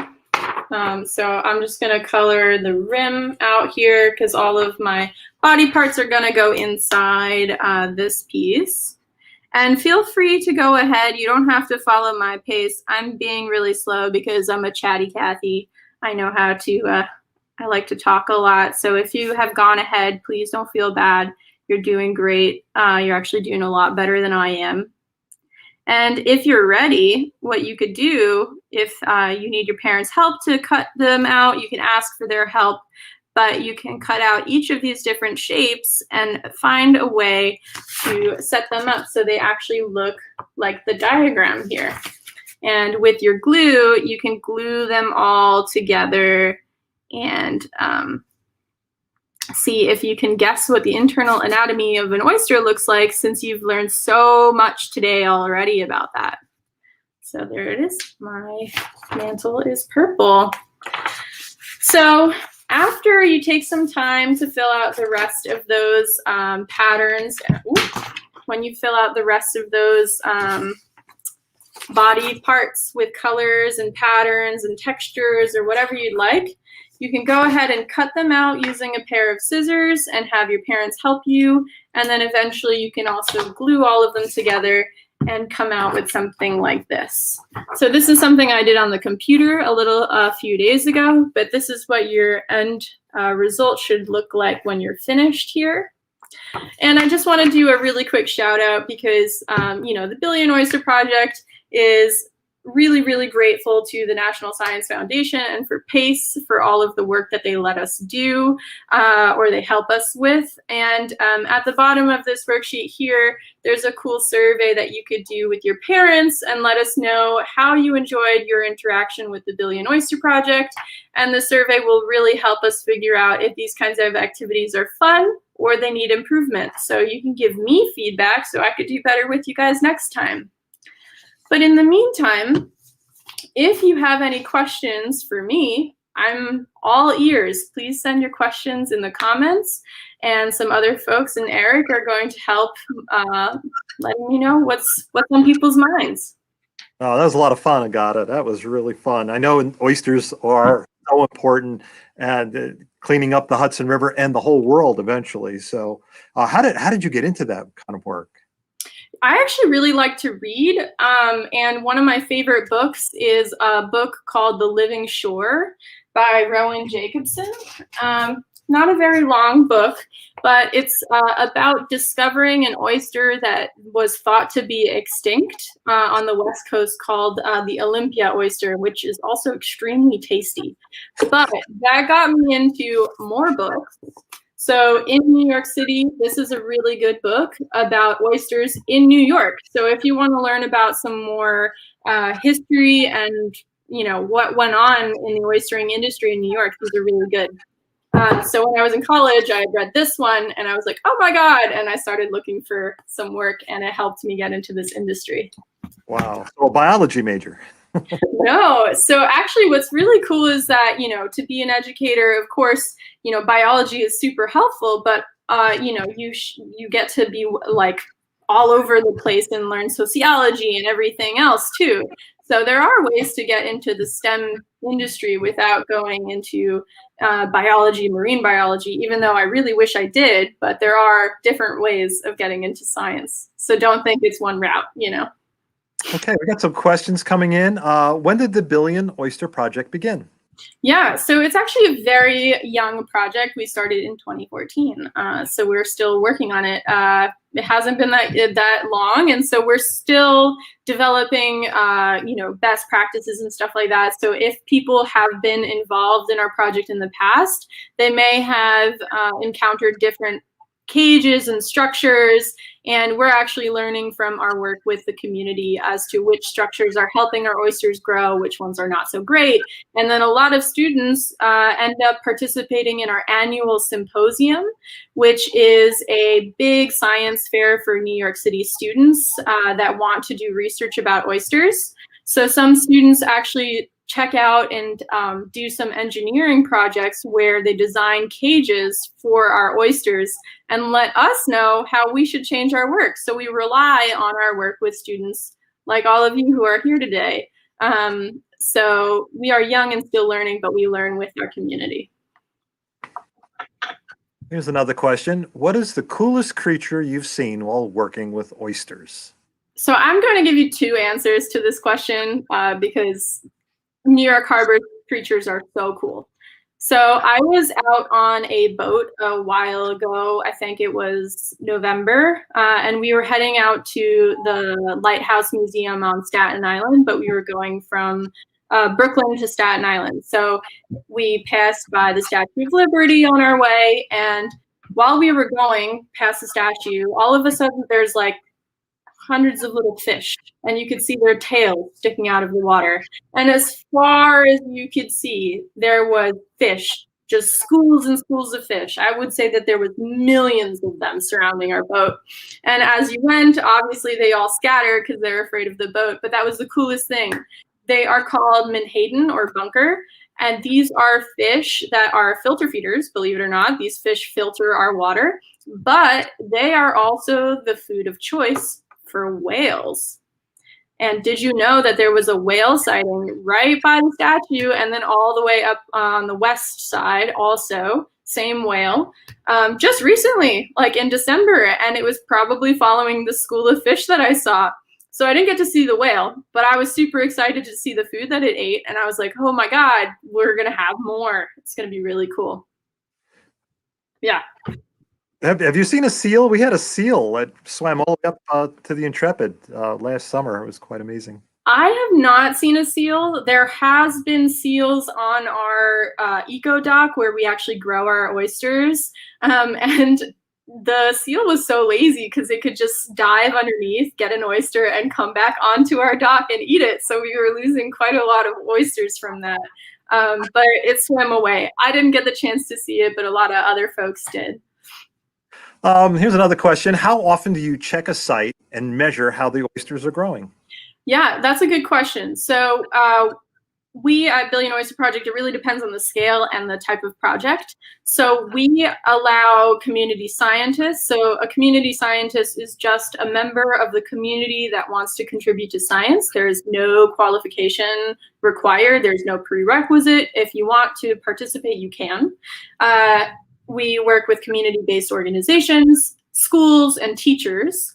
And folks that want to work with us and do some kind of science get to adopt an oyster research station, which is an 18-inch by 8-inch cage filled with oysters. And they go out and monitor these oysters at a minimum of twice a year, although a lot of teachers and a lot of folks end up using these tools as, learning tools. And so they go out a lot more often.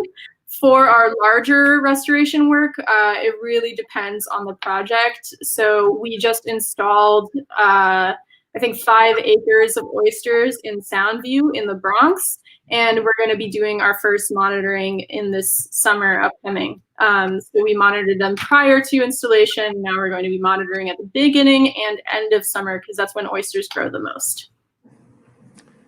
Okay, here's another question. Do oysters make our water cleaner?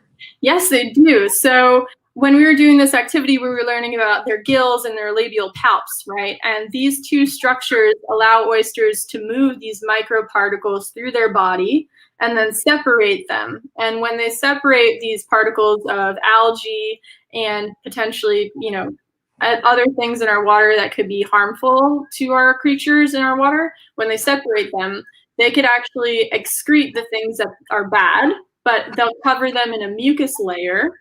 And this mucus layer is really dense. And imagine throwing like a rock in a glass of water, it sinks right down to the bottom. So oysters are taking what's floating, covering them in a mucus layer and setting it down into the sand and everything else at the bottom of our harbor for other creatures and other things to digest and get rid of. So they're just clearing our water. So they are helping. How does the climate change affect oysters? That's a great question. So I know that it's a very popular experiment to see what effect soda has on people's teeth, right? And the base of that experiment is to see how acid affects calcium. And oyster shells are made out of calcium carbonate. So our water, as climate, as we have climate change, our water is becoming more acidic. And so the outside of the oyster shells can, have a really negative effect on the growth of baby oysters, which still have a very vulnerable shell and it's not as thick because of the acid in the water. So ocean acidification from climate change is a real big issue for our oysters. Is that something you measure normally, the water acidic level? We do not have any standard protocol for measuring that, although there are a lot of resources that we use that give us that information. And so here's a good question. Are oysters endangered? So it depends on which. So like I said in this book, they thought that the species was totally gone from the West Coast. It was called the Olympia oyster, which is different than the oyster that we have, which is the eastern oyster. So eastern oysters can grow, all the way north, like Canada, down to like Florida. It's the East Coast oyster. And these oysters were abundant in New York City. And according to Mark, the author of this book, there was 220,000 acres of oysters in New York Harbor, which is a massive amount of oysters. And we don't have that anymore, right? So oysters are actually considered functionally extinct in New York Harbor, which means that oysters in New York Harbor do not survive and thrive on their own, and they need a little support, which is why we are here. But this specific species, the eastern oyster, is, abundant in Florida and other places where there's estuaries. Okay, I think another question. How many species of oysters are you breeding in the Hudson? Just one, eastern oyster. Just the one. And I think this is the last question. How can I protect oysters in or near my community? That's a great question. So you can actually get involved in our project in a number of different ways, and that will all help protect our oysters. A very simple action that you can take is collecting some of the trash on your street and bagging it up and going to the recycling center or something like that. Because a lot of that trash and everything else from your street is going to end up in New York Harbor if it rains, and all of that garbage ends up in our sewers, right? As I mentioned, there's that combined sewer overflow problem. So whatever's coming litter from the streets is going straight into New York Harbor. So that's one way to help on a very, not even like intense kind of relationship with Billion Oyster Project. But more so in working with us, you can, as I mentioned, adopt oysters and give us information on their growth and mortality rates, which we train you in, and you learn how to do that yourself, which is really cool. You could also volunteer with us out on Governor's Island and a few other sites, and that's very fun. And we are going to actually be posting our volunteer dates very soon. So check out our website, it's bop.nyc. Yeah, and just learning about New York Harbor, I think, is the most important thing, because a lot of people think New York Harbor is gross and disgusting because it looks green. But when you actually think about it, what is green in the water? It's the algae, right? So we need to learn about what lives there and how we can protect it in the same way that, we learn about how to protect ourselves. We should learn how to protect our environment too. Wow, this has been great. Agata, the work you do is amazing. Keep it up. You young people out there want to get involved, do it. Just jump in and let's save the planet, right? Thank you so much. Yeah, thank you all. And I hope you enjoy this activity. Stay safe. Bye-bye. Wow, that was cool. About 15 years ago, Intrepid had to be moved from its berth in Manhattan, and we spent some time in Staten Island while they were rebuilding the pier. And I always thought the Hudson River was dead, but the seagulls used to come down and grab the little crabs along the shore and drop them onto the steel deck of the ship to stun them so they wouldn't bite back, so the seagulls could eat them. And it was kind of common in the summertime to come into work and just find the deck littered with these little tiny crabs that the seagulls had eaten. And one time I came in and I found a seahorse. And I had no idea. I thought seahorses were tropical. It was a lesson that I had to learn, that we actually have a species of seahorse in the Hudson River estuary. So it's getting cleaned up and animals are coming back. Wonderful thing. So let's get back to things. Did you know that the Intrepid Museum, the Intrepid Sea, Air, and Space Museum, is offering free virtual STEM programs for students? Generously funded by Con Edison, students in grades 6 through 8 can explore themes in engineering, aviation, and space science. Request a program for your class today. Go to intrepidmuseum.org/education for more information and to register. And coming up at our 3 p.m. hour, that's going to be our last program of the day, but at 3 p.m., we have an awesome program from one of our Intrepid educators. It's going to be France again, who is here earlier with the camouflage. He'll be presenting Intrepid Adventures, African Americans in Space, examining the role of African Americans in space exploration. Fascinating subject. But first, of course, as the curator of aviation, I'm going to throw another one of these in. I'd like to show you one more behind the scenes Aircraft of the Month video. And this is an airplane we talked about earlier in the camouflage section, the MiG-17. So let's roll the film.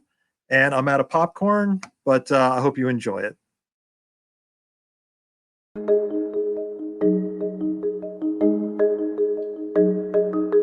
Hi, I'm Eric Boehm, Curator of Aviation here at the Intrepid Sea, Air, and Space Museum. And this month we'll take a look at one of the adversaries that Intrepid pilots would have had to face during the Vietnam War, the MiG-17. MiG is an acronym for the company that designed and built the jet, Mikoyan Gurevich. Building on the success of the Soviet MiG-15 used in the Korean War by the North Koreans, the single-seat MiG-17 fighter had thinner wings that swept back more sharply, and a longer fuselage with a somewhat redesigned tail. The Klimov VK-1 engine also had an afterburner which allowed for greater speed and improved handling. The MiG-17 was licensed built in China as the J-5 and in Poland as the Lim-5 and Lim-6. This aircraft is in fact a Polish-built Lim-5 and is painted in the same camouflage as a MiG-17 of the Vietnamese Air Force. The MiG-17's maneuverability and cannon armament proved legendary in dogfights of the Vietnam War. It outmaneuvered American missiles and outflew larger, faster American jet fighters. In fact, 3 North Vietnamese pilots became aces flying the MiG-17. The North Vietnamese Air Force created its first MiG-17 unit in February of 1964, calling its unpainted MiG-17s Silver Swallows, and the camouflage versions Snakes. The first squadron of pilots had received training in the People's Republic of China. Others received their training in the Soviet Union. Late in the war, a handful of MiG-17s were modified to carry bombs for use in anti-shipping strikes. One mission was launched against the U.S. Navy. 2 MiG-17s attacked a U.S. destroyer and a light cruiser, causing minimal damage and no casualties. Variants of the MiG-17 served in the air forces of dozens of nations around the world. There are even a few still actively flown in the Air Force of Madagascar. More than 6,000 examples of the MiG-17 were fabricated by the Soviet Union alone until production ended in 1958. Another 1,200 were made by Poland and China. For more behind-the-scenes videos, visit intrepidmuseum.org.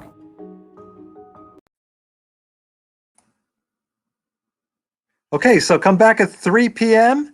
and we'll see Franz again and African Americans in space. It's going to be great.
Hey, welcome back. We're ready for our next hour of programming, and it's going to be Franz again from our education department talking about African Americans in space. So, Franz, are you there?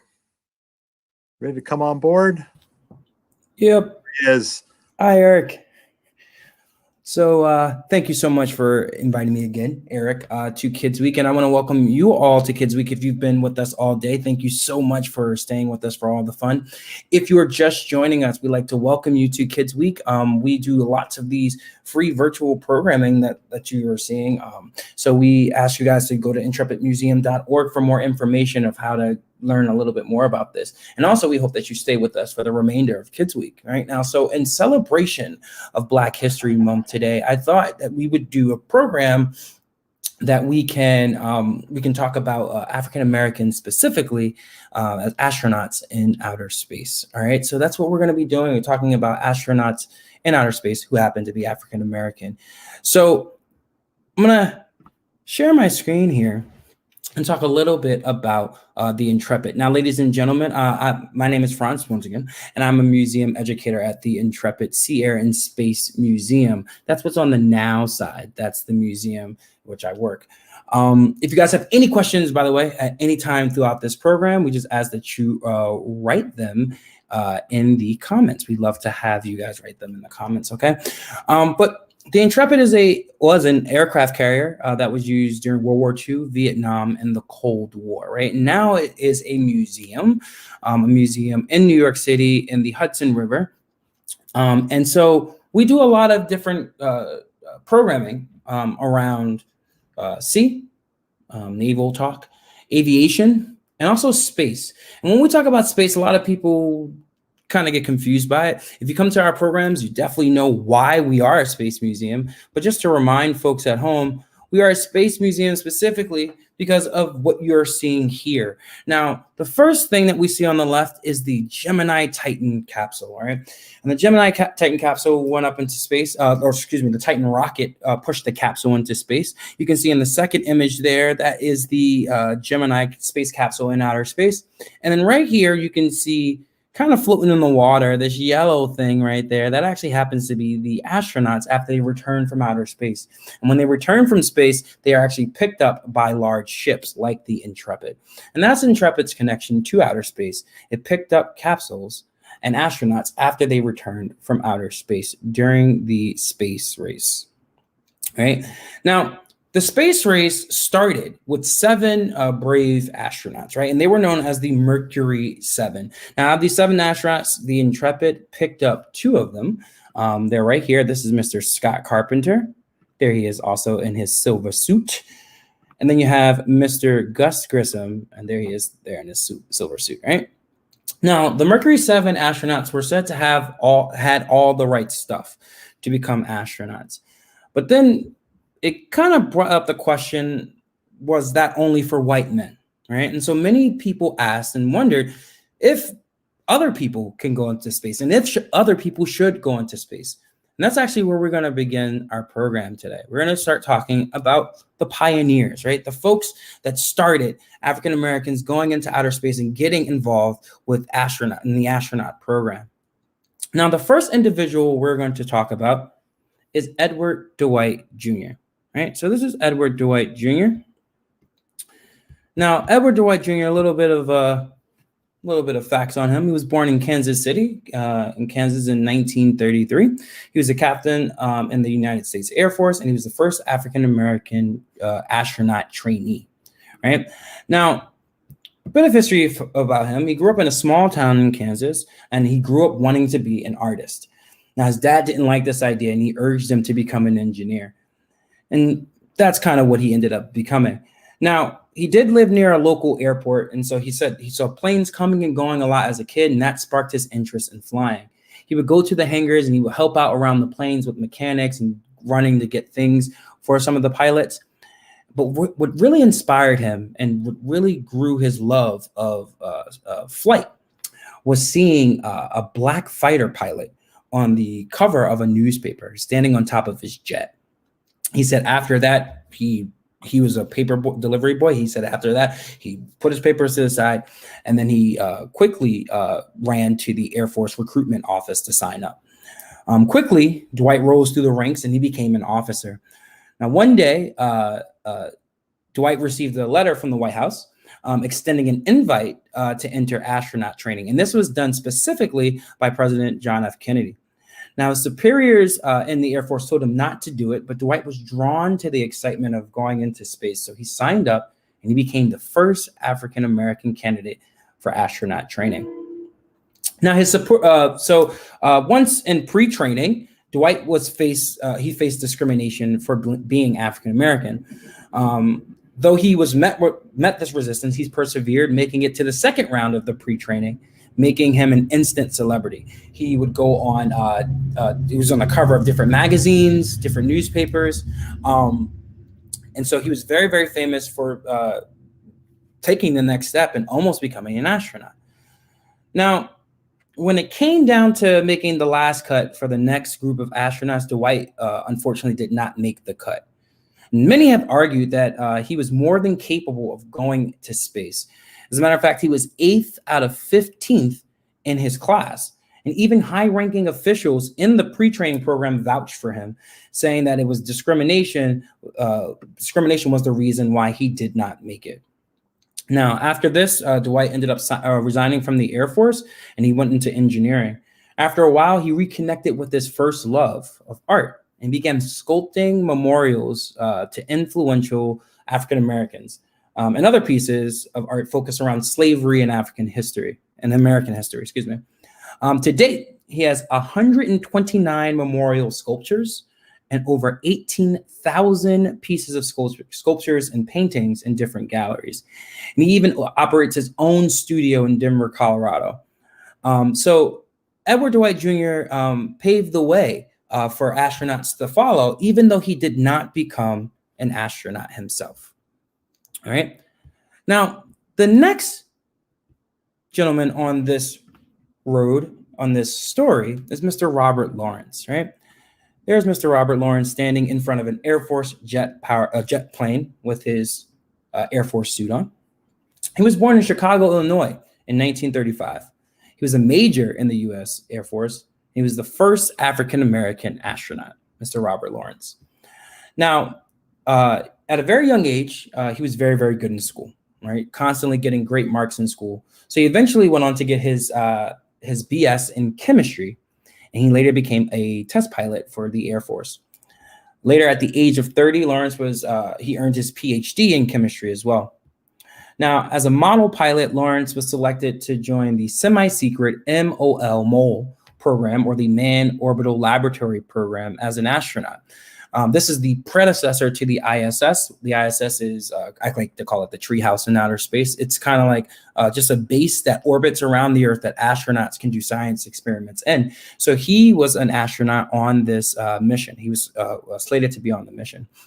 It was said that the pilots for this particular project had to be the best of the best, and it had to have great resolve, right? Now, unfortunately, one day while training another pilot, Lawrence perished in an accident. So he actually did not end up going into outer space because he passed away before his mission. Now, the MOL program was actually canceled shortly after this, but it was believed that Lawrence, because of his accolades and because of what he did in NASA, it was believed in the Air Force, it was believed that he would have been included in NASA Astronaut Group 7. These are 7 astronauts who would eventually fly on the space shuttle. So although Robert Lawrence didn't get to go into outer space, he was slated to be the very first African-American astronaut to go into outer space.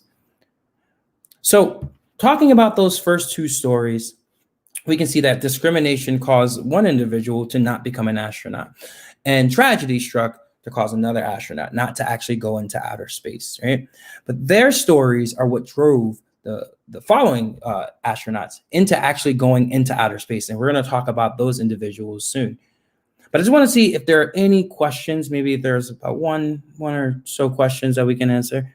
Was Edward Dwight ever recognized as an astronaut? That's a great question. He was not recognized by NASA as an astronaut. But if I'm not mistaken, as of right now, as of last year, I believe, he is an honorary member of the Space Force. So he does have an affiliation with NASA. Also, on top of him, not necessarily going into outer space, he did do lots of talks and lots of appearances where he told his story to hopefully inspire others to not quit on their dreams and to fight for what they believe is right. All right. Were all astronauts test pilots? That's a great question. So not all astronauts were test pilots. Initially, they were, right? Mercury 7 were all test pilots. Even these two first African-American pilots we talked about were test pilots as well. It was just that test pilots were seen as really good at maneuvering and moving things in the sky, right? So if they can move a plane, the theory was they could move a capsule, or in the case of Robert Lawrence, move a space vehicle like the space shuttle, right? So were they all test pilots? No, but a vast majority were involved with the military, or they actually were test pilots. So let's continue now and talk a little bit about the Trailblazers. By the way, this is Robert Lawrence, kind of outside of his military jet. But let's talk a little bit about the Trailblazers by first talking about the space shuttle. Right now, the space shuttle program, as you can see here, was made in the 1980s, and the space shuttle program had a different mission than those capsules. Right, those capsules were going up into outer space, doing quick missions, or going to the moon, right, or just doing missions to test to see what the human body was going to be like in outer space, and if it can last for a long period of time. When it came to the space shuttles, though, the space shuttles were going to be doing things in outer space, bringing large things into space for space missions and for satellites and telescopes and things of that nature, right? The space shuttle Enterprise was the very first space shuttle ever built, and this was the space shuttle that proved that this technology was something that we could use. It's also the space shuttle that we have today at the Intrepid. So if you ever once we open, you guys can come down to the Intrepid to see the Enterprise. But as I said before, the space shuttle, its job was to bring really big things into space. So you can see a space shuttle here in space with its payload bay doors open. And so that way it can just pretty much take out whatever it needs to take out. Right? Now, this is important because once we shift to the space shuttles, now our logic is going to change. That question that was asked before was a great question about the test pilots. As I said before, a lot of the early astronauts were, but as we get into the space shuttle, we're going to need more specialists, people who have special skills in order to do tests and things like that in outer space. So let's talk about these Trailblazers right now. All right. So the first of these Trailblazers we have is Huon Guy Bluford Jr. Right. Now,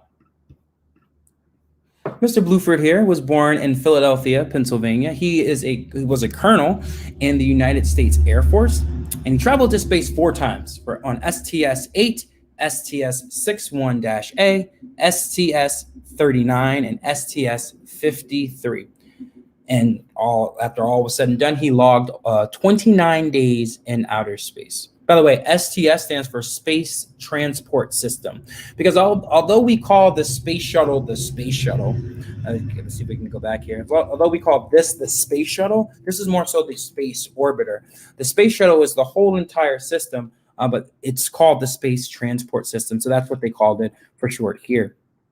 But let's go back to Mr. Bluford here. Mr. Bluford discovered his love for engineering as a young man, right? And he received his bachelor's of science and with his degree in aerospace engineering from Penn State. He also received a master's of science degree in aerospace engineering from the United States Air Force Institute of Technology, excuse me. And he also has a PhD in aerospace engineering with a minor in laser physics, right? A lot of stuff that I'd probably not do too well in school, but he did, right? Now, Mr. Bluford ended up logging over 5,000 hours of flight time in the Air Force, which made him a prime candidate for the space shuttle program. So in 1978, Bluford was accepted into NASA's Astronaut Group 8. And after a year of training, Bluford was designated an astronaut. In 1983, flying aboard the Challenger on its 3rd flight, Bluford becomes the first African-American in space. Now, during him going into outer space, his missions included releasing satellites into orbit, also doing science experiments aboard Skylab, which ended up actually being built. The Manned Observation Laboratory actually didn't get built and didn't go up, but Skylab did. And Skylab was like the really the big brother to the ISS. So Mr. Bluford did work on that as well. Next, we have Miss Mae Jemison. Now, Mae Jemison is probably one of the most notable astronauts, very famous for going up into outer space. She was born in Decatur, Alabama in 1956. Right? She had her medical degree from Cornell University, and she traveled as a specialist on STS-41B and she's as STS-41B, and logged almost 8 days in outer space. Now, Mae Jemison was very important. We'll come to Miss Nichelle Nichols in a second, but she's very important because as a young girl, she was drawn to space, right? So she always wanted to go into outer space. And she often says that this character, Natoya Uwara, if I mispronounced that, from Star Trek, the original series, is one of the influential people who actually caused her to pursue this dream. Now, this was a character as I said, on Star Trek. And it was one of the first African-American women to have a position of power on a television show like this. And she served as a lieutenant. And this really, really motivated Mae Jemison to following her dreams to going into outer space. Now, after achieving her medical degree, Jemison worked in the Peace Corps in Africa and also worked for the CDC doing research for vaccines. In 1987, out of a pool of 2,000, Jemison was selected as one of 15 candidates for astronaut Group 12. In 1992, Mae Jemison became the first African-American woman in space. After her flight, she resigned from NASA and did many influential things like teach at universities, start her own business, do lots of public speaking, and pretty much being an influential woman for all African-Americans and specifically women of color throughout the world. She's winner of countless awards and holder of many honorary doctorates. She's one of the most celebrated astronauts. She's even in the International Science Hall of Fame, right? Now, bringing it full circle, Mae Jemison actually ended up doing a lot of TV stuff. And one of the TV things she did was on Star Trek, where she served as a lieutenant on Star Trek as well in 1993. So you can see her here with her hero, Nichelle Nichols, kind of bringing it in full circle. The woman who inspired her caused her to go on the same television show that inspired her years ago. All right. Now, next, we have Mr. Ronald McNair. And Ronald McNair was born in Lake City, South Carolina. He had a PhD in physics from MIT and travels as a specialist on STS-41B and STS-51L. And he logged almost 8 days in space. Okay. Now, Ronald McNair got his master's degree, his PhD in laser physics, right? Once again, another laser physics guy. In 1978, McNair was selected 1 out of 35 in a pool of 10,000 applicants. And in 1984, he became the second African-American man to fly in space. All right. Now, during his mission, the crew released 2 satellites in orbit and also conducted the first ever untethered spacewalk. Right. Now, McNair was scheduled to go up into space for STS-51L. And during this mission, he was to record an original song on his saxophone. And this would be the first time original music was recorded in outer space. Now, sadly, McNair would never go into space again, as he and the 6 other astronauts on this mission would perish during the terrible Challenger accident in 1986. Right. Now, McNair's influence and impact is seen and is definitely noted because there's many schools around the country that are named in his honor. There's also a crater on the moon named after him. And the song that was going to be recorded in space was actually recorded by another composer and was renamed Ron's Peace, right? So Mr. McNair was a hero for going into outer space. And he gave his life in the service of our country and the service of the planet to go into outer space to find out more information about space. So we thank him for that. All right. The next astronaut we want to talk about is Mr. Robert Curbeam, right? Mr. Robert Curbeam was born in Baltimore, Maryland in 1962. He was the captain in the United States Navy, and he traveled to space 3 times and logged almost 38 days in outer space. Now, Curbeam earned several master's degrees in the field of aeronautics, and he was actually a pilot in the United States Navy's Top Gun program. In 1997, Curbeam flew on the Discovery in space, and after his first flight, Curbeam would go up 3 more times.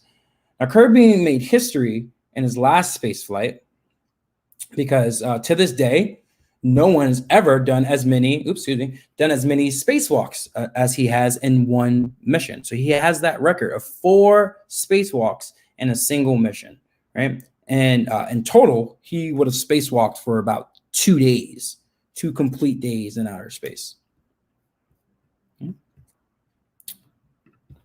Now, one other astronaut that we want to talk about here is Miss Stephanie Wilson, right?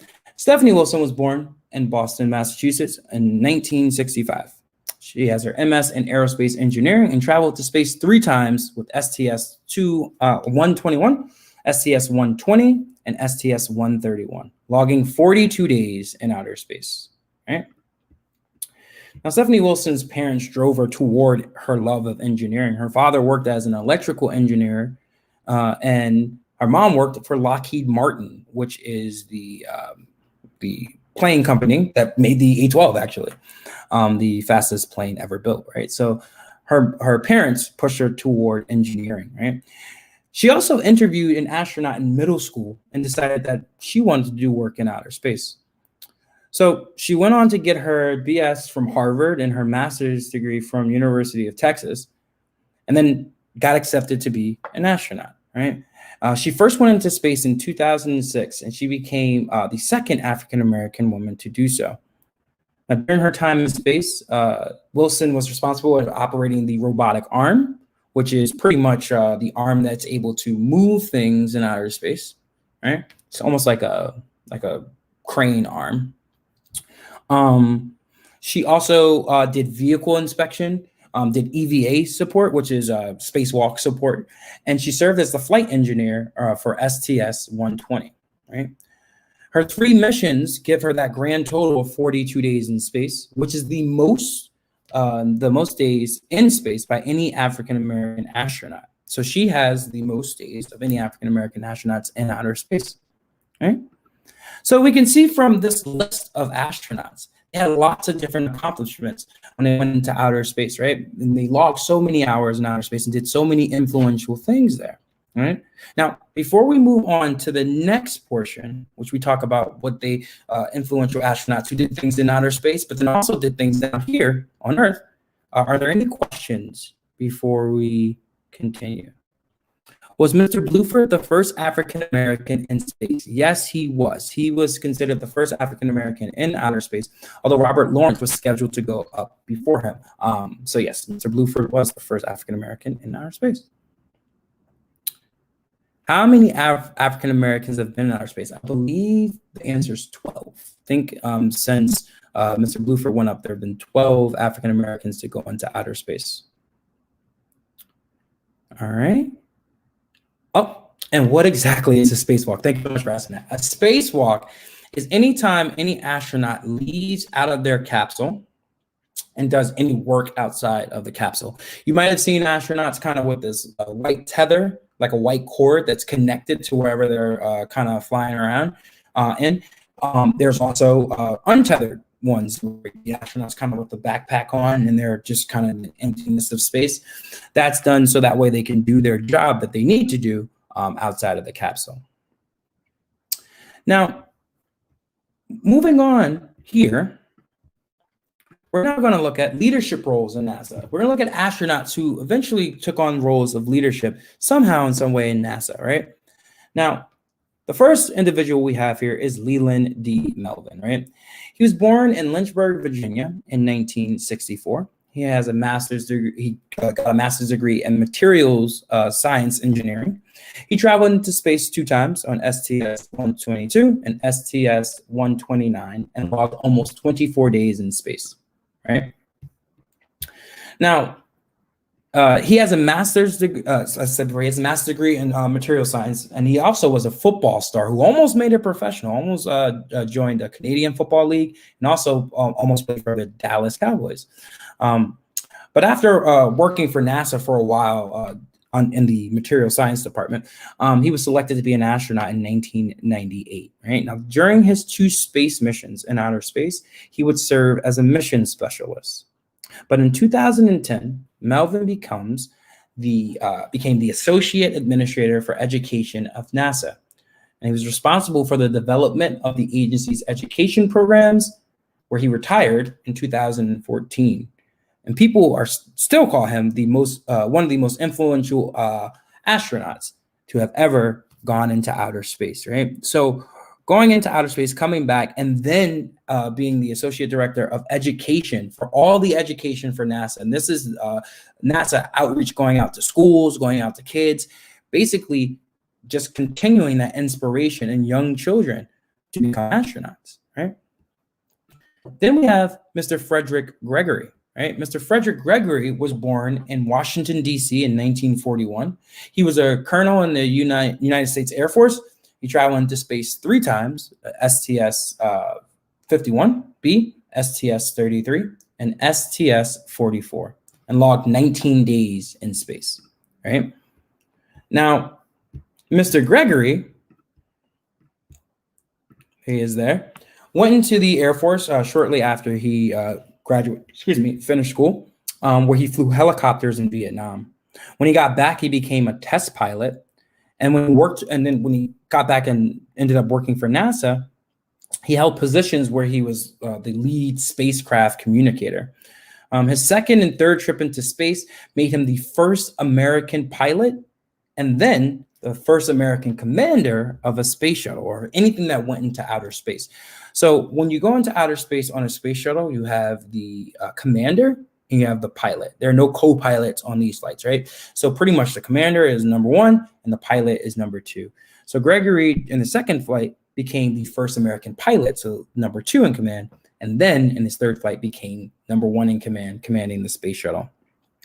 He would later go on to become the Associate Administrator of the Office of Spaceflight for about 2 years, and then become NASA's Deputy Administrator for about 3 years, right? So taking lead roles in NASA as the Deputy Administrator was Frederick Gregory. And lastly, we're going to talk about Mr. Charles F. Bolden Jr., right? Now, Charles Bolden Jr. was born in Columbia, South Carolina in 1947. He was a Major General in the Marines, traveled to space 4 times with STS-61-C, STS-31, STS-45, and STS-60, logging over 28 days in space, right? He served with the Marines and joined NASA in 1980. Bolden served as a pilot and a commander on the space missions. He later was nominated as administrator of NASA by President Barack Obama. And on July 17th of 2009, he became the 12th person to hold that position and the first African-American to hold the highest position in NASA, the administrator of NASA. On August 28th of 2012, he'd become the first human being to have his voice broadcast on the surface of Mars, which was really, really influential, right?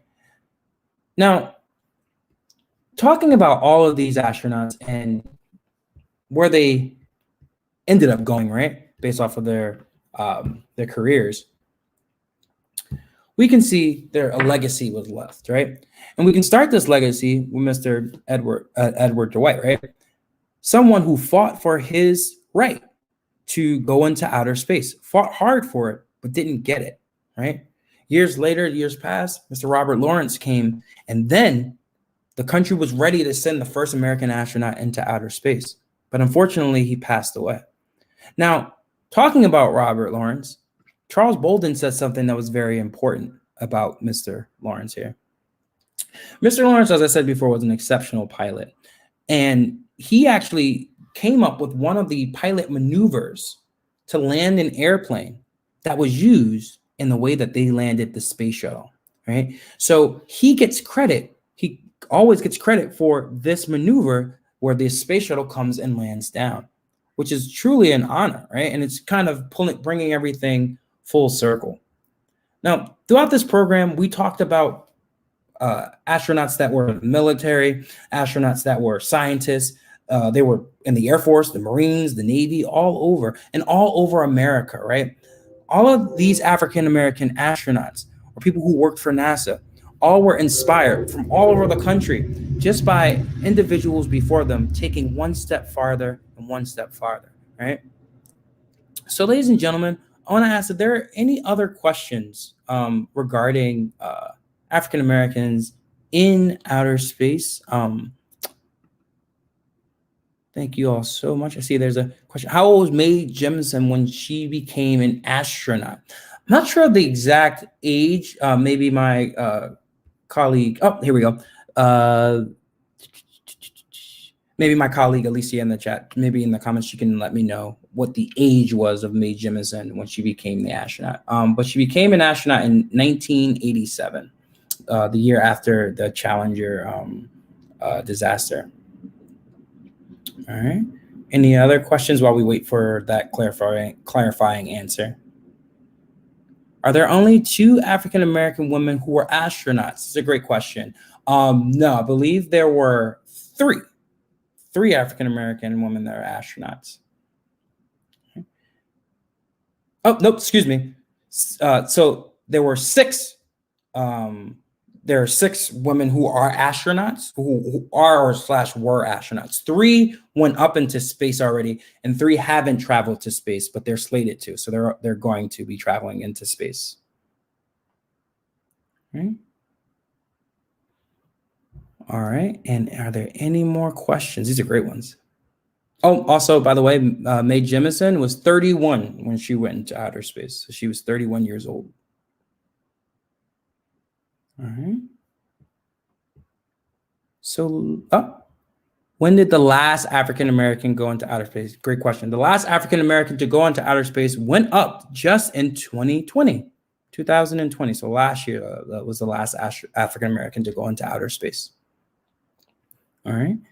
So, ladies and gentlemen, I want to thank you all so much for joining us for this special presentation. Once again, I want to encourage you all to keep coming back to Kids Week, to all the programs that we have throughout the week.